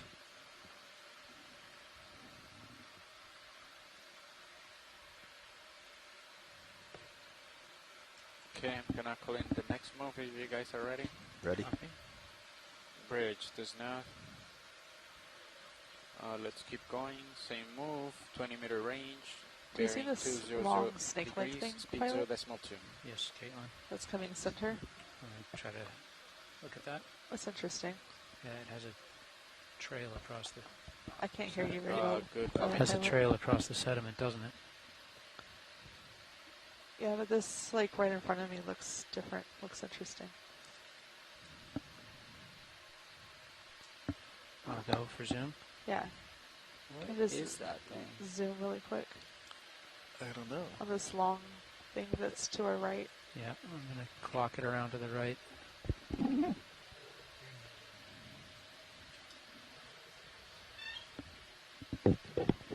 How about now? There you go. There we go. Okay, yeah, almost looked like another acorn worm from far away. Now zooming that in. we're closer, I know less about what it is. Yeah, okay. I think I'm seeing an acorn worm that's like heavily sedimented, but the head there. Almost like yeah, it has you a can see the kind clear of lateral appendages on the gelatinous head, field around it. That's interesting. buried under the mud, and it looks like it's surrounded by a healthy layer of mucus, and I think it's trailing behind it. Beautiful, and Hugh McIntosh from the Royal BC Museum, he seconded my opinion, so I feel a little more confident. Thanks, Hugh. Fernando. It's cool. These used to be 5. Very cool. increments Thanks for of that, 5, Arby. right? Okay. Lasers on.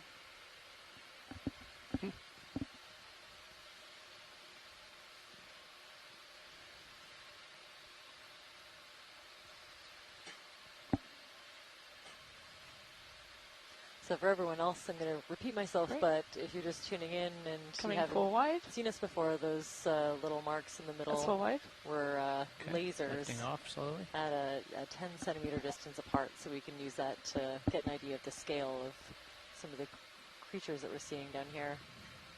And yes, I think safe to say we're seeing more of those urchins covered in debris. But I know that sample is being eagerly awaited at the Smithsonian. Yeah, it's important that laser scale. I always find myself, especially with the camera that can zoom in so heavily with 18 times zoom, a lot of times you're looking at these things and you think they're monstrous, and then you bring them aboard and they're the size of a thumbnail. So it's always kind of funny to get that 60. perspective. Cameras at Yeah, 60. I've also had the opposite Okay. problem where something I think is like a pretty reasonable sized sample, like a coral, turns out to just barely fit in the bio box, and then, or a sponge is even harder to deal with. Then you have a ton of material and maybe no jar or bag that's quite big enough. 2 fish. You have to get creative. Yes, 2 more of those cusk eels.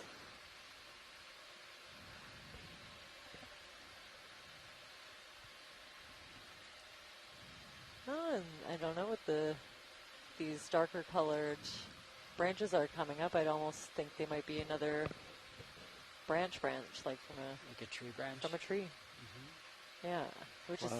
is something I really haven't seen a lot of in my work. So Earlier, so Sean interesting. Rooney over at the Alaska Fisheries Science Center was saying that there's a lot of wood in the Gulf of Alaska. Okay. So Oh, maybe there's less a- unusual here. I think that's a crab.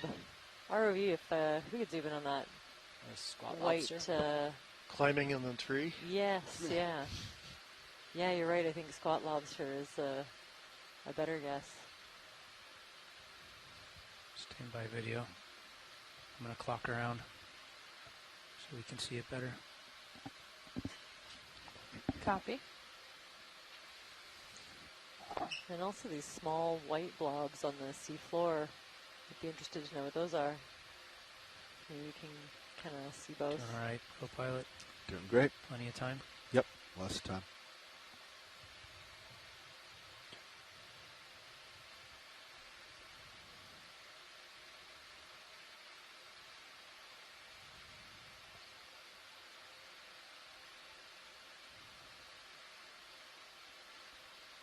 Okay, Caitlin. Okay. Start in. Coming in. Go ahead, Bridge. Move complete. Thank you. Gonna hold here. Oh wow, that's a nice zoom of this white squat lobster. It's a pretty big one.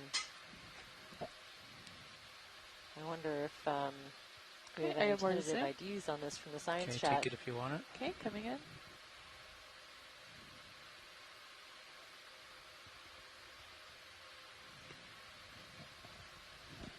So you happen to also be getting a nice close-up of the wood has been requested in the science chat. Apparently these wood falls can provide some very interesting communities. Yeah, things like shipworms, right? Yeah, I would assume that that's possible. Yeah, I see a lot of different encrusting fauna. And yeah, the little white things, maybe pieces of shell. ROV, if we could also get a zoom in of the white. Yeah, should we zoom in on the one that's flecks in the sediment? Let's I'd be see. interested to see if we could see any more detail. Yeah, I'd say they're possibly How pieces much of more shell. zoom do you have, video? Can you get into that piece? That's max zoom right there. That's max zoom, okay. Yeah. No, I'm happy with that. That's great. If there's a possibility to get another angle on this crab from the top? From the top. Sure. Yeah, if Okay. that's possible. Sure. Okay, I'm going to come full wide. Okay, drifting out. I'll clock around. And also I'm seeing a sea star at the base of this branch. Oh, yeah. Yeah. And it's interesting that I'm gonna the start turning shells a are little just just scattered to center right you here up. and nowhere else. Yeah. If that is in fact what they are. Bobby, Yeah, I've had one drifting vote by in me the slightly? science chat for a No, barnacle plate. no, you got plenty of time. Just Yeah. turning to give you better angle. Yeah, so there are definitely certain species Some of barnacles gelatinous if they thing were floating by in Port Rail right now. Oh, gelatinous thing in the port Yeah, it's gone. camera, and it's gone.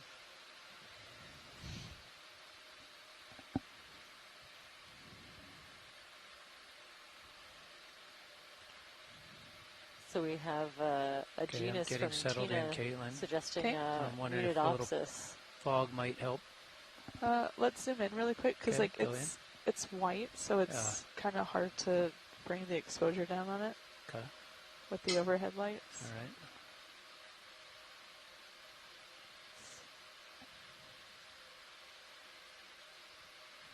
Okay, let's. Oh. And there it goes. Nice soft landing. This is a great shot, actually, a great angle of the carapace.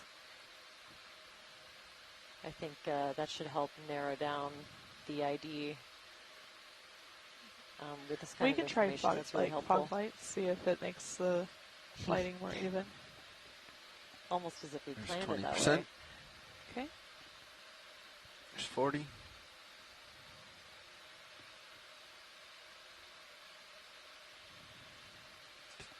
More or less. I think it's pretty good Okay. right now. Just beautiful. You can see the feeding appendages twitching at the front, grabbing little bits from the water column.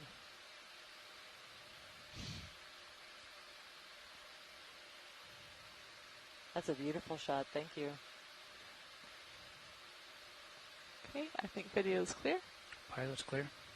Okay, coming wide. Apparently, Do we want to look at the somebody star? with sharper or eyes is than it me time to saw a move, tiny. Bobby? Probably time to keep Saw a going. family of Okay. sea stars heard sitting any on the wood. I'll Shout have to outs go for back the star. in the video to look at that. It's full wide. Okay. Just spin left, slide by it. Came about 40 degrees 40. to starboard. Okay. Copy. So that's in the what is the there's another one of border, those I round guess. yellow Gallus things Fiord, too. yeah. It's like right above the fish and below the sea star. For that squat lobster. I am starting to get past you now. Okay, I'm moving.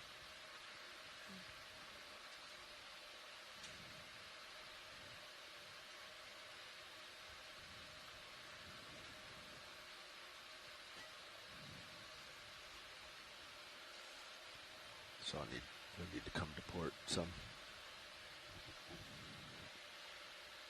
You have to come to port? I have 40 degrees to port to go. Copy, I'm coming back right.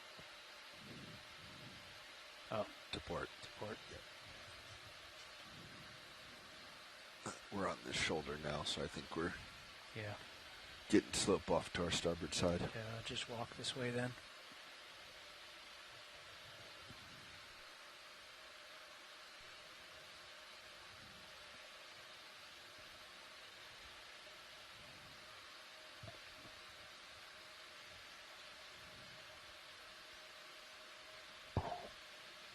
All right, I'm back on 200. Okay.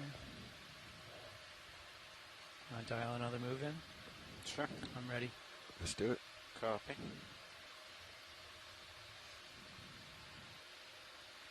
Bridge, this is RV Nav.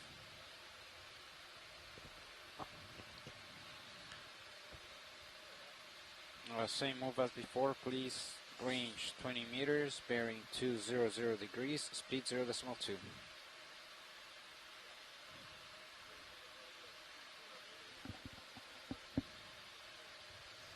Good copy, thank you.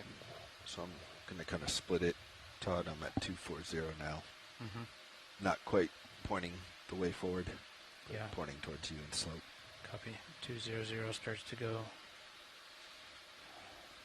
across or even down maybe. Yep.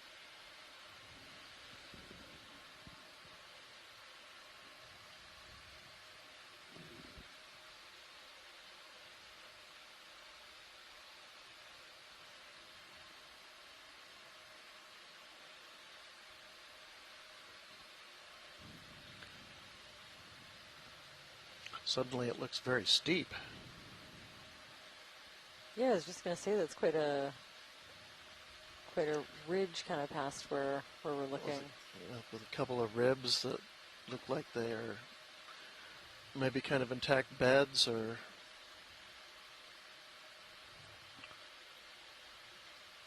that are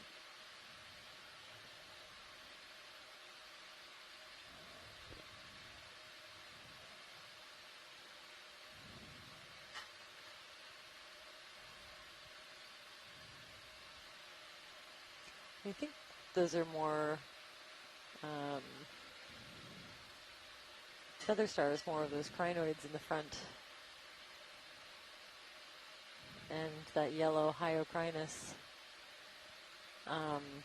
The ones that I've seen off of BC that are similar in the genus Florimetra, I don't know if that's a possibility for these ones. I'll throw it out there just in case. I believe you. I'll go with it. And a teeny tiny, like a less than 10 centimeter, I would say, bamboo coral down there.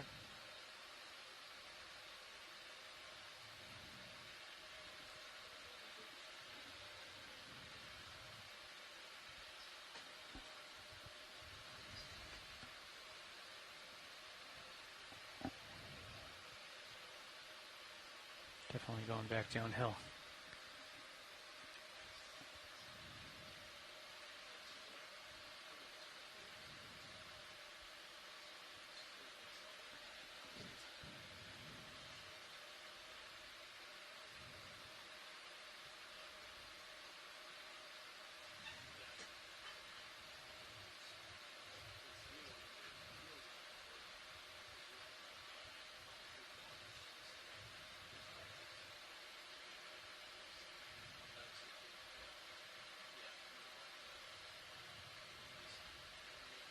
Yeah, I'm backing up downhill here, pretty steady. Not the most comfortable thing to be doing. Also, I got a cool note from Sean Rooney about the wood that we've been seeing on Do you multiple want the next occasions on move this to be a little bit dive. more Driftwood that Maybe escapes inshore tidal currents can bring get this just a caught little bit in the North so it's Pacific not such Gyre, a which abrupt pulls it far to the west. slope, downslope. Driftwood Okay. makes an enormous, if underappreciated, contribution to the food web, connecting the forests and the sea. Well, that's very cool to think that it can Go make ahead, that whole Rich. trip Copy, kind of move land complete. in the deep sea and become substrate. You still have to swing a little bit If a more little to temporary settle. Which way? I wonder would where you All like kinds to of go critters. next? Where that Sliding branch was downhill separated pretty from. abruptly Yeah, where did here. it come from? That would be cool to know.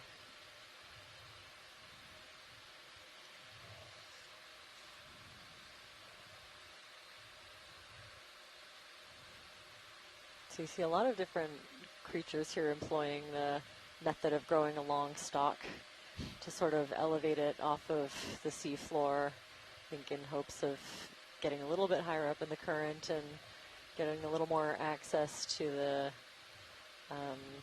to its food source suspended in the water column.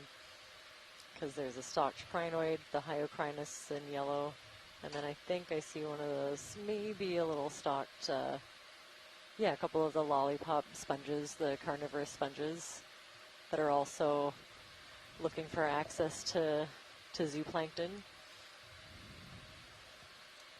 Yeah, it's amazing, like the similar morphologies that all these diverse things that are not even remotely closely related, but look similar to an untrained eye.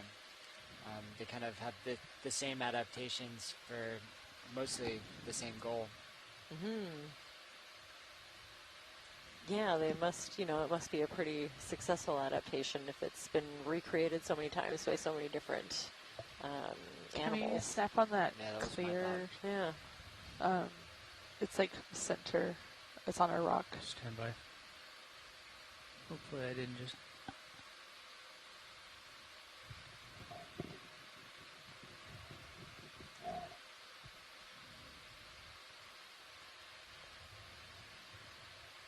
And then in the same vein, you see other creatures taking advantage of that little bit of extra height off the seafloor.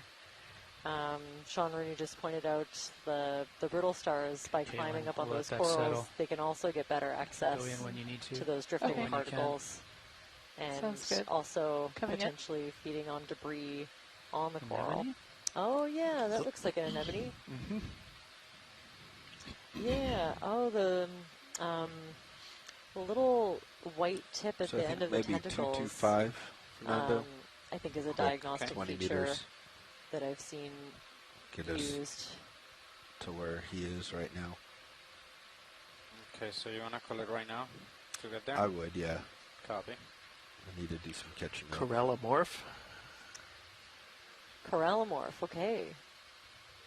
There we go. Bit bulbs on Coming the in end more? of the tentacles. Oh, those are neat. Wow, and the texture on each individual one.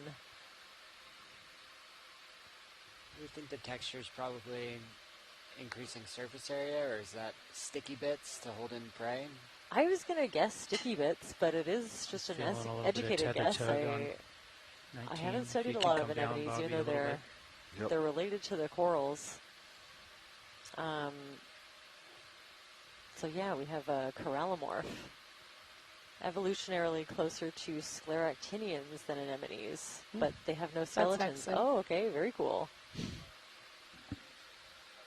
225. Okay. And video is clear.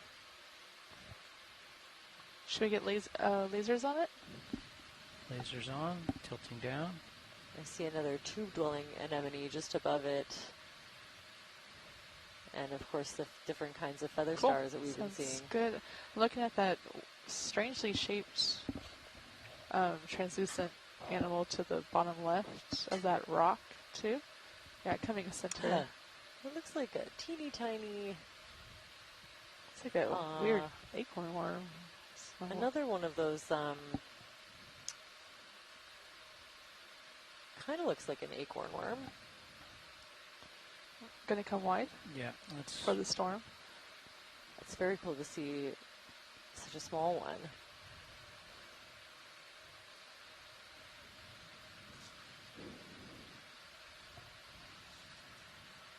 think the sediment's picked up just a little too bit, so we're going to move to a fresh field of view here.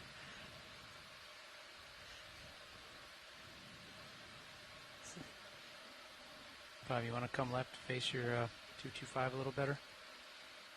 So what are you seeing? This rock Thank you. formation looks pretty wild. It is. It's like, yeah, it's very chaotic. Looks like it's kind of all been kind of broken up. 225. Maybe in place. Just kind of shattered and jumbled around.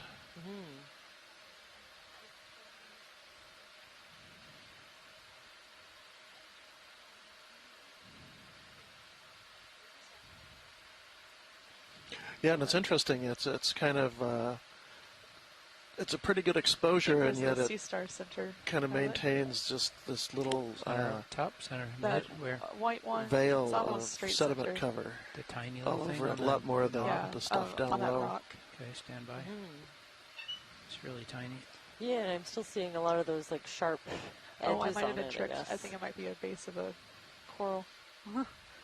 Now that we're getting Oh, closer. some very interesting substrate up there. I just want to snap on it. Okay, go ahead. Oh, yeah, I was tricked. It is a base. Okay. That could be the base of something that used to be have a stalk but look attached at the to bottom. it. See that long? Yeah, this is like my best guess. worm-looking There's thing also down there? something dangling from the bottom of that rock. That's Or interesting. is it attached to the substrate underneath of the rock? It's kind of half hidden. I can't really. Strange. I I can't have more really tell zoom. from what I'm seeing.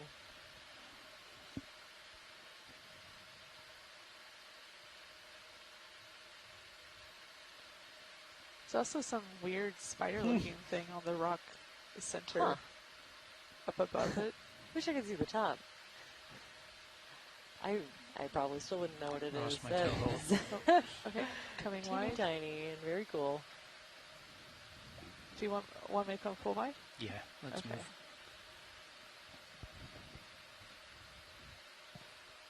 There's another squat lobster. Oh yeah. That's interesting. Look at that big hollow. What is that? Is Yeah. that like a sponge? It reminds me of like a dead sponge skeleton that's Yeah. been filled with sediment. Yeah. Some of the glass sponges really retain their shape, after they die for whatever reason, and sometimes they create, habitats for other things. That is kind of an interesting rock, the way it's sitting there. I think it looks like it's sitting on the surface. It looks way too big for us to try to pick up. Yeah, that's pretty huge. Maybe with that. Go ahead, Bridge. What about Copy, with both move complete. arms?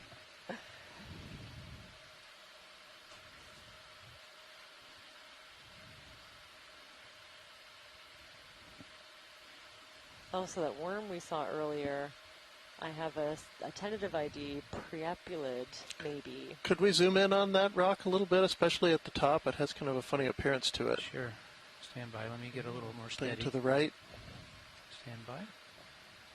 Now, do you think this is like a separate rock kind of on top of the rest? Oh, no, it seems to be coming out. Yeah, it kind of merges into the rest of it.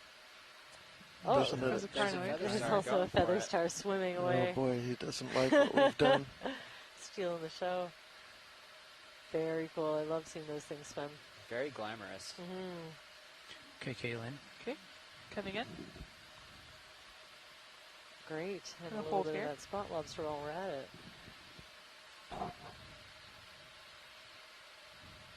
I have more zoom.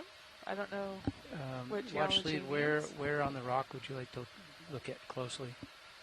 Yeah, I can't tell if that's a little bit sandier layer or a siltier layer. Did you want to look more to the right, or is Yeah, this a good let's see if spot? we can pan to the right now. Oh, I see a different kind of, probably a carnivorous sponge, that white bushy one down there. It's a lot more branched than the ones we've been seeing earlier in the dive. Starting to come over. Well, copy. The top of you.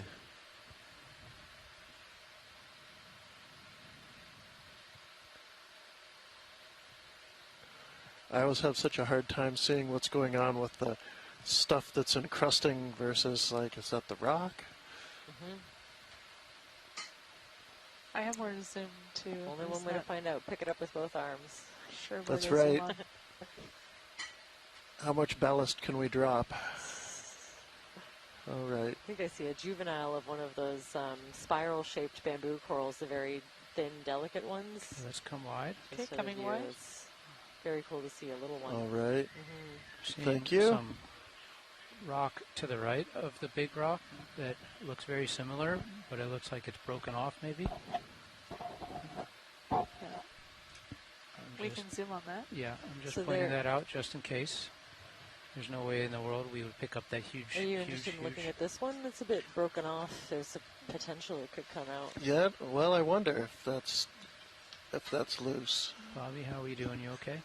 Yeah, I'm gonna have to turn my heading to face you a little I kind bit. of doubt it, just based on our experience. Come in a little if you want. Okay, coming in. So far. So kind of in the lower right corner. Right corner. I'm gonna clock around. Does that to look like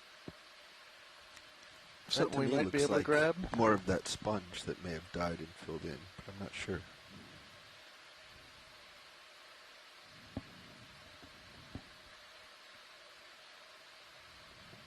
This is great for me too. It gives me a chance to check out these branched cladorhizids. I can zoom in more Go on ahead. that potential rock. Just keeping it in frame. Are we talking about the one on the right? That's what I was looking at. Yes. Yeah. Is that rock or is it? I think it's a rock. At first it looked like it was forming the same cave structures that we thought was sponge, but at this angle it kind of looks like rock. Oh yeah, it does look like it could be loose.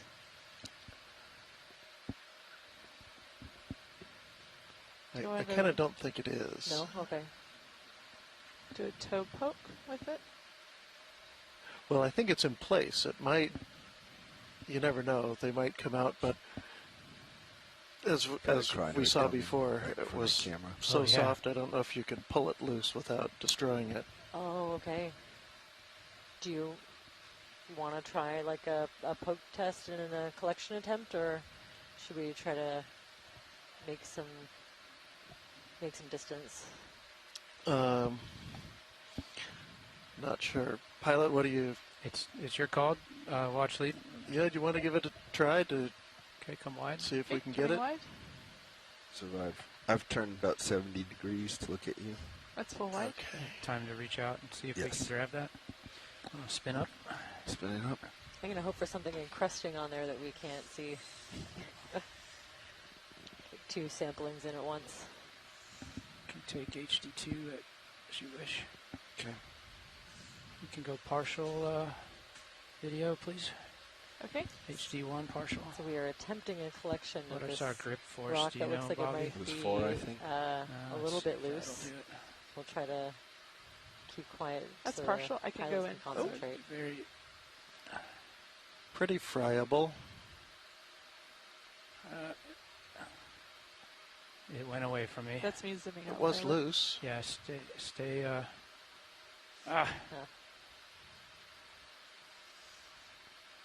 If it's that friable, do you think this big block is If you're willing to give it a shot. I'm not gonna. Didn't. Can you come full wide video if you're not already? That's full wide. Okay. Well, the piece I was going for drifted down slope. We could reset. I don't think I'm going to pick off a piece of that big block. Right. Do you want to dig into that face that you dislodged those other rocks from? At least we'll kind of get an idea of how soft it is. The initial rock fell, but it's like right there by your... Can you see it in the HD2? Yeah, it's by the skid, so it didn't go that far down. Well, we just sink right in. That's just... Well, that's interesting. All right. You don't want any of that, do you? Nope. That's just mud.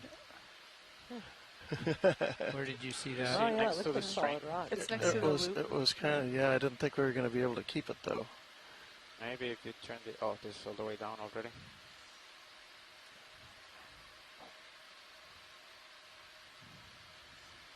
I can't see at the moment. Do you see where it is exactly, Bobby? Next to your pole loop. Right there. Okay. Look on HTD, yeah, pole it's loop. down there. Okay, now I can see it. Yep. And I reach it. That's the question.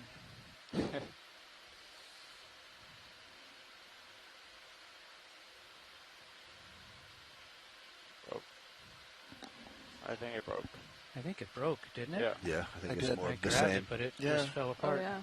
Yeah, that's what they're going to do. Oh well. We gave it a try. Coming to right with the HT2. This is marine geology.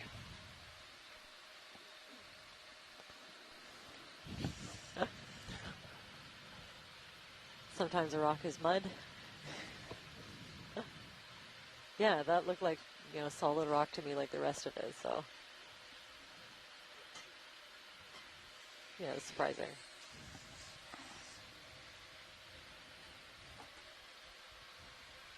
All right. Well, thanks for trying. You're welcome. I was hopeful. So I had to turn quite a bit right. Okay, I'm going to get back. Yeah, maybe get them center before handing off. Okay.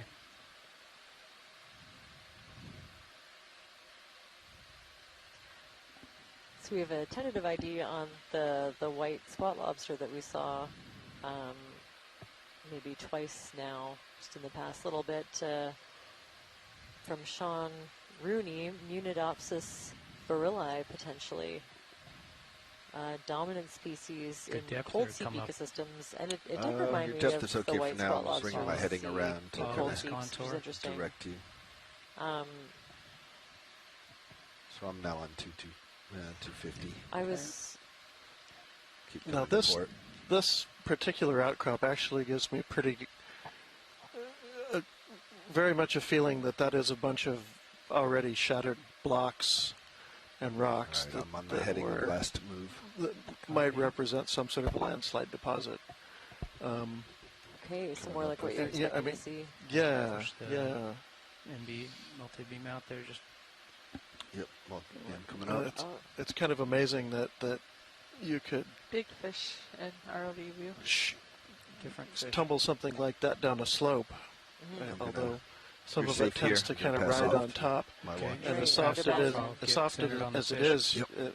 it's hard to imagine that it doesn't all just turn to powder Right. and silt and clay in the process of moving. But So you see that, or do you think that's what a combo of the mud is? Maybe a combination of the silt and clay from those kind of eroded.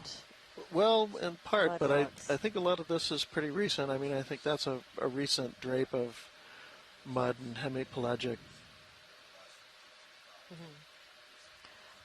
This is the first Antimora that I've seen so far on this survey. I don't know as much about vertebrates as I do invertebrates, but this is one of my favorite fish. I think they're very cool deep sea fish. Antimora, micro. I'll have to look up the rest. Microlepis, I think. Although I wouldn't dare try to take it to species here.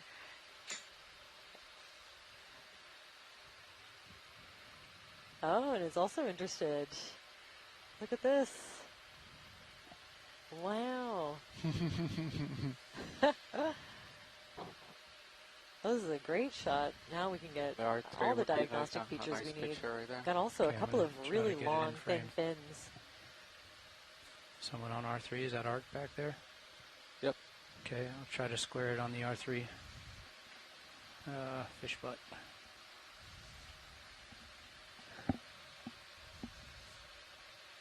Oh, these are One just more turn. beautiful shots.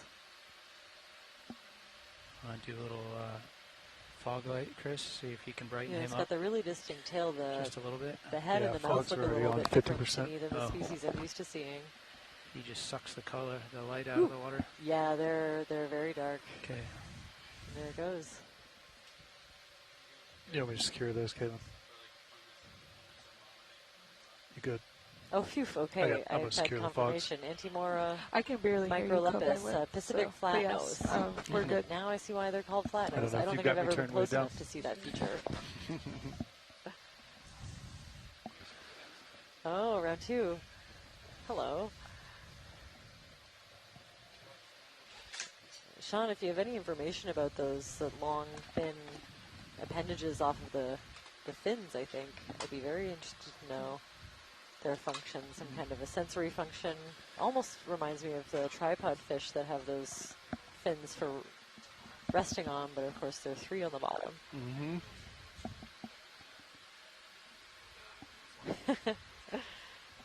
Thanks, you. Shows how engaging the video feed is. Looking down at you, 7.5. I don't know if we're There's a stopped little or not. turbidite coming down the hill at him.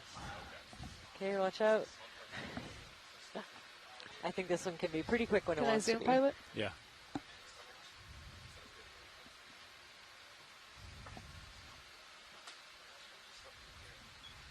Oh, look at this. Go for eyeballs. Wow. Amazing.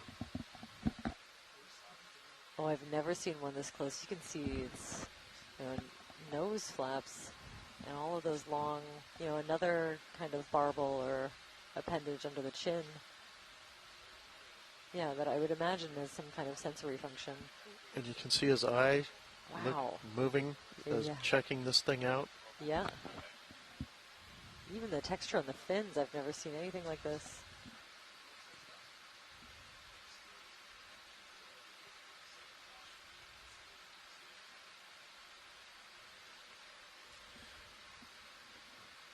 Watch lead, Nav. Yeah, go ahead. Hey, we just did a shift change here. Just got situated.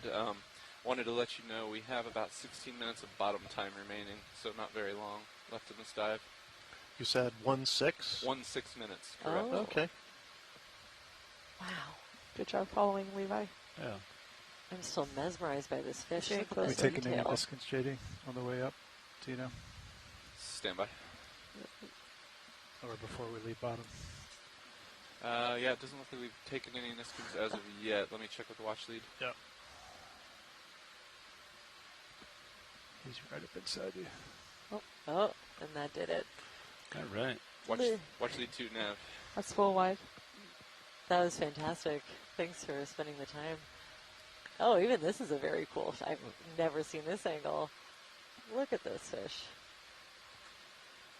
Watch lead 1, Nav. Watch lead 1. Hey, just wanted to check and Come in. see if there Coming in. were going to be any requests for Any Niskin bottles, eyeballs. either on the bottom or on our way up today. I don't know what to say about the Niskin bottles. Should we probably get a sample? Maybe Oh, head up to the top of, All right, we'll let it go video. in the remaining 15 minutes, head up to the top of this little knoll and take a sample and then head up. yeah, especially if we see, an Turn interesting, fogs off. Yeah, they're already interesting secure. Great. benthic fauna. That's full wide. It would be great to get Roger. an eDNA sample. And then if we can do one in the scattering layer as we come up. Is the ship moving or is the I'd like ship to request stopped? one of those. Roger that. Stopped. Okay. Great. Yeah, we'll work with the pilots and we can get you one here at the top of this little local maximum. And then again in the scattering layer, just let us know what depth. We'll be happy to accommodate. Look at how long that whip coral is over here. Pretty sizable. Yeah, the long Yeah. white coral ahead of us. Yeah. I'm gonna guess a bamboo coral from what we've been seeing. All right. Direction. You want to just go to kind of maybe do like wrap around I and was then just, go up? Yeah, I was just chatting with them. If you think you have time, we probably only got about like 13 minutes or so. Okay. But they'd like an eDNA sample somewhere at the top of this near benthic fauna if we see Just any. go straight And over. then again in the deep scattering layer. Let's do one move bearing like 230. 230. Yeah, my direction. And then the next move after that will be uphill. How's 20 meters work for you? Yeah. Roger. Mark? So we were seeing about 4 or 5 minute lag on the.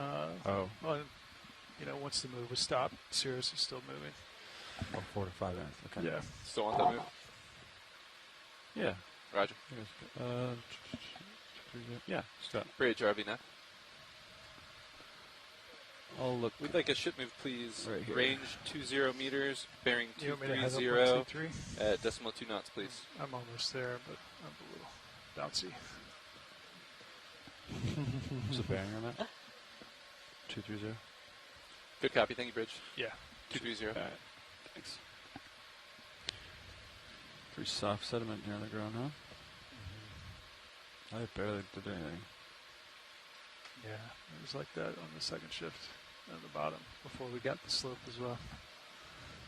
Now, places you see some bedding, things that are continuous enough to look like bedding, but mostly you don't see that.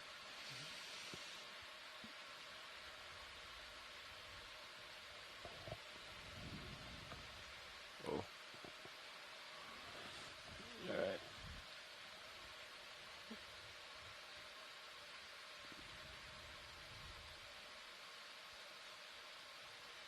I'll try to get out of this sedimented area here. So we've actually had a request, you know, since we have these 5 bottles, and I don't think we've fired one yet, we could do a water column profile, if that's a possibility. So that'd be one on the bottom, one in the scattering layer, and then is it, if timing allows, as many on the ascent as we could get.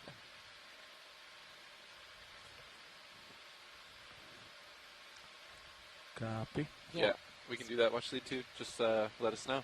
Sure, All of thanks. them are open. All 5 are still vacant. So. Yes, okay. Yeah, looks like whatever you want to do. Get me looking at benthic samples and I'll never remember the water, but...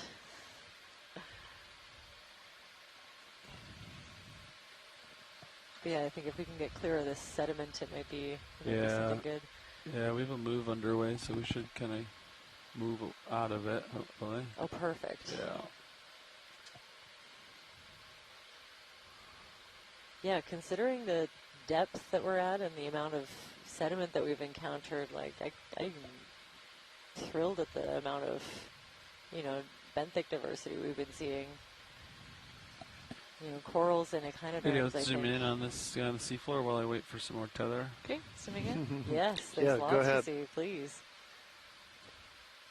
There you go. You had one guy right centered perfectly. Look at that. Another anemone, I think. Yeah, this was pointed out to me in the science chat. Not a Cereanthid tube-dwelling anemone. I think they have 2 rows of tentacles. This one has just floating, the one. so it's not going to be super stable video, but I'll try. But yeah, certainly I'd be interested to know how it's attached at the bottom if it has no tube. Okay, You know, maybe there's something hard underneath. Wide. That was tether tugging me. That's what's going on. I think another urchin test up there, and oh, the sediment's cleared out nicely too.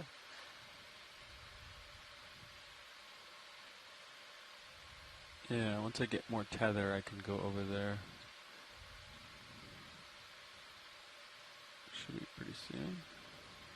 A couple stock crinoids. I can come down a hair if you want. Yes, just a yeah, I little think bit those more. yellow stalked crinoids, the hyocrinoids. So. Yeah, you can come in on the stock crinoids and all. Okay, there's also a jelly on the bottom of the Yes, screen. while we're waiting on this Where? ship move, I'd love to have any see a zooms. jelly. All right. Oh, little baby jelly. Aww. Oh, He's so little. cute. Let's call him Squishy. Oh, it's like a Pac-Man. His name is Squishy. I gave you a few more meters there, Levi. That's You full should wide. be mine. Like Might be able to get there now. teeny tiny. That shows you how Oh, impressive zoom the in zoom on this. is on this thing. Yeah. Oh, okay, what do we have here? It wasn't so much Oh, backscatter. there. I'm going to say It's a a small sea hawk cucumber, a little sea cucumber swimming. There's a little one. Yeah. It's a young one. Now, I'd love to know from my kind So of next TikTok folks, if trend. anyone's left on the chat, if I think this Copy. is normally a pelagic sea cucumber, or I would guess it's a benthic one that's kind of swimming to try to get away from us. Wow. Go ahead, Bridge. Copy, thank you. It's getting Just complete closer to balance. us. Yeah, so Yeah. the Okay. fan-shaped end is really Yeah, helping I'm it not with sure. the Let it go. propulsion. I don't think I've started moving yet at all. That's full Shoot, wide. there it goes. Be advised, 8 minutes left on bottom. Raj, 8 minutes left on bottom. Okay, seconded for a benthic species trying to escape. That would be my guess.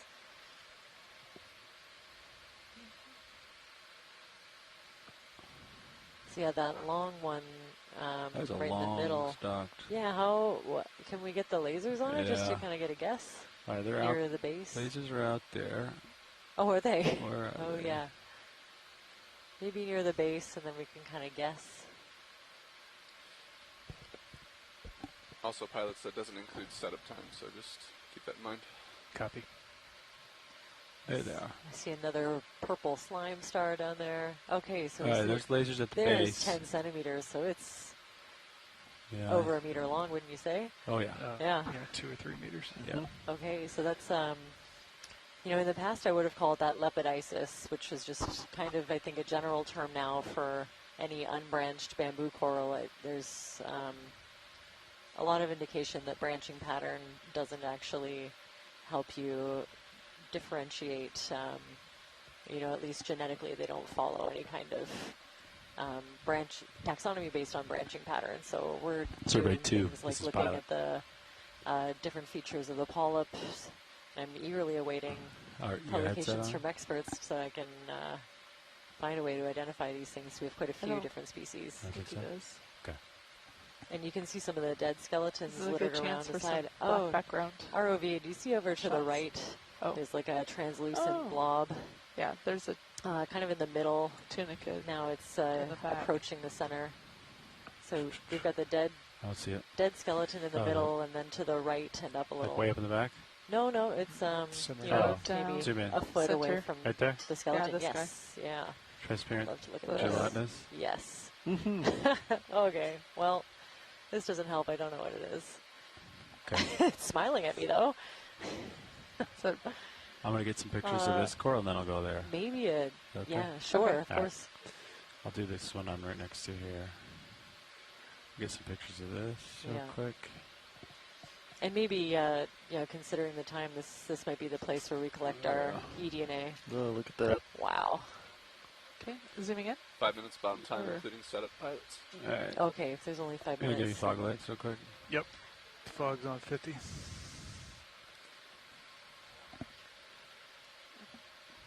Are there I any might need geological smaller. features in this area The we lighting isn't missed? consistent. But Yeah, Take 'em well, off. more rocks. Can Yeah. you zoom in, pilot? You know, Yeah. what's that rock? I wonder if that one to the right is kind of standing by itself. Oh, okay. The scientists want a rock. Okay. All right, zoom out. Looks like we're pretty much out of time here, watch leads. So we'll get this coral, and then I'll look for the rock, and that'll pretty much be it. Sure, thank you. You're Wow, just so gonna this come around is to the port a much to healthier set up. version, I think, of Okay. some of the bamboo corals we were looking before. I think I might even see eggs or some kind of reproductive Zoom in structure at the more. base of the polyp, in a clump. Just I get know like no one 10 else more can see where I'm seconds pointing. video. Oh, yeah. but and then Jamie we'll come can. wide. Yeah. Even, see the Look kind like- of lighter colored balls at the base of the polyps. I think those could possibly be eggs or reproductive All right. structures of some kind. Ooh. Oh, there it goes. Oh, got a little too close. That was a Scared good it. shot. Yeah. Yeah. That was good. That was video. This is fantastic. helpful Yeah. actually because Good we can timing. see some All of right, let's the come wide. Sometimes you crown just of get lucky. sclerites And then, that Coming surround wide. the base of the tentacles. So that's fantastic to see. Thank you. Now that rock in the Now there's a distance, rock. upper right, Uh, looks like it might be standing up. I don't think we have time to go pick it up though. Yeah. I don't. I even if we do could. not have visual on rock. We need to be heading up at 52 after. Got it. You see any loose rocks, Chris? No. They look pretty stealthy. Looks like everything we saw earlier today. Mm-hmm. Trying to find you a rock here. Yeah, Oh, looks okay. like all the other rocks.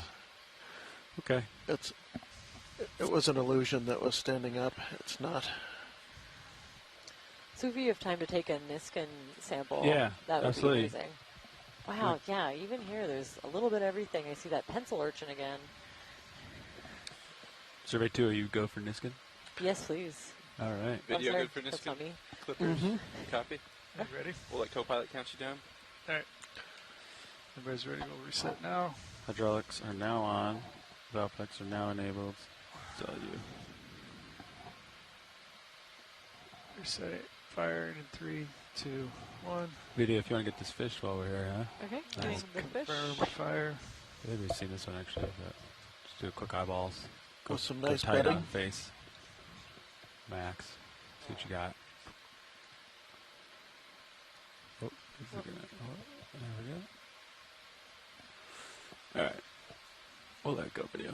Okay. Thanks. Okay, full wide? Yeah.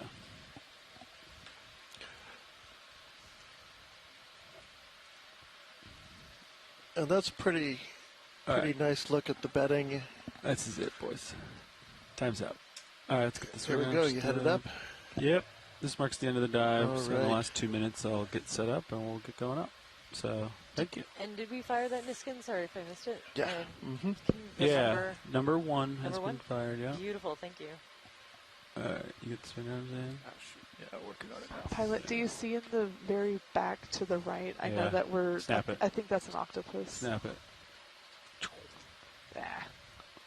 Oh no, it's a sponge. on the ground, yeah. Never mind. It does look like it though, demo and everything. All right. It does. Okay. Okay.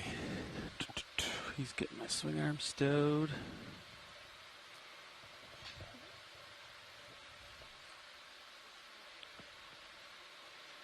And watch leaves us 4 more Niskin bottles for the way up. If you just want to specify the depths, then we'll be happy to collect those for you. I'm just going to retract the drawer real quick. They wanted to space. They wanted one at the scattering layer, and I don't know what that is. And then the others equally spaced out. So we're at 3,000. So Good.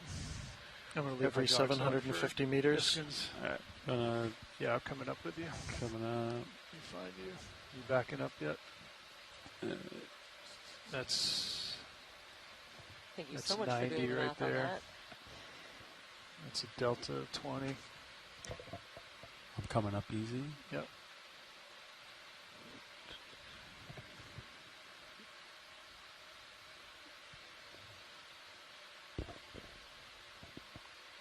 I'll continue to come up a little bit here. Copy. I'm going to follow you all the way back. I'll stop here. Auto depth is engaged. Auto heading is engaged. Tether's to my left. Let you come up a little bit more. Yep. All right, that's 20 there. All right. You want to rotate? Oh, you already rotated down. Great. All right. So I need to turn port, right? Yep. You spin it. I'm gonna turn port. You see tether anywhere? Yeah, I do. Looks fine. See it? I can't really see it that well. I can get it on tight if you want to stand by. Okay. Okay. If I can find you. There it is. Eyes on. Eyes on. Yep. It's above me, right? Yeah. Yeah. It's At least on the above. front. Yeah, you're good.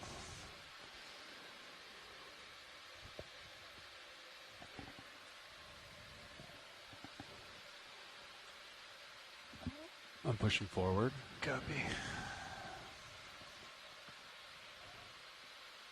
Yeah, if you want to find me on Titan.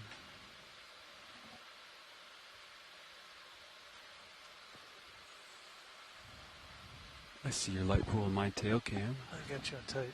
See in the bottom there. Delta. Still pushing out. Yeah.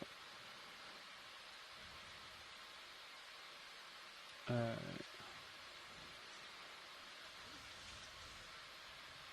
There it is. Tether's tight. Yep. I'm coming up easy here. Okay.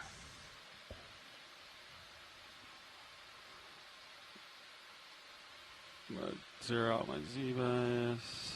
Let's punch out auto headings, please. Oh, heading disengaged.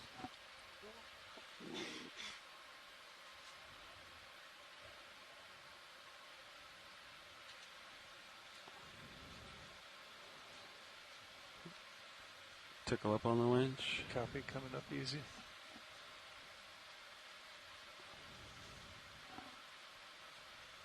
Tell me when you're ready for me to go. Copy, coming all the way full speed.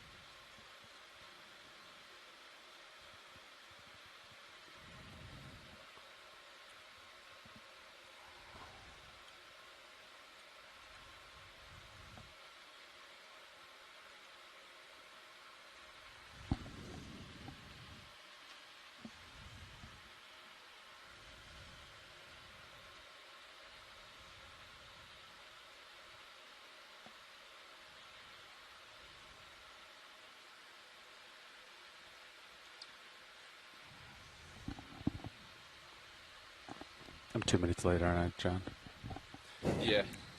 Sorry. First dive. Maybe Copilot can. For the record, how many catch you up. minutes did it take me? I thought it was going to take 2, and it took quick. 4, I think. It's Right? quick. 3 or 4. Okay. Yeah. I've got you at 30, 31. All right. We'll be all right. That might be enough. All right. So I think they said they wanted the primary one for Niskin. They wanted was a deep scattering layer, so somewhere in the 300 to 500 meter layer, and then equally spaced from there on out.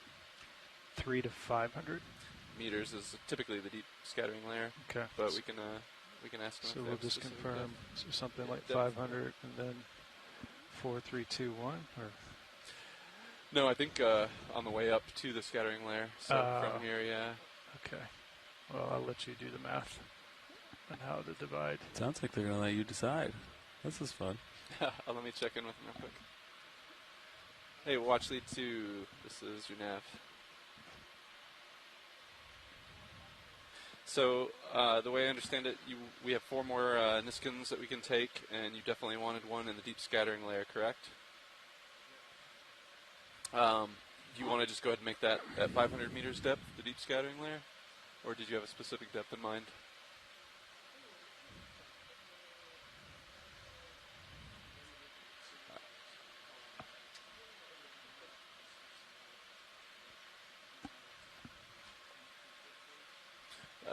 Sorry, watch lead 1, I can't hear you.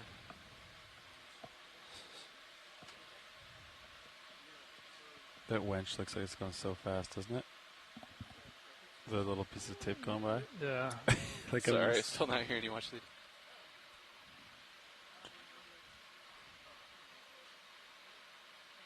There we go.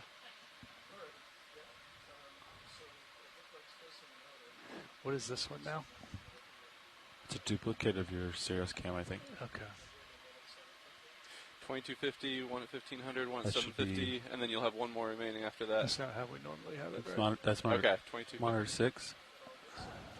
Here's the digital Copy that. We'll plan for the next one at 2250, and Here's the analog aft. with Sam on the deep scattering one. Oh, that's cool having them next to each other like that. Yeah. Appreciate it. That's the one I'm normally used to seeing. Yeah, the analog one. All right, pilots.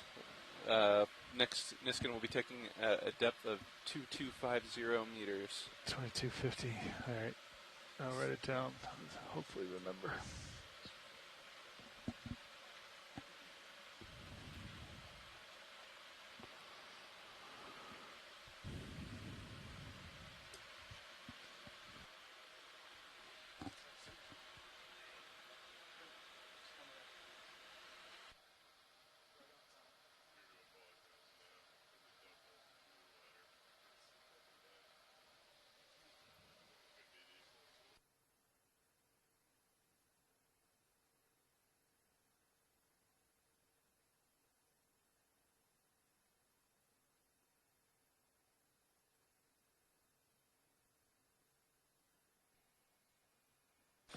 Go ahead, watch lead.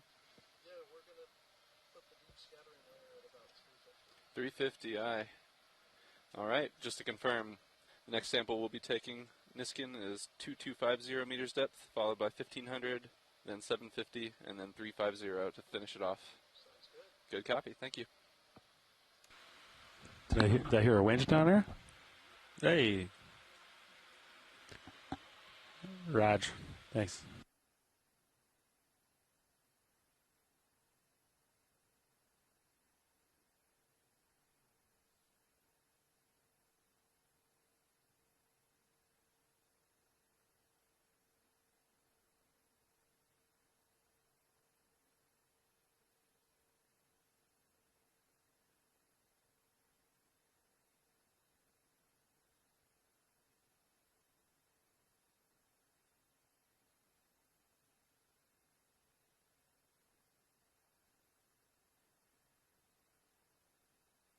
You want me to get on it a little bit, or you want to back off a little bit?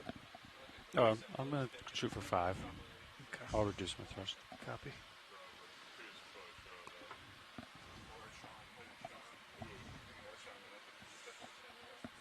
There's a lot of fun stuff at the end, huh? Yeah. There's too many, I had too little time, and too many fun things to look at. Yep.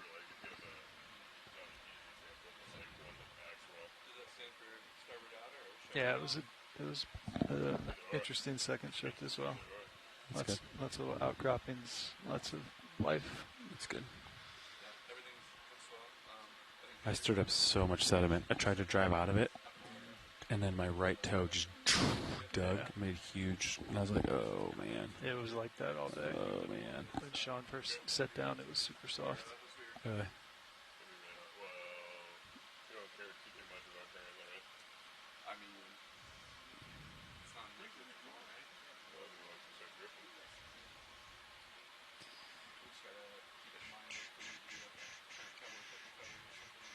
How buttery smooth is that rotator? Very nice. Very, very nice.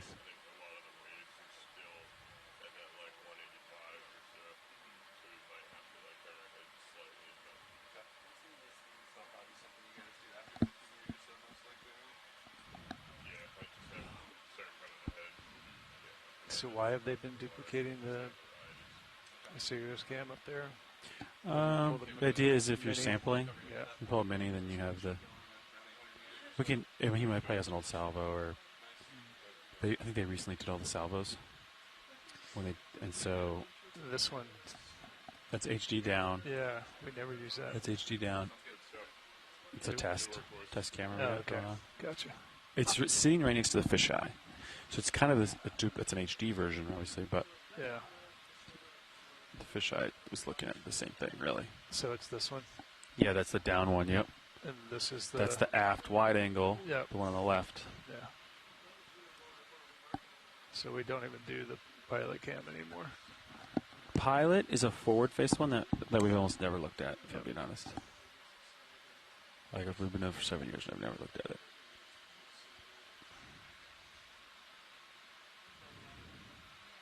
That's the lipstick cam. The lipstick on the front, yeah.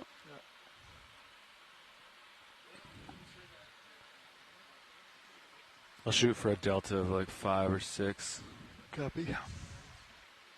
Yeah, that's good. I just saw it like 1, 2. Yep. Nice. Thanks for letting me know. How you doing, Navi? Doing good, pilot. We're just going to stay drilling holes here until we get to like 800 and then drag out half knot through the water or something? Yep, discuss or that. half dive knot suit over ground or roll whatever you want. For a nominal recovery, pretty much probably until we get to the 50 meters. Where does the current start? Current should start. Starts pretty deep. Let's see. Best we've got now is 1,000 meters deep. It starts to ramp up a little bit after that.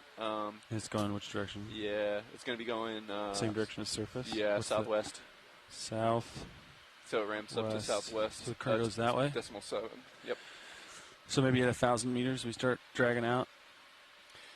Yeah, I think that's probably smart. Half knot over ground. They may need to turn into the swell after 50 meters, so a little bit of a... Where's the swell? Current To the cowboy. starboard a little Said bit? it was like probably... Lars said it was like 180 or so. Oh, port. So All right. split the wind and the waves. So yeah, my suggestion would be 1,000 meters. We'll do half knot over ground. Roger Just that. drag out. We can accommodate that.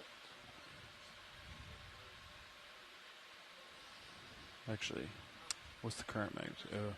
So half knot over ground would only take us to like 0 south. Maybe do more than that. Just match the current or a little lower. Just like 1 knot over ground. You know what I mean?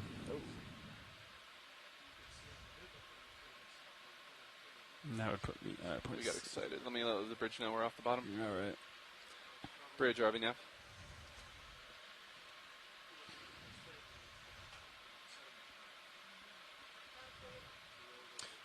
Hey, Bridge, just wanted to let you know that the vehicles are off bottom. We're on our way up. Thank you.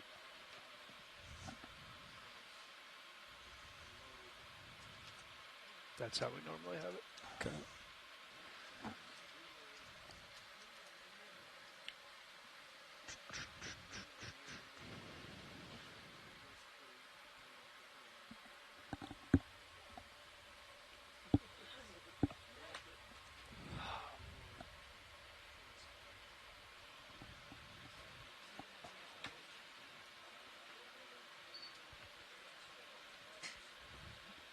Wish we could plot delta over time so you could kind of see your trend.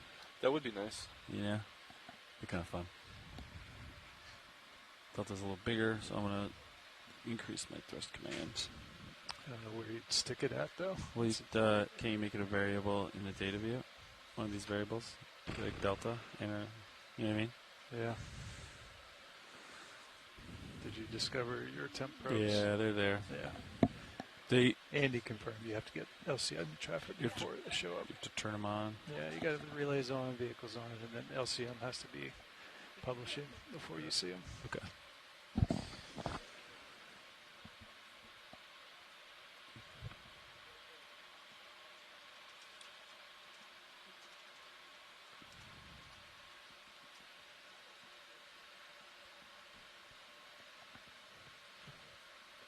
Yeah, I guess if you put it down here, you could watch it.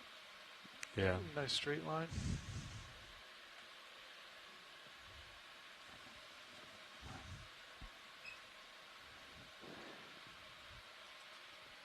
What is that telling you?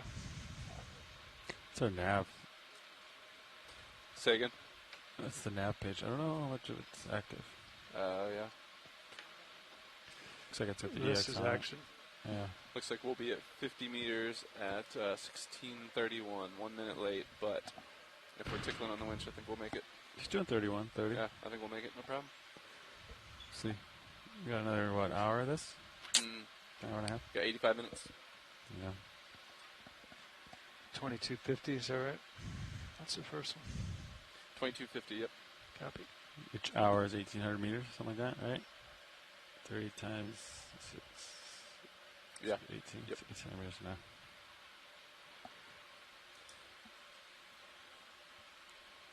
$900 meters an hour. Or no, sorry, 1,800 meters an hour. Yep. Yeah, Every 30 minutes is 900. Yeah.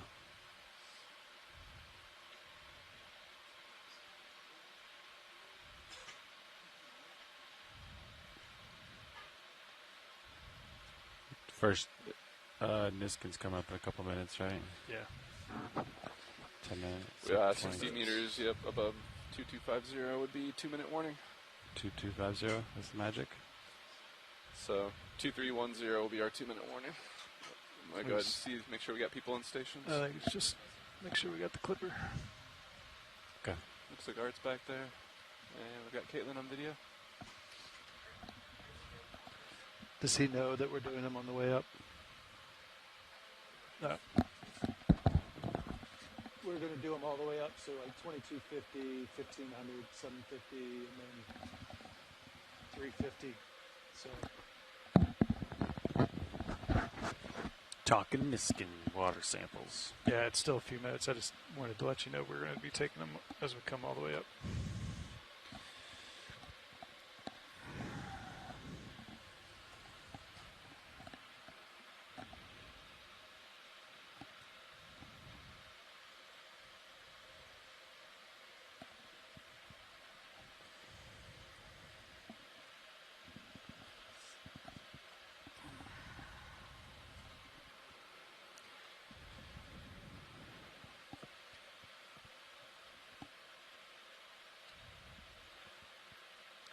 Chris, I got excited when we were leaving bottom, and I didn't hit ascent I was a little late hitting the ascent button, just to be advised. Copy. I have the right time in the log, though, if we need to fix that. Do you guys use the ascent button, or do you guys use, can you look at the depth and you like kind of like, yeah, they left it the depths? I mean, I guess you need to we know use the rate. nav GUI, so we don't have to do that. But Okay. if it's missed or something, we can go back and piece it together. Okay. You guys usually don't mind if it's just a few minutes off or something, though? Yeah. As long as somebody doesn't forget it. Yeah, I mean, I don't really know who's... Does that affect the bottom time, Coke? Yeah, it's like how much bottom time we had, stuff like that, but I don't know who's actually utilizing that metadata. 2 minutes is probably like within the noise of setup. Probably, But yeah. 20 minutes would be a problem. Was it 2 or 20? It was in between. Like 9 or 10 minutes. I'll let Andy make that determination. I'll go plead my case with him. Yeah. Well, if he Listen. if he wants to do it. You just got to go back in time, right? The clock stoppers. You know? Yeah, we can update the nav GUI. It produces a log, and that's what gets exported. We reference that, so we can update that.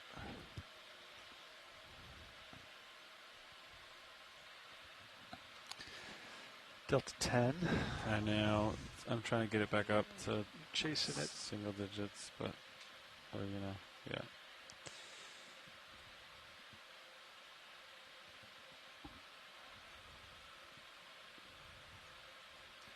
This is the Blue Water Express. You're on the way up.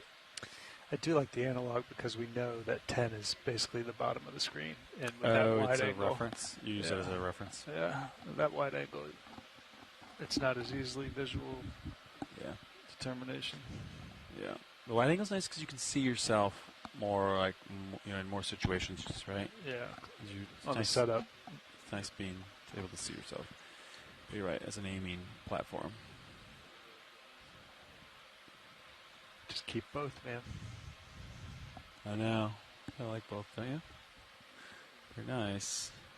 The shilling looks like it drifted a little bit low. See that on that port rail? Yeah. I forgot to tow it up, and it rests against the box. So just remember to. I can do it now. Get that up. Wrist right. May sag some more on the way up. It's been a little saggy. Is it? Just wrist right? Yeah, just wrist That's right. all we're looking for. Yeah. There you go. That's too much. You could try to hit the hanger if you wanted. How's that? That's a little fine. bit. I don't think not bad. That's good right there. Right there. Perfect. Yeah. I don't think it hits the hanger. Does it? Even completely straight up? I think we've always thought it could, but I don't think it can.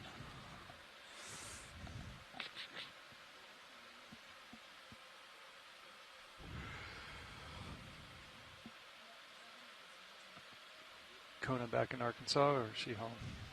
Yeah. My friend drove him back for me last week. So that's where I'll be going. Dude, what's the mileage in between? 801 miles door to door. I've done it too many times. Yeah, I know. You do that in a day? Oh, yeah. 11 and a half hours or so with stops. That's some flat terrain out there in East Colorado. Oh, yeah. The plains of Kansas are something to behold. Yeah. You just go 70 all the way over? Yeah. Well, and then you cut over, cut south through Wichita and across the southeast corner of Kansas, the Missouri. 801. What's that in gas? That 2 fill-ups? Yeah, I can do it in 2 fill-ups with a full tank at the start. Car's pretty good endurance then. Not bad. It's always nice going downhill from the Rockies. A little more going back up, but not much. I remember driving across North Dakota. I think westbound is uphill, I think. Mm-hmm. It's wild. It's just slow. You don't notice it. Yeah, it's pretty gradual. But it is. My truck noticed it. What I think hits you more is if you encounter winds on the plains. It can get really gnarly out there. I remember. True that. I remember passing a semi, and I would my steering wheel. I'd be fighting the wind, and then I'd pass the semi. It sucks you right into it. And I'd have to change my steering wheel, and then as soon as I got back in the wind, I would have to adjust my steering wheel big time. Have you tried taking the Tesla on any long-range trips? We did Michigan and back. Oh, cool. Yeah. That's a healthy drive from Rhode Island. 2 stops? Oh, it was 3 or 4 charges. It's kind of nice, though. Gives you a chance to stretch your legs. And yeah. You in the UP? No, there's no charges up in the UP. No, I didn't know where you were going. Oh, downstate Kalamazoo. Okay. And it still took 4? Yeah. What's the mileage? Is it under 1,000? I don't remember. It's probably close, Probably right close around to there. 1,000, yeah. All right, drawers in, shilling secure, craft is good. Just got to do your Niskin at the right time. We lost the topside box today. Sean was doing teach and play and saved it, and then everything, we had to cycle it. Yeah. Cycle which box? This one? Cycle When are underneath we deck doing box. this? When are we doing this? 2250. 2250. In 20 meters, it'll be the 2-minute warning. All right. Yeah, like completely. Bobby and I had that too. I remember Okay. earlier this year. Yeah. That's the second time it's happened. So how It's did the you teach play. Where do you cycle? Just Do you- don't. The deck box under here There's a switch down there, a Oh, rack-mounted that's right. unit That's right. that powers this. for top side. And This there's is the just a- second time you've seen that? Yeah, it's in the teach play.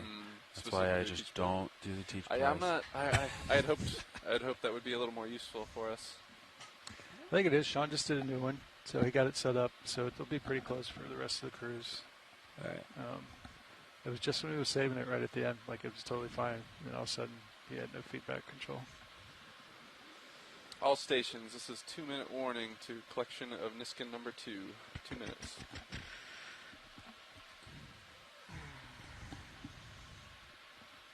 As a reminder to reset the Niskin rack at the end of the day. Copy.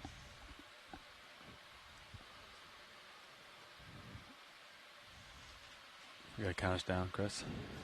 See, not from this far. Roger.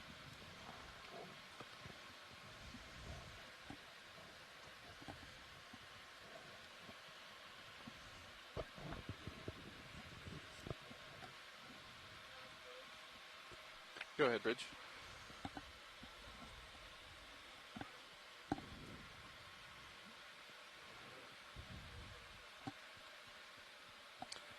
Yes, that's okay at this time. Sounds good. That will. Is that still about the A-frame, just for my knowledge? All right. Thank you, Bridge. All right, 25 meters.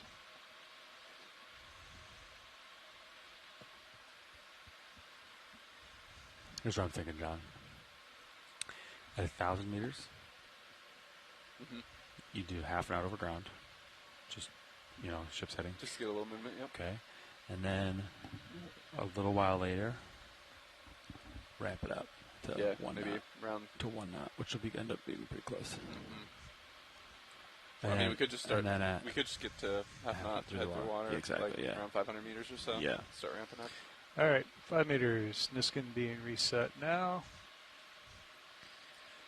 4, 3, 2, 1. Fire. Confirm. Niskin 2 fire.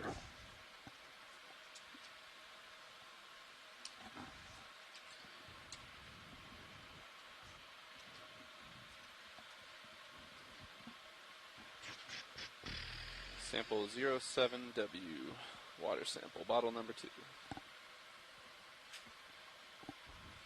So we have a rock in the jar, or a bunch of mud. Bunch of mud. That's what I hear. Yep. There was a few bits, chunks. The one piece of rock we actually had got stuck in this nozzle. We had to shoot it back out. It was Oh. like hard. Didn't want to shoot it in a bow box? I don't think we knew what it was until we shot it out. Oh, And got then it. went out and plopped down and went, oh, that's pretty firm. Got it. But we had been working on it for a few minutes, so. Copy.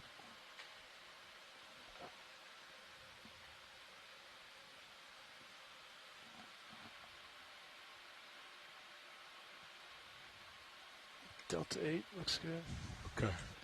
This is what we saw last cruise. We went dead stick on the ship. Big pod of humpbacks. That's cool. Oh, look at, oh. One came like 3 feet from the bow. No way. I wasn't standing there, but cool. this guy just kept splashing the whole time. Is it- Tail up. Good. That was one of the last dives you guys did? Why do This they? was the last cruise. Why do they do that? I don't know. I looked up the behavior. mapping It's either cruise. like a defensive behavior, like a warning behavior. A little bit unhappy about the Okeanos being there. Yeah, I don't think we weren't mapped. We didn't have that. We had all the mapping stuff secure, so we weren't pinging anything. I think that's the only reason we got so close. That's cool. Yeah, it was very cool to be able to see their breathing thing. Spout, water spout. Like open up, see it like pucker. Oh, you can see the valve. It was that close. That's cool. Yeah. And he's pretty big. I would guess he's probably like 30, 35 feet. He's a big boy. Big nostrils. Yeah, it was probably referenced like that big, maybe. I mean, he came right across. They turned the engines off, so we were just floating. He just came right across the front of the ship. That's cool. It was very cool.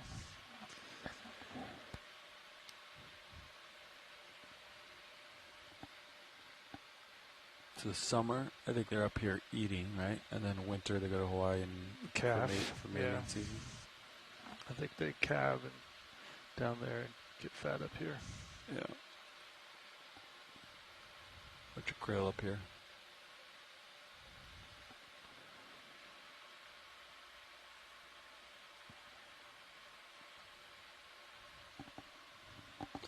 Yeah, the last RV cruise we saw one, like an orca on the way in. It's pretty cool. Yeah. Just a lonely orca.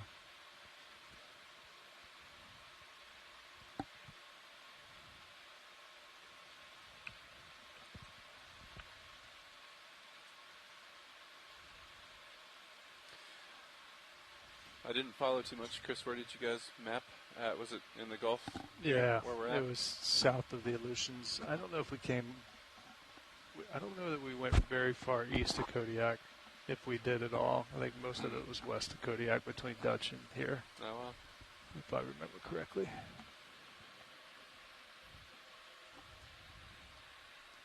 We sort of bouncing around because the weather was pretty dicey.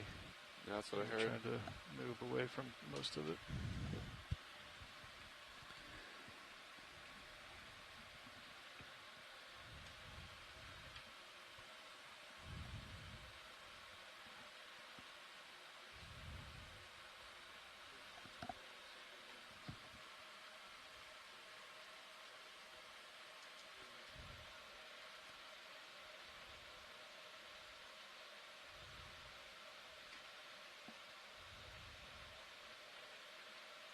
Yeah. Yeah.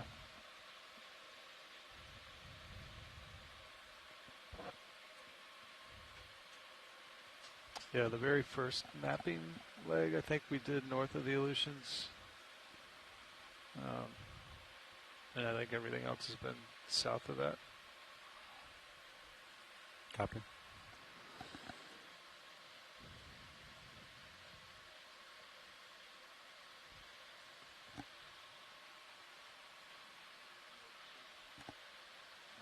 We were north, yeah. It wasn't the whole time, I don't think. Some of it.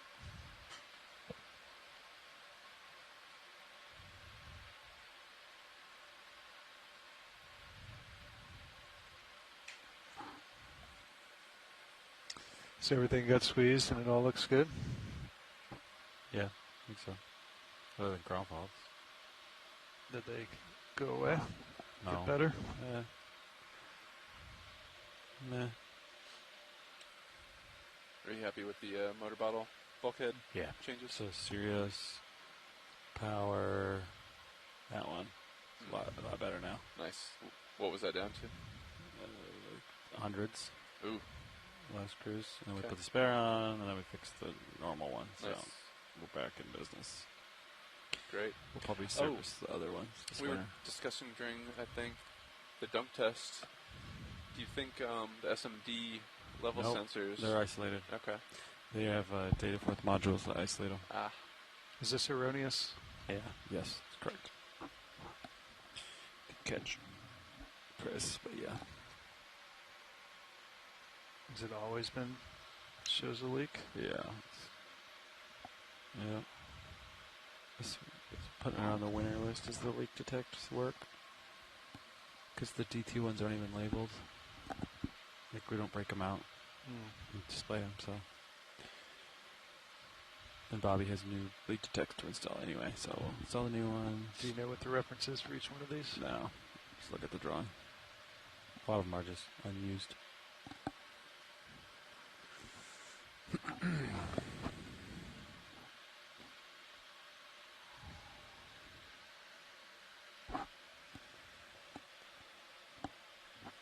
This is This is about the same as it was before the reterm. Yeah. You'll notice it actually varies a lot more. So the main fiber 1, which handles all the fiber comms, now goes through a different pass on the focal. It was going through the best pass on the focal, but now it's going through a different pass, and this pass has more variation. Why is that? Or it's just why did you guys change it? I selected the best fiber that I like because I just terminated it. Yeah. So I selected the best fiber in the 6.8. But what I didn't know is that I can just open up JBox and move it to the different pass. It's adjustable. Open up Delta 10. Yeah, I've been leaving it there. Yeah. So this pass just happens to have a little bit more variation. So see how it goes from 11 up to like 12 and a half, 13, yeah. Which is fine. Yeah, I don't think we were seeing 13 at all last time. Yeah, I agree.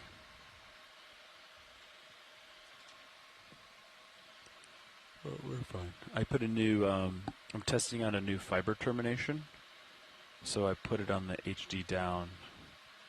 And it survived today. It's a 3000, so it's great. That guy? Yeah. Nice. No flickers at all? Yeah, he's running on a test I did. How did it do on descent at like 50? I don't know. Nothing flickered? We can watch it. We should watch it. Yeah. Well, you were up here, right? I wasn't looking at it.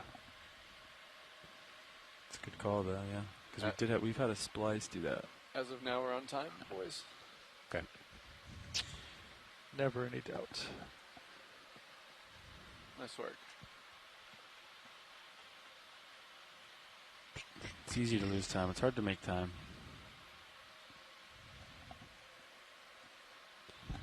How many times have you done that road trip? From Rado to Arkansas? 20 plus. Really? Jeez. Probably. How many miles you got on your Honda? Coming up on 120, I think. Oh. Not At terrible. what point does Kona become his and not yours? There's already been discussions of that. Might need to whisk him out to Hawaii before that happens. Dude, you didn't know anybody down in Maui, did you? Go ahead, Bridge.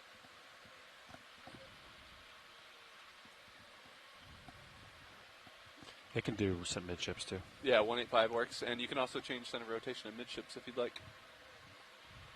No problem, thank you. No, I didn't know anybody. Luckily. Have you been to that area before? I have not actually. No. I had never been to the west side. Yeah. They had that big tree there. I've never been. You never been to Ohio? They have like it was cool. It's still there? Or did you get... I think the tree was damaged, but I think it's like still mostly there, which is good. 5.5 square kilometers is what they said burned. I think they had really high winds. And it just... Yeah. I heard it started with like an electricity power pole went down because of the wind. They're thinking about that might be it. They're not, I don't know. No, 100% on it. Yeah. No speculation. Yeah, a lot of speculation, I bet. Super bummed, though. I know. It's wild. Tragic. It's crazy how fast it happens. My aunt and uncle had an old barn, so they brought the fire department out to burn it. And they were like minutes, and the barn was just... Oh, fully engulfed? Fully engulfed. Yeah. And just so much heat coming off it. It's wild. And gone within such a short amount of time.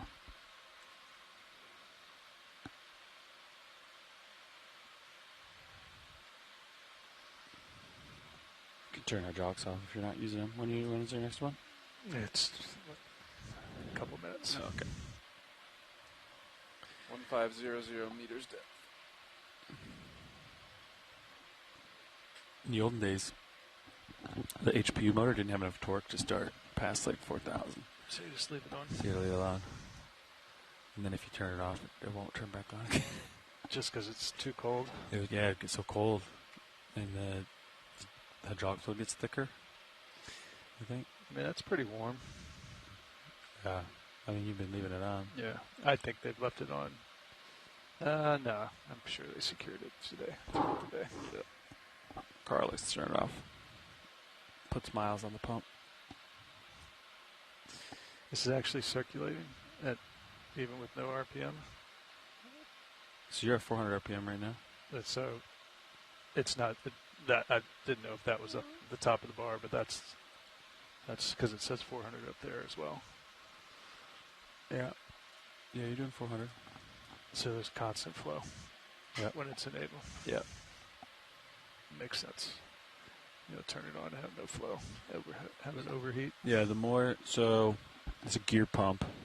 So it creates pressure and dumps it back to case. And then the more flow you require, the more RPMs you give it. So if you have this low RPM right now, and you try to use the craft would be really slow. Can you turn that up? That's not... So it used to have flow control. So still? there was two. That's what that's there. Gotcha. You'd be able to operate it at 400. It'd just be slow. Yeah, I think it would be. I always heard that there wasn't enough to do it, but that's what I heard. It might. I guess I haven't tried it. I imagine it would be. I don't want. Nope. Touch that. I always do 1,000. So it's this pump and this motor is hoofed up for running 2 crafts. So we have a bunch of calculations. And how quickly do you think it'll cool down? Minutes? Yeah. Oh, you're watching temps? I don't know. That's the reservoir temperature. That's the RTD. It's on the reservoir. Should go cool down pretty fast. Let's see what's water temp. We're still probably... What's water temp in the RV? CTD? 6 2 degrees. 2. Toasty 2. That's pretty chilly. Should cool off pretty fast. It's a lot of volume, though. It's a big aluminum. What are your temp probes reading? Similar? ROV sensors, 1C. Can we look at the data view? I want to see what decimal place is it. Is it hundredths or tenths? You watch my deltas? We were trying to... Delta 10. Trying to talk to... You're holding steady. Tell the scientists the other day and couldn't remember for certain.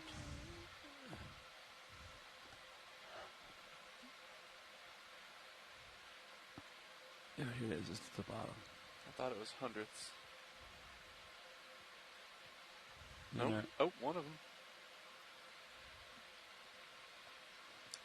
Maybe both. Okay, it is hundredths. Nice. Excellent.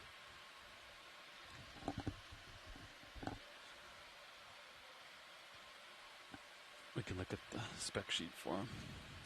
Do you know the reason for the discrepancy between CTD and those probes? CTD's calibrated. So I assume. This is more of a... So this one is from Woods Hole, and it's designed to measure vents. So 500. So it has a wider range. It's also titanium, so it takes a while for the temp probe to settle out. That makes sense. So it's titanium to protect it from super hot things. Yeah. So it's designed not to get a precise measurement, but to be able to get a really high measurement and not melt, right? So I don't know. We can look up the precision and accuracy of it, but that seems to make sense. Yeah, if it's just slower to read, especially it's at cold temps. It's definitely slow to read. So when we jam it in hydrothermal vents, you gotta let it sit there. I'm trying to remember the hottest thing we've measured with it, but it was pretty hot. I should have like a little record right here, like yeah.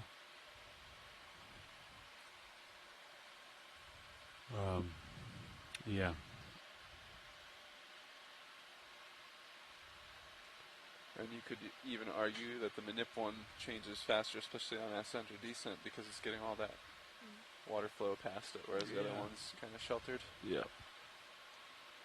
Just speculation, of course. Yeah, I don't know how much. There's quite a bit of water rushing through the vehicle, but you're right. Yeah, the drawer stops a lot of it. And the foam pack on the way up. But it looks like they're 2 degrees to 1 degree different, so. Yeah, I know there's always been discussion on that. Yeah, I think it's just like a calibration issue. Yeah, 2 different probes. They are different, though. The manip one is the Woods Hole. They're both the same They're both identical. One just has like a special shroud around it to grab it, but in the center, it's like a titanium stick with like a electrical connection on the end of it. Gotcha. And they're both the same. They look model.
So who do you have to reach out to for Zeus? Fuji or Ikegami. Ikegami? We have to, so that those cameras have been upgraded. Yeah. We have 2 old heads, HDL 40. We have 2 of them in Quonset, and then currently installed is the HDL 57s. None of them on the boat. Yeah, no. But talk to them, see what to do next.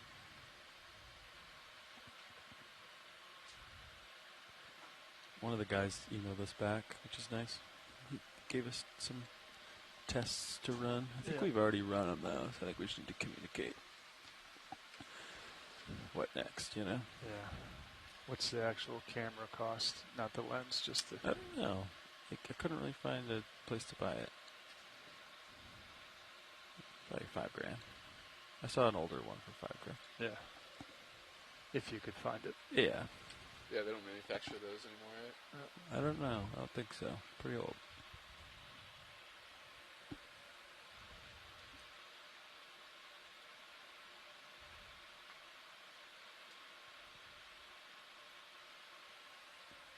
Is that lens compatible with like newer model stuff? Yeah, it's a broadcast lens, so it has a B4 lens mount. So you could, so you there's could other, buy something there's relatively new. There's other cameras that take Yeah. that. I think it's a 1/3 of an inch 3-chip camera, so you've got to find another. But it's got to fit in the bottle. And Did you guys leave that housing? No, you stripped it all out, right? Like the actual camera body. It's all pulled apart. no, we put it back together. We didn't really take it apart that much. When you put it in the bottle from the manufacturer, you took all the stuff off of it, though, right?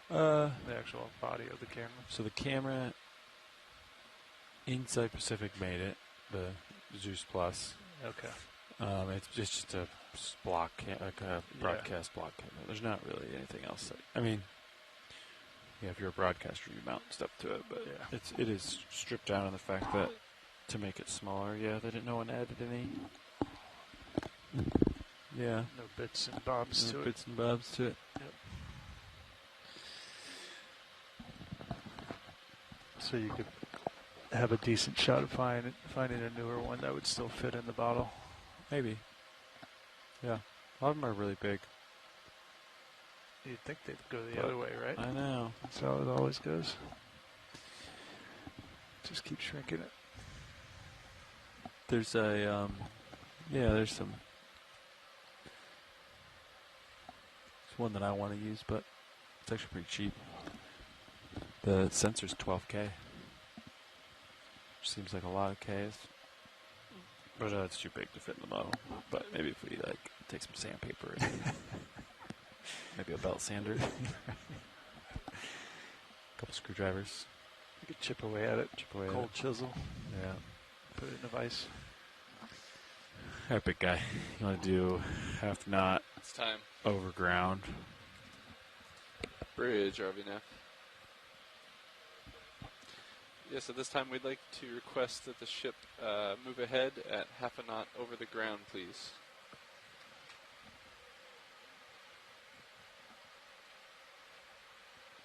Thank you, Bridge. Streaming looks great, doesn't it? Yep. It's great. And then once we push ahead, should keep us right here, right?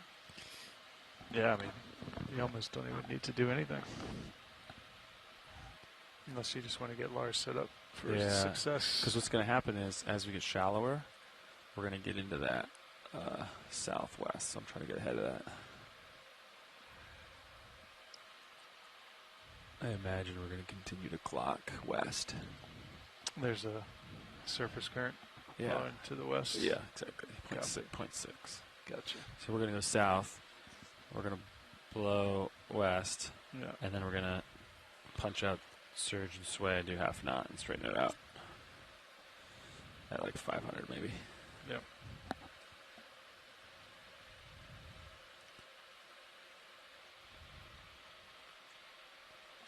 Probably not talk about tracking. But yeah, I think the thing to do would be maybe Bob has another HDL 57 kicking around. Or repair this one. put it back in. Or put the old 40 back in. There's options. That way you have the same control. Yeah. You know? Until we make a new camera. That lens looks pretty good though. That zoom. A rotator. Yeah. Yeah, the zoom has always been really good. Yeah, 18 times. Kudos to McClutchy on his rotator design. Yeah, very smooth. Have you driven it yet? No. It's pretty fun. Goes fast too. Yeah, it's progressive, right? Yeah. Like, you can look at it with Titan, and you can play with it if you want. nah, it's nothing. There's no fixed reference point to really tell.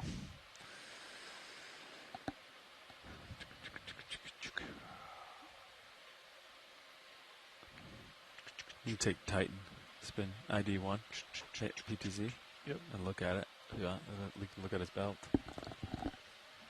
Yeah. Oh, you were controlling number 2, weren't you? No. Oh, there you go. Yeah, look at his. I can't. It's hard to see exactly what I'm looking at from this far away. You can move it over.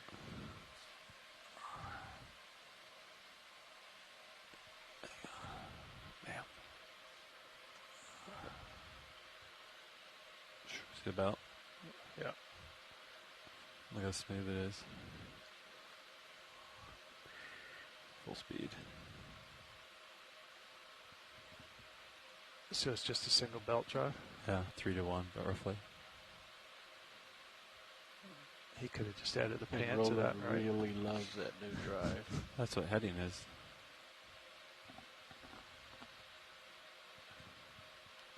It's very nice, huh? Yeah. Super sweet. Did he have to make a new mount for that on the side? Yeah. Yeah. What's that motor driving it? Same motor? Yeah, same motor.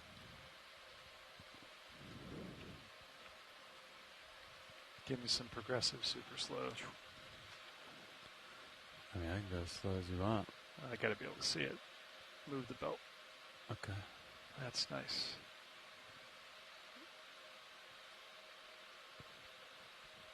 Fast, fast, fast, fast, fast.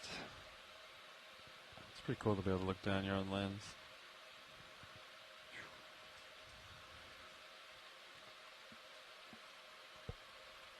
How's the ship's going now? Ship is moving. Delta 12. Alright. So because I'm being drug, Yeah. I'm gonna reduce my forward way, just a little smidgen forward way. And then yeah, now that we're dragging, I'm probably less efficient, so I might need more thrust pushing up. There we go. We're dragging out now. Find any loose cables till we got a zip tie down? There was something flapping in the jar cam on the way down. It's that, probably that line. It's on the far left side in between the bar.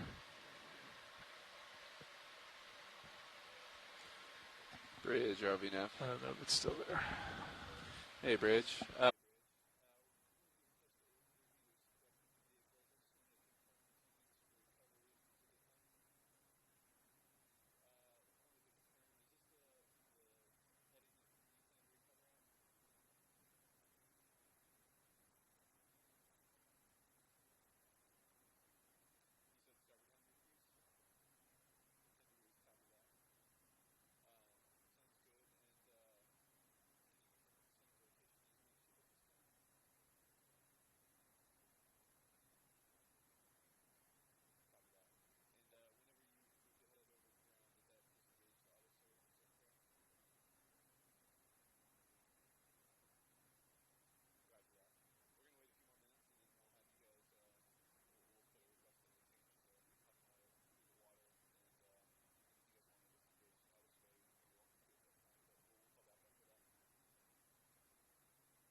Please pardon the interruption.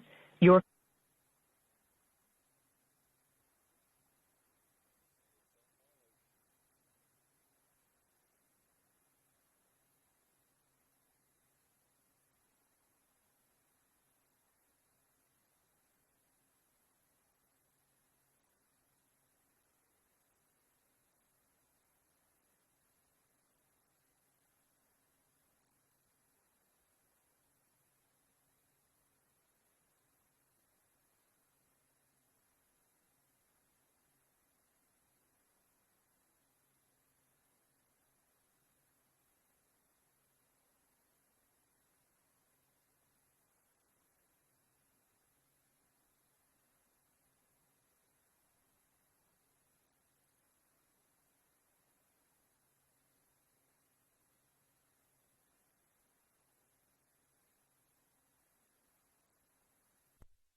Gotcha, loud and clear, dive soup. Loud and clear, pilot. Winch, dive super, comms check. Loud and clear, soup. Gotcha, loud and clear, winch.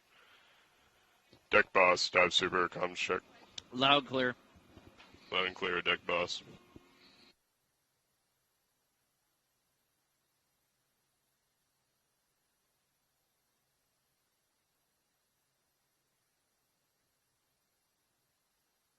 Bridge, dive super, comms check. Loud and clear. Loud and clear, bridge. Nav, this is Dive Super. Can I get an update from your perspective, please? Dive Super Nav, absolutely. Vehicles are ascending, crossing approximately 130 meters depth. All's well. The ship is moving ahead half a knot through the water.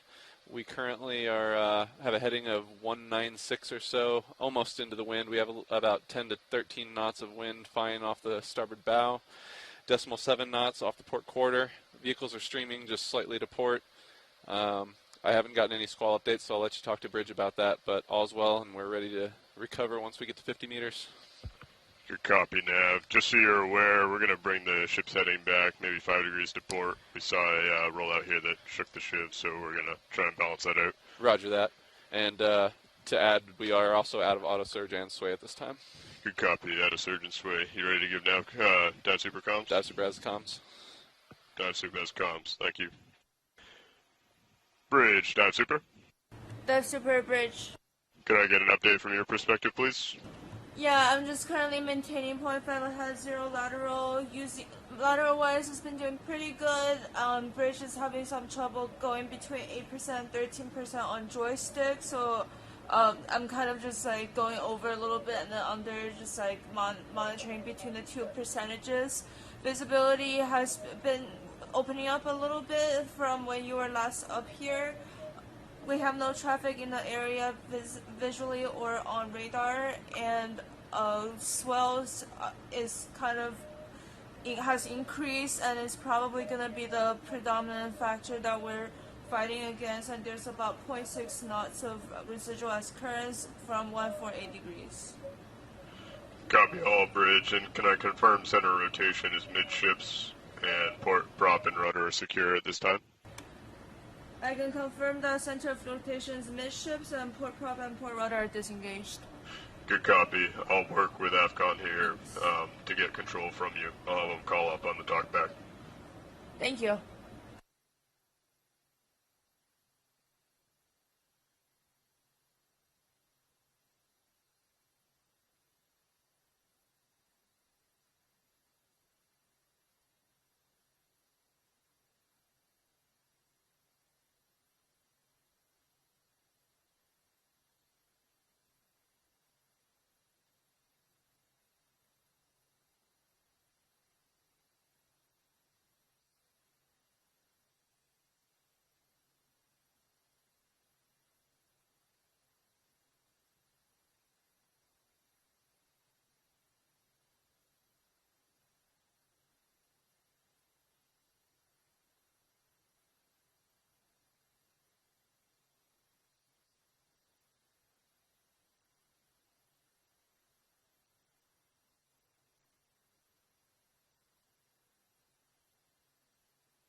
D2, outer depth, 54 meters.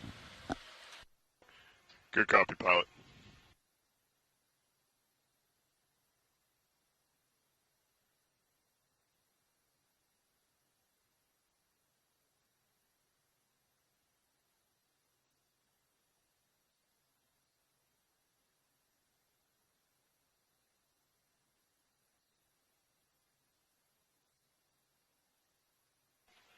Now, be advised, we're doing that heading change now. 5 degrees to port. To a 190. Thanks, Type C. We'll keep an eye on streaming.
Winch, dive super.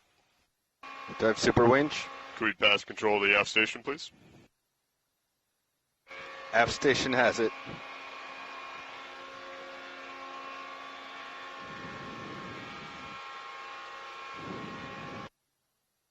Aft station confirms control of the winch.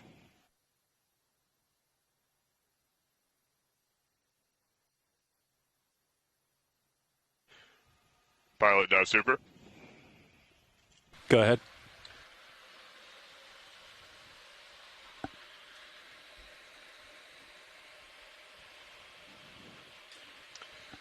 Let's go ahead and ascend at 15 meters per minute. Winch will do the same. We'll call out every 10 meters. Roger that. Coming up.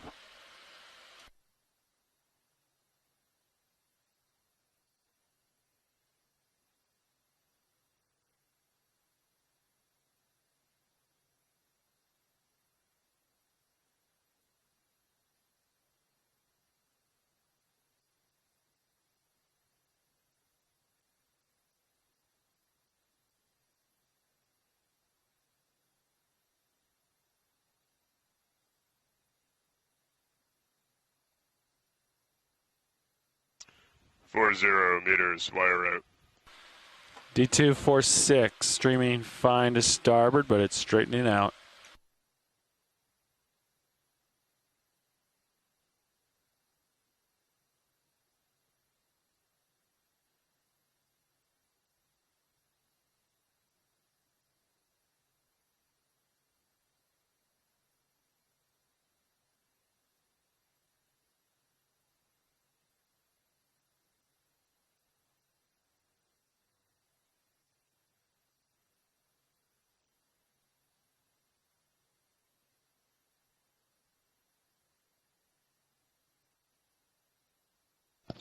Three 0 meters, wire out. D232.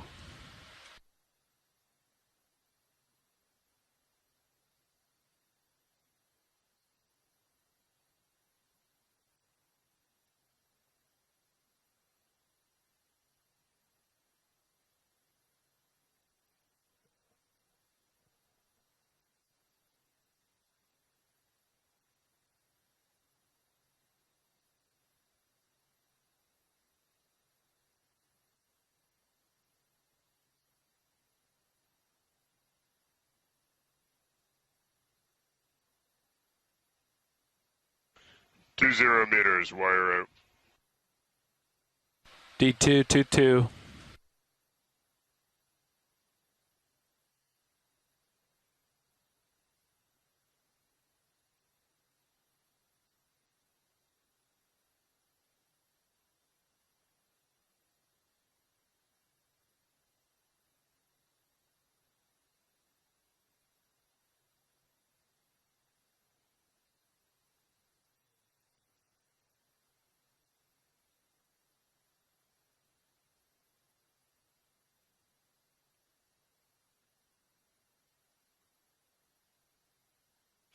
One 0 meters, wire out.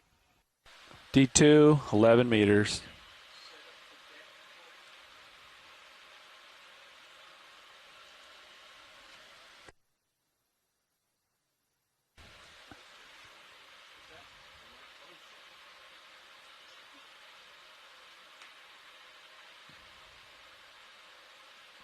Pilot, we have eyes on, streaming directly aft.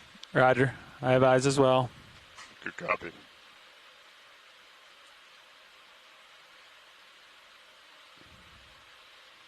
Off stick. Auto heading engaged. Inverse the ship. Good copy, pilot.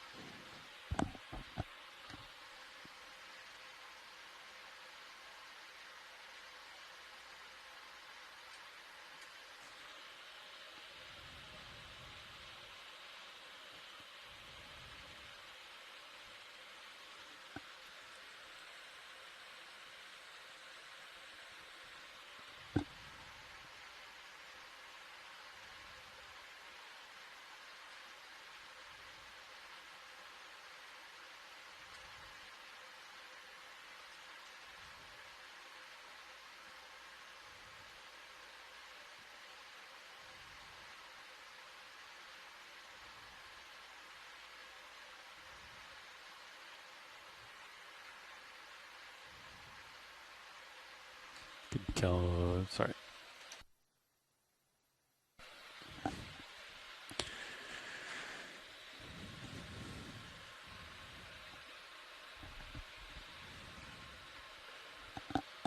Deck boss, let's go ahead and recover Sirius.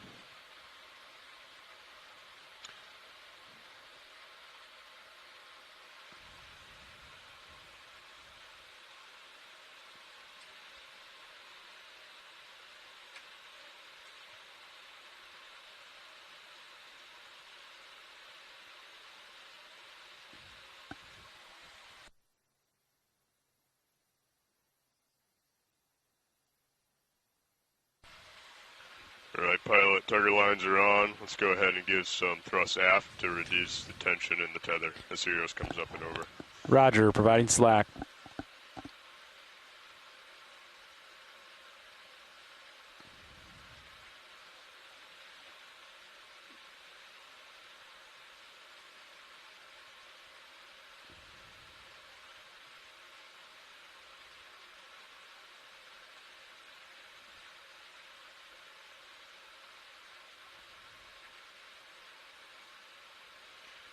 That looks good, pilot. Let's maintain what you got. Roger.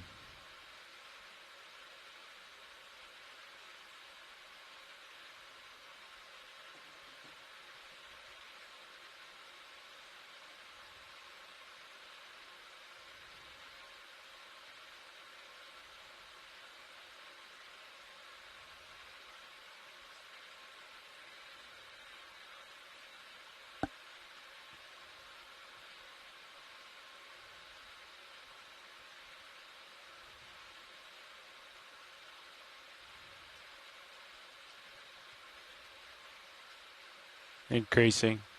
Good copy, pilot. Increasing.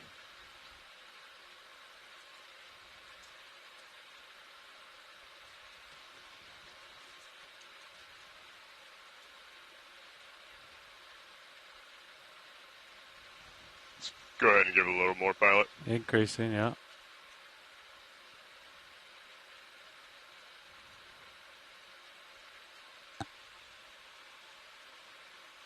Maxed out. Good copy.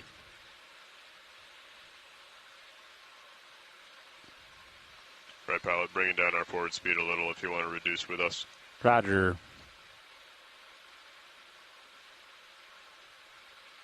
There it is.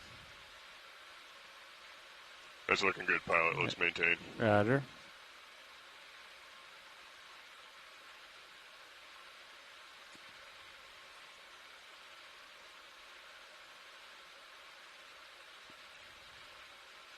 Moss stick at the moment. Good copy. And get back on it. Understood, pilot. Modulating.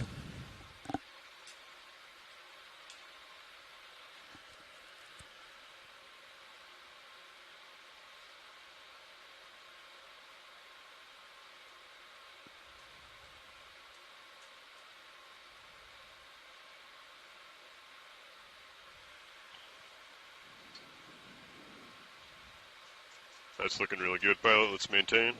Copy. Till the straps are on.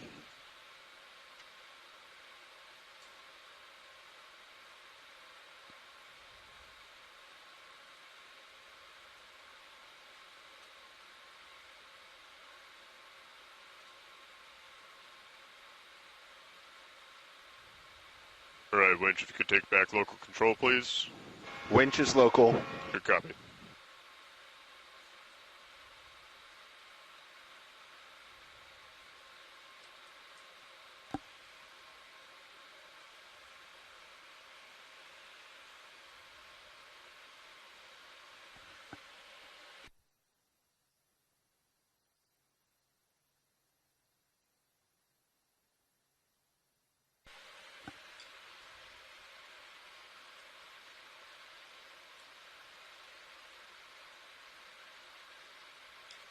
All right, pilot, let's maintain what you're doing with that halfway. They're putting on the aft straps now.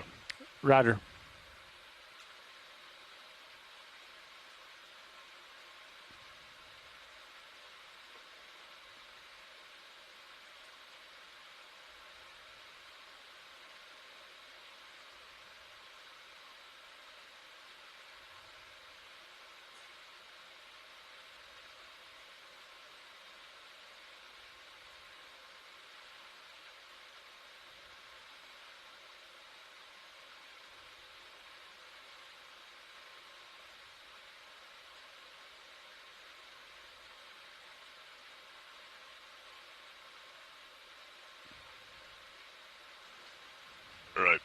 Nav straps are on. Let's go ahead and go off stick. Off stick. You can leave auto heading engaged until the daisy chain gets close. Roger.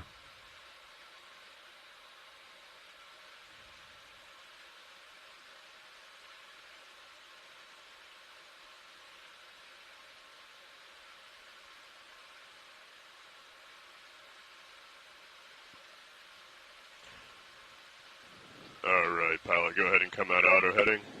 Auto heading disengaged. And deck secure A-frame, please, if it's not. Copy.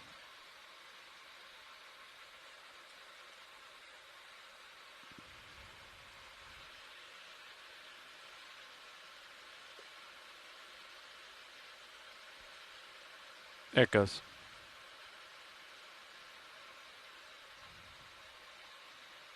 Oh, that was the tape that went. There it goes. All right, pilot, looks like lift line is clear. Can you confirm? Looks clear to me. Good copy.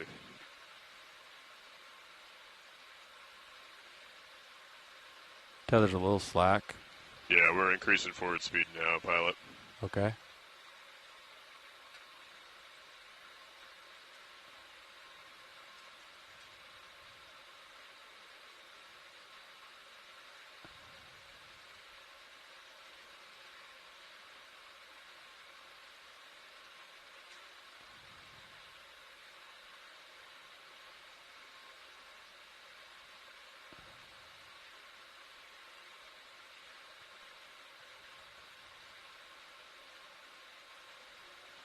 All right, pilot, we're taking care of you, bringing you back center line, stretching you out. Roger.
All right, pilot, lift line's going tight. Let's go ahead and lock in auto heading, inverse the ship, and start backing towards the crane.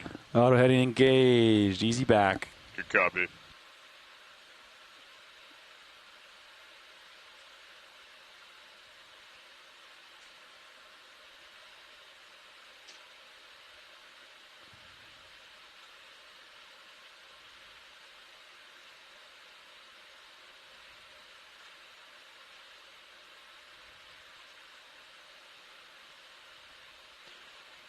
Could give us a little bump to your port, pilot. Roger. Coming port.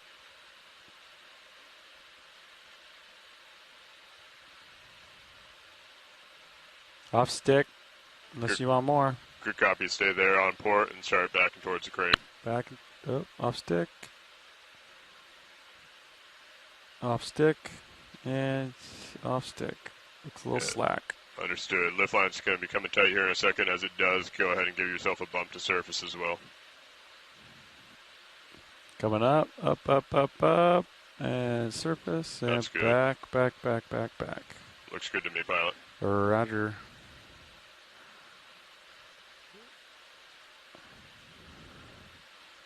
Okay, go ahead and slow down a little bit here, pilot. Okay. I'm off stick at the moment. Good copy, off stick. that's looking good. Continue back. Okay.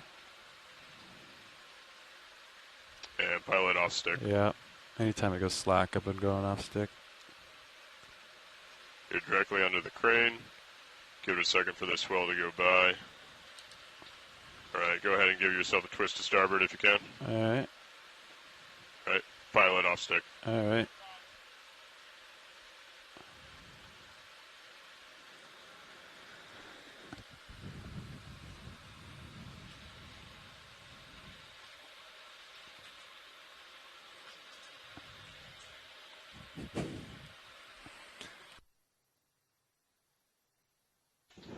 Alright, pilot, secure power and the ROV is over the rail.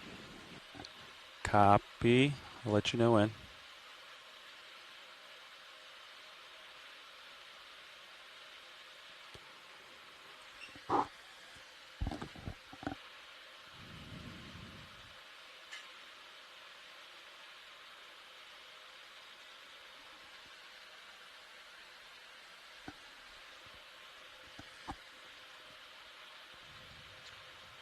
Pilot, secure power. Deck. E-stop. Winch. Knife switch. Knife. Voltage 0. ROV is cold.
Pilot, super.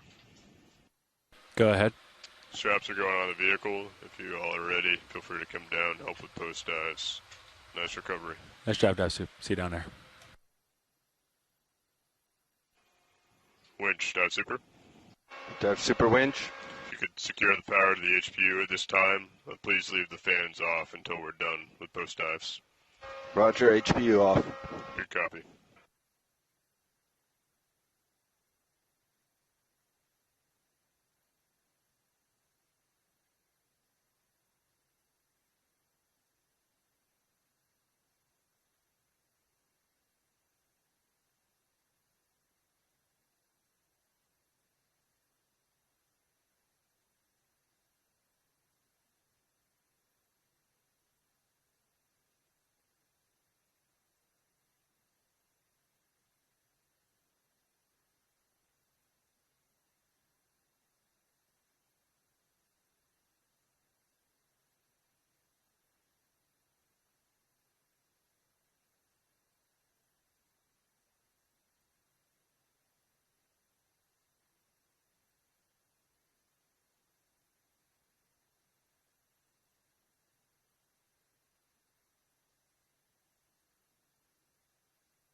Bridge, dive super. Dive super bridge. I want to let you know the vehicles are back on board and are strapped down. I'm going to have AFCON work with you to get control of the ship transferred back up to the bridge. If you could just maintain what we have now, or at least a steady ride until we're off the ladder, I'll call up and let you know when we're off. That all sounds good. We'll be standing by for AFCON. Copy that. Thank you.